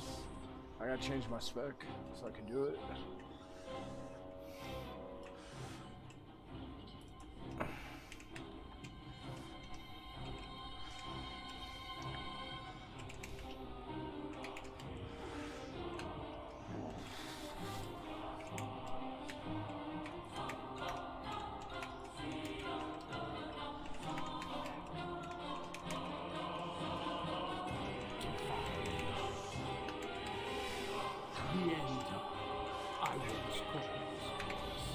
had not seen by then. I did not know.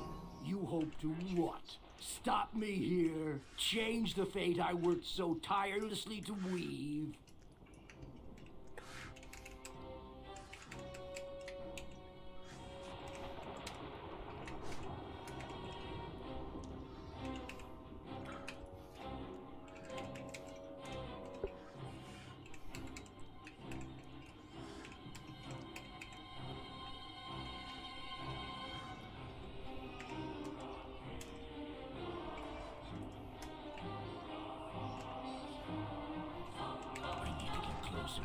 You crawl unwitting like a blind, writhing worm towards endless madness and despair. I have witnessed the true end time. This is a blessing you simply cannot comprehend. Out of range. So be it.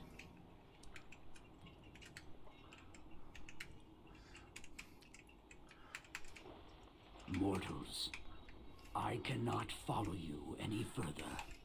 Accept my blessing and use the hourglass of time to defeat Murazan. The powers of the hourglass do nothing to me.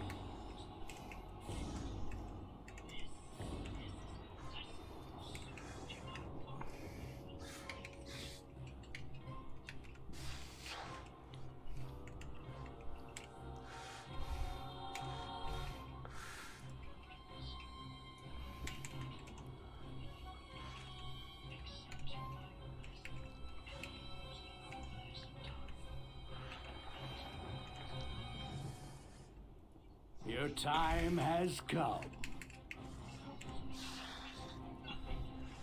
You know not what you have done, Menthul. What I have, at last it has come to pass. The moment of my demise. The loop is closed. My future self will cause no more. Wait, what?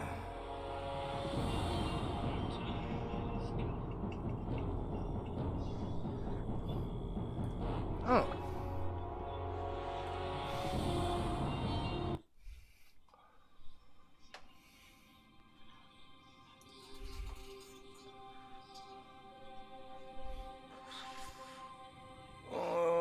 Lightbringer, Storm Rage.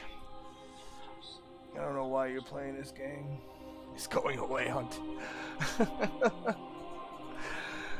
I'll probably still play it, but I'm no-lifing it. New World for sure. I'm no-lifing. And I heard they're adding ranked PvP into this game already.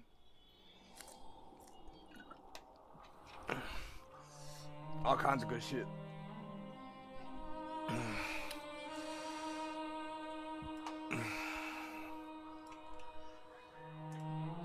So, I've been listening to the builds I'm gonna do. I'm gonna go, I think, rapier bow. Cause that way I could be fucking distance. And then when they come up on me, that's gonna be my main weapon. I'm just gonna bang on them, I think. Pretty sure that's what I'm gonna do anyway. We'll see.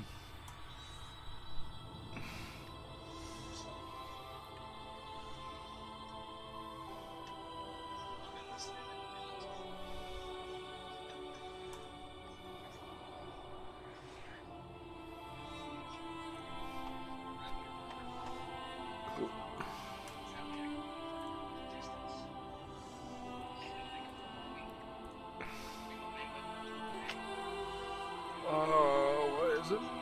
Move, bitch. Balls. Oops.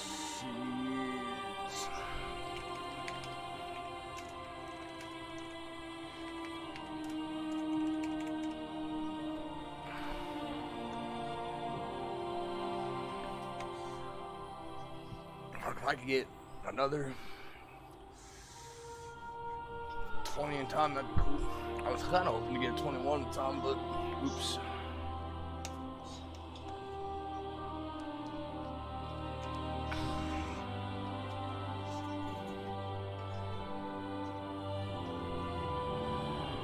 Oh no, I'm not doing no tank build. Fuck that.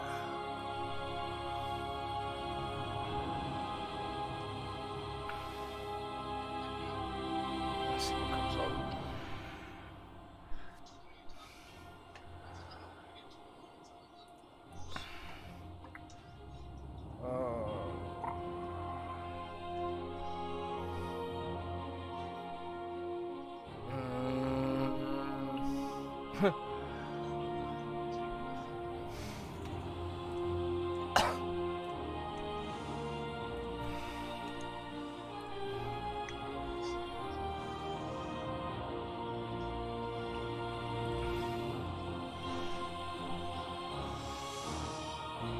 Swear to God, is that this one?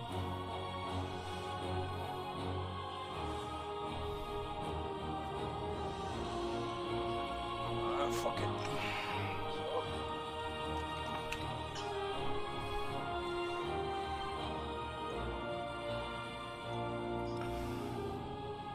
I commit their rogue.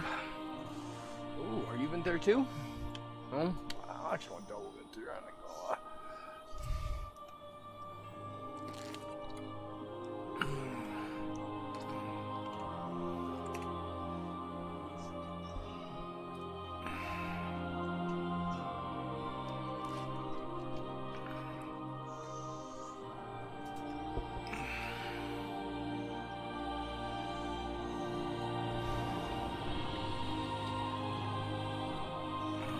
Turn my add-on off real quick.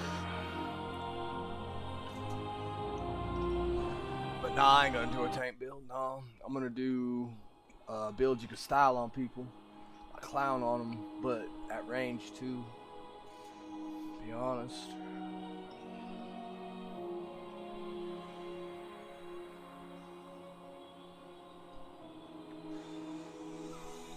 Oh yeah. Alright, so Rogue is Ventier 2271.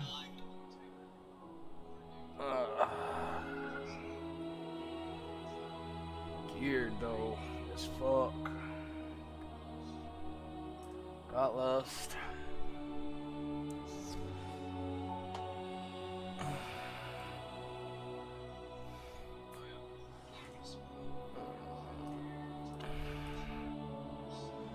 Oops.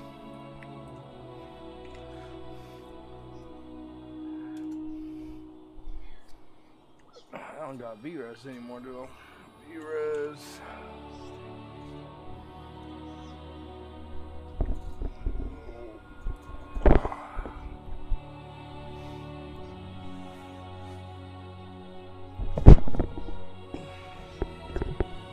Oops, what? Ooh.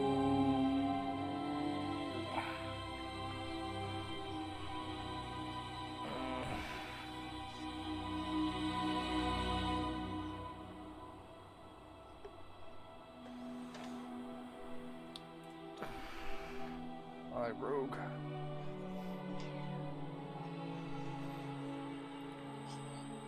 Oh, did you? I probably will. I haven't pugged yet. I'm not gonna pug until tomorrow.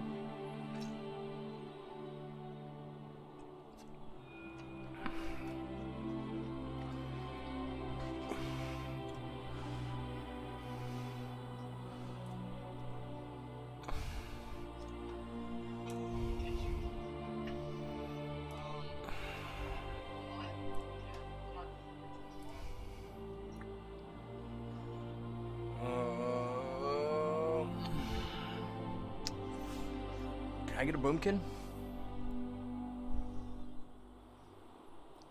I hate when I do shit like that though.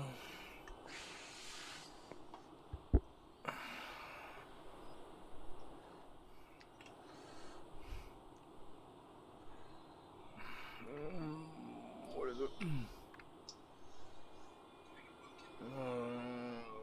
ain't got shit for shit. Oh, main's current score though. Okay.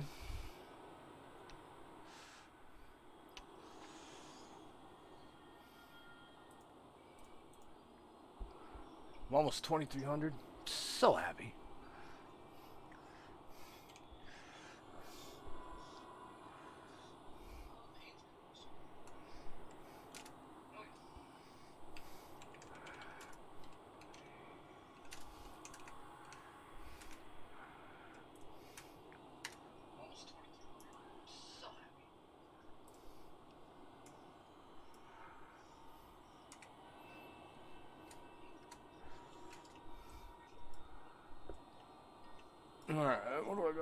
2300.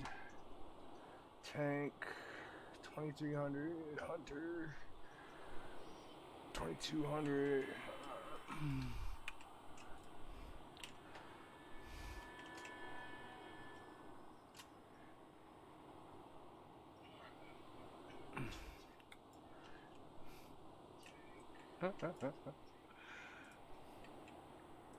I welcome you. Any people with brains running 19 keys? Go inside. 20 HOA.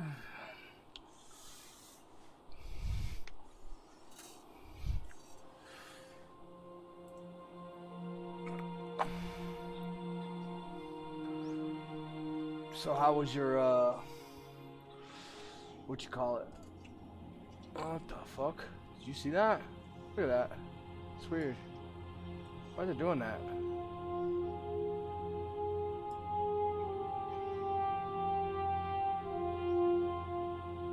It's so weird.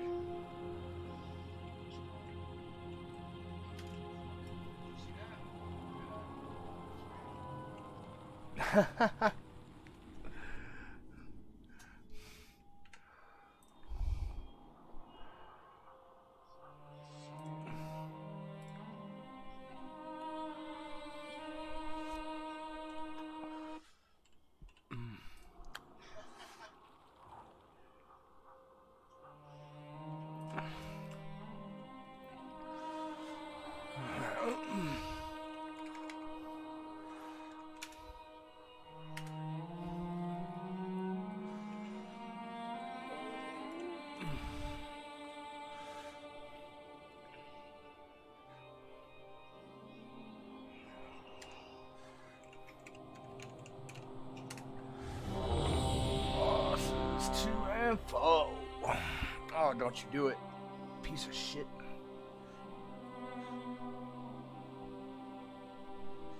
Hold on.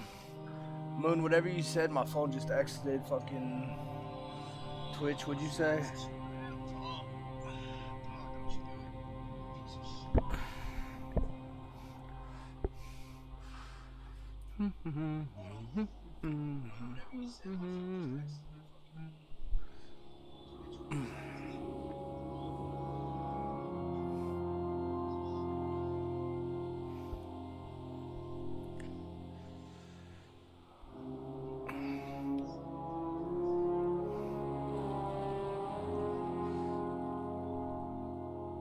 Silverish.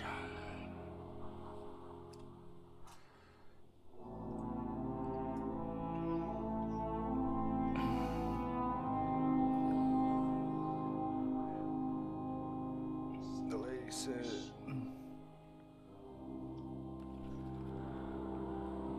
okay.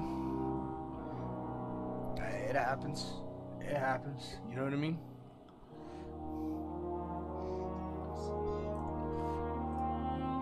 I ain't too worried about it. You're the one helping me out, not the other way around. You know? I do appreciate it.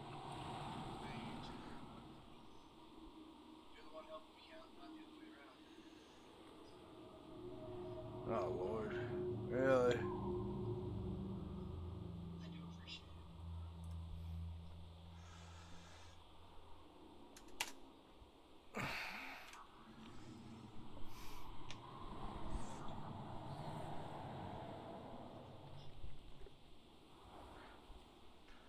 Oh, I'm glad I got it.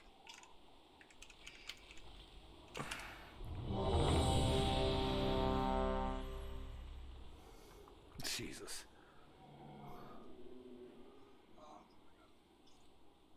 That's crazy.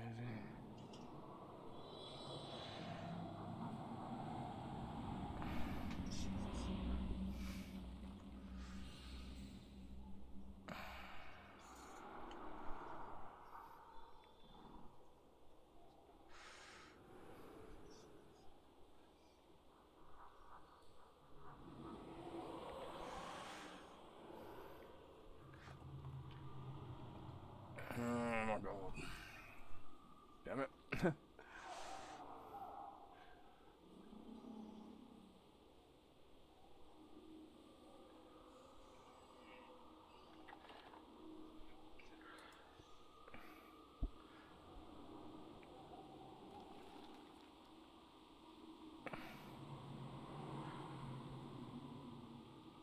Oh, that's fine.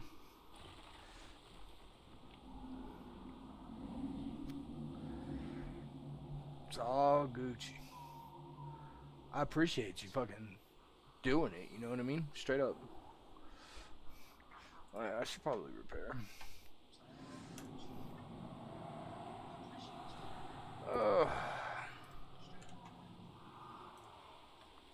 Alright, let's disenchant. What is this? Anyway.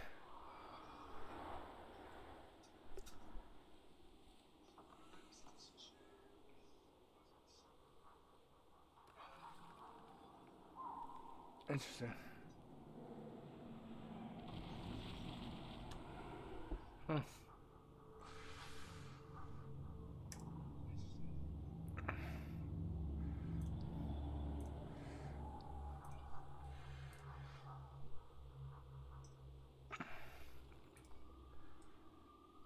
In the washroom. Jesus.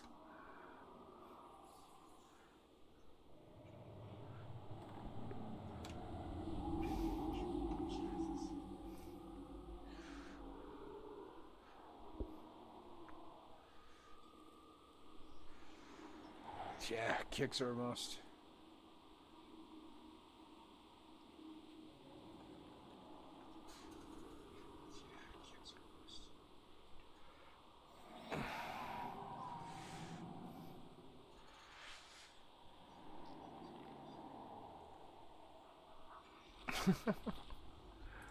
Come on. How much health do I have?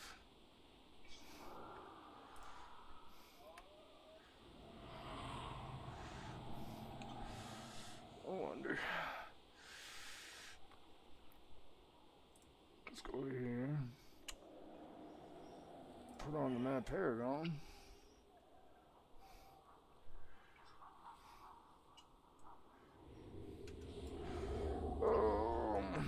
Do one more. Someone get.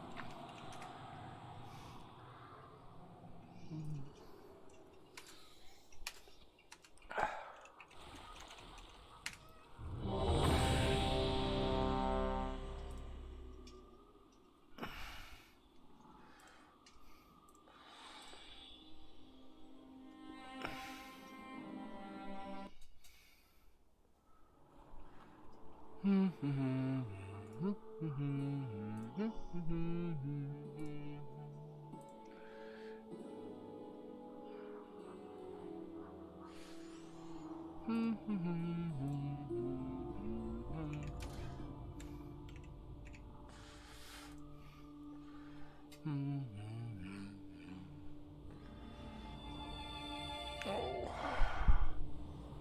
Ouch. Ouch.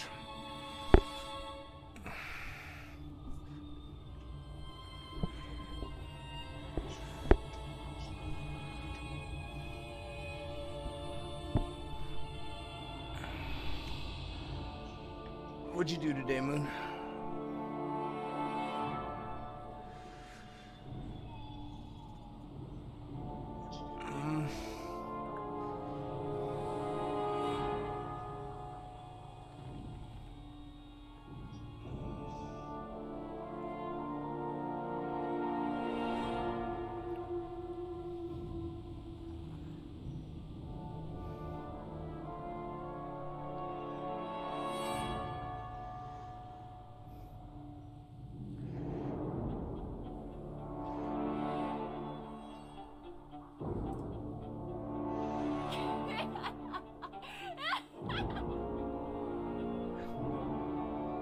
Homework.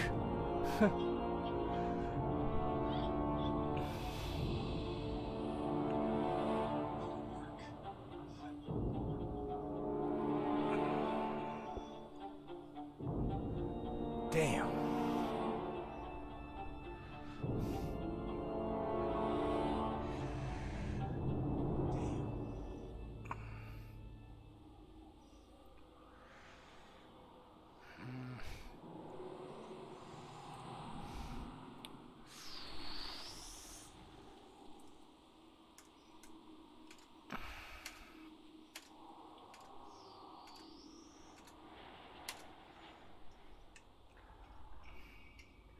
Yeah, I did. Worked all day, honestly.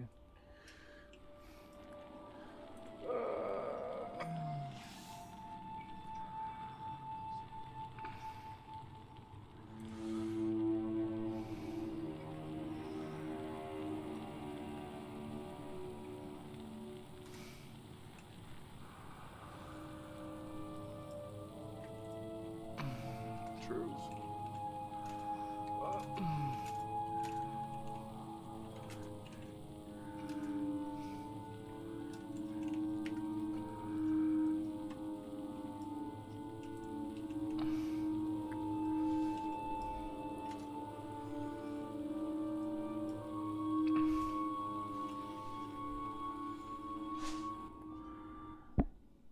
You're shit.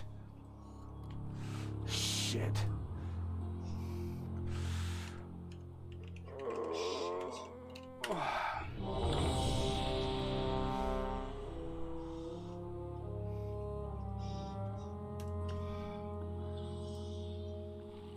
Oh my god.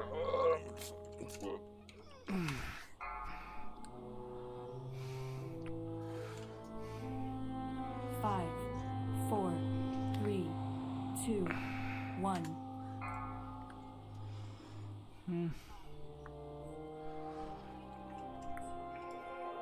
Oh fuck, he's frosting.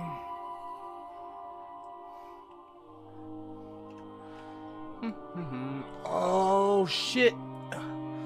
Not okay. Come on, please hurry up. Please hurry up. Please hurry up. Shit.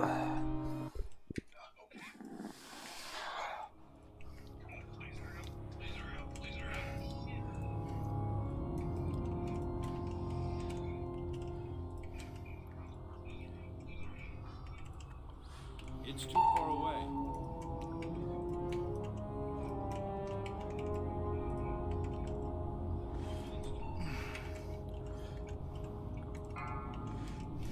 I'm out of range.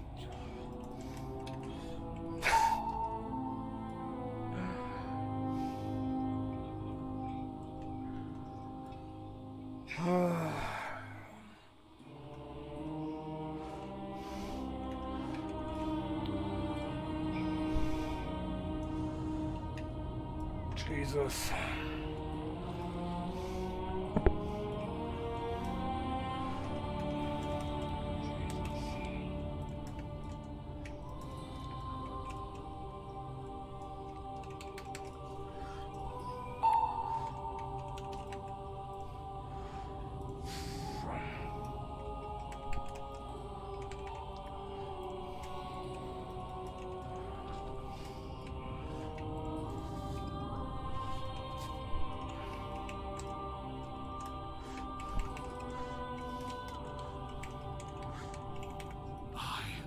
Deserve better.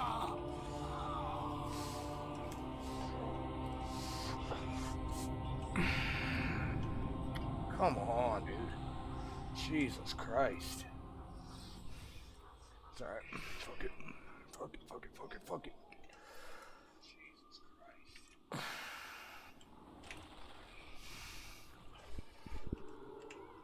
Let's see what happens.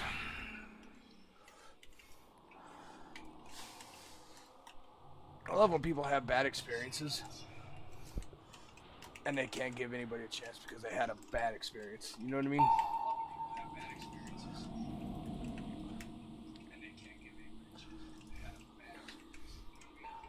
I need to get closer.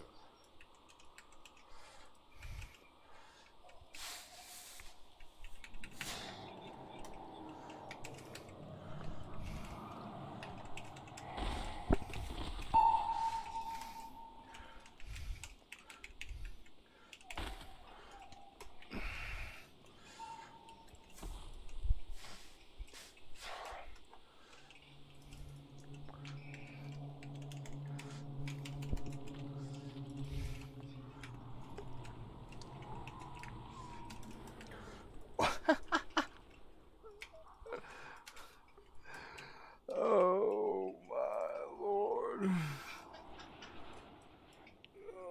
This dude talks so much shit and he can't kite. to save his life. He's cutting in a fucking circle, dude. Instead of just cutting straight back. Like, what the fuck?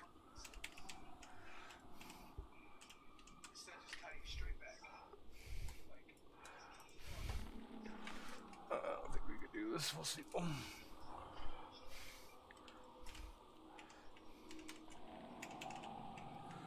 And he's backpedaling.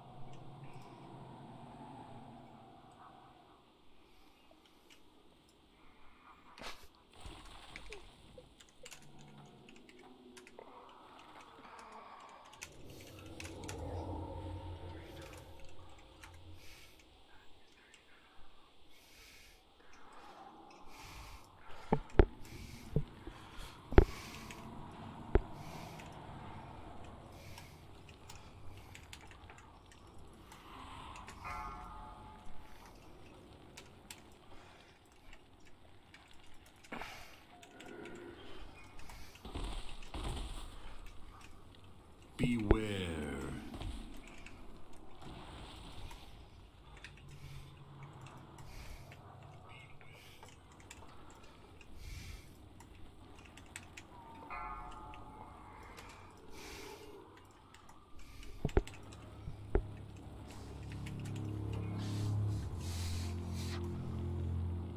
Beware.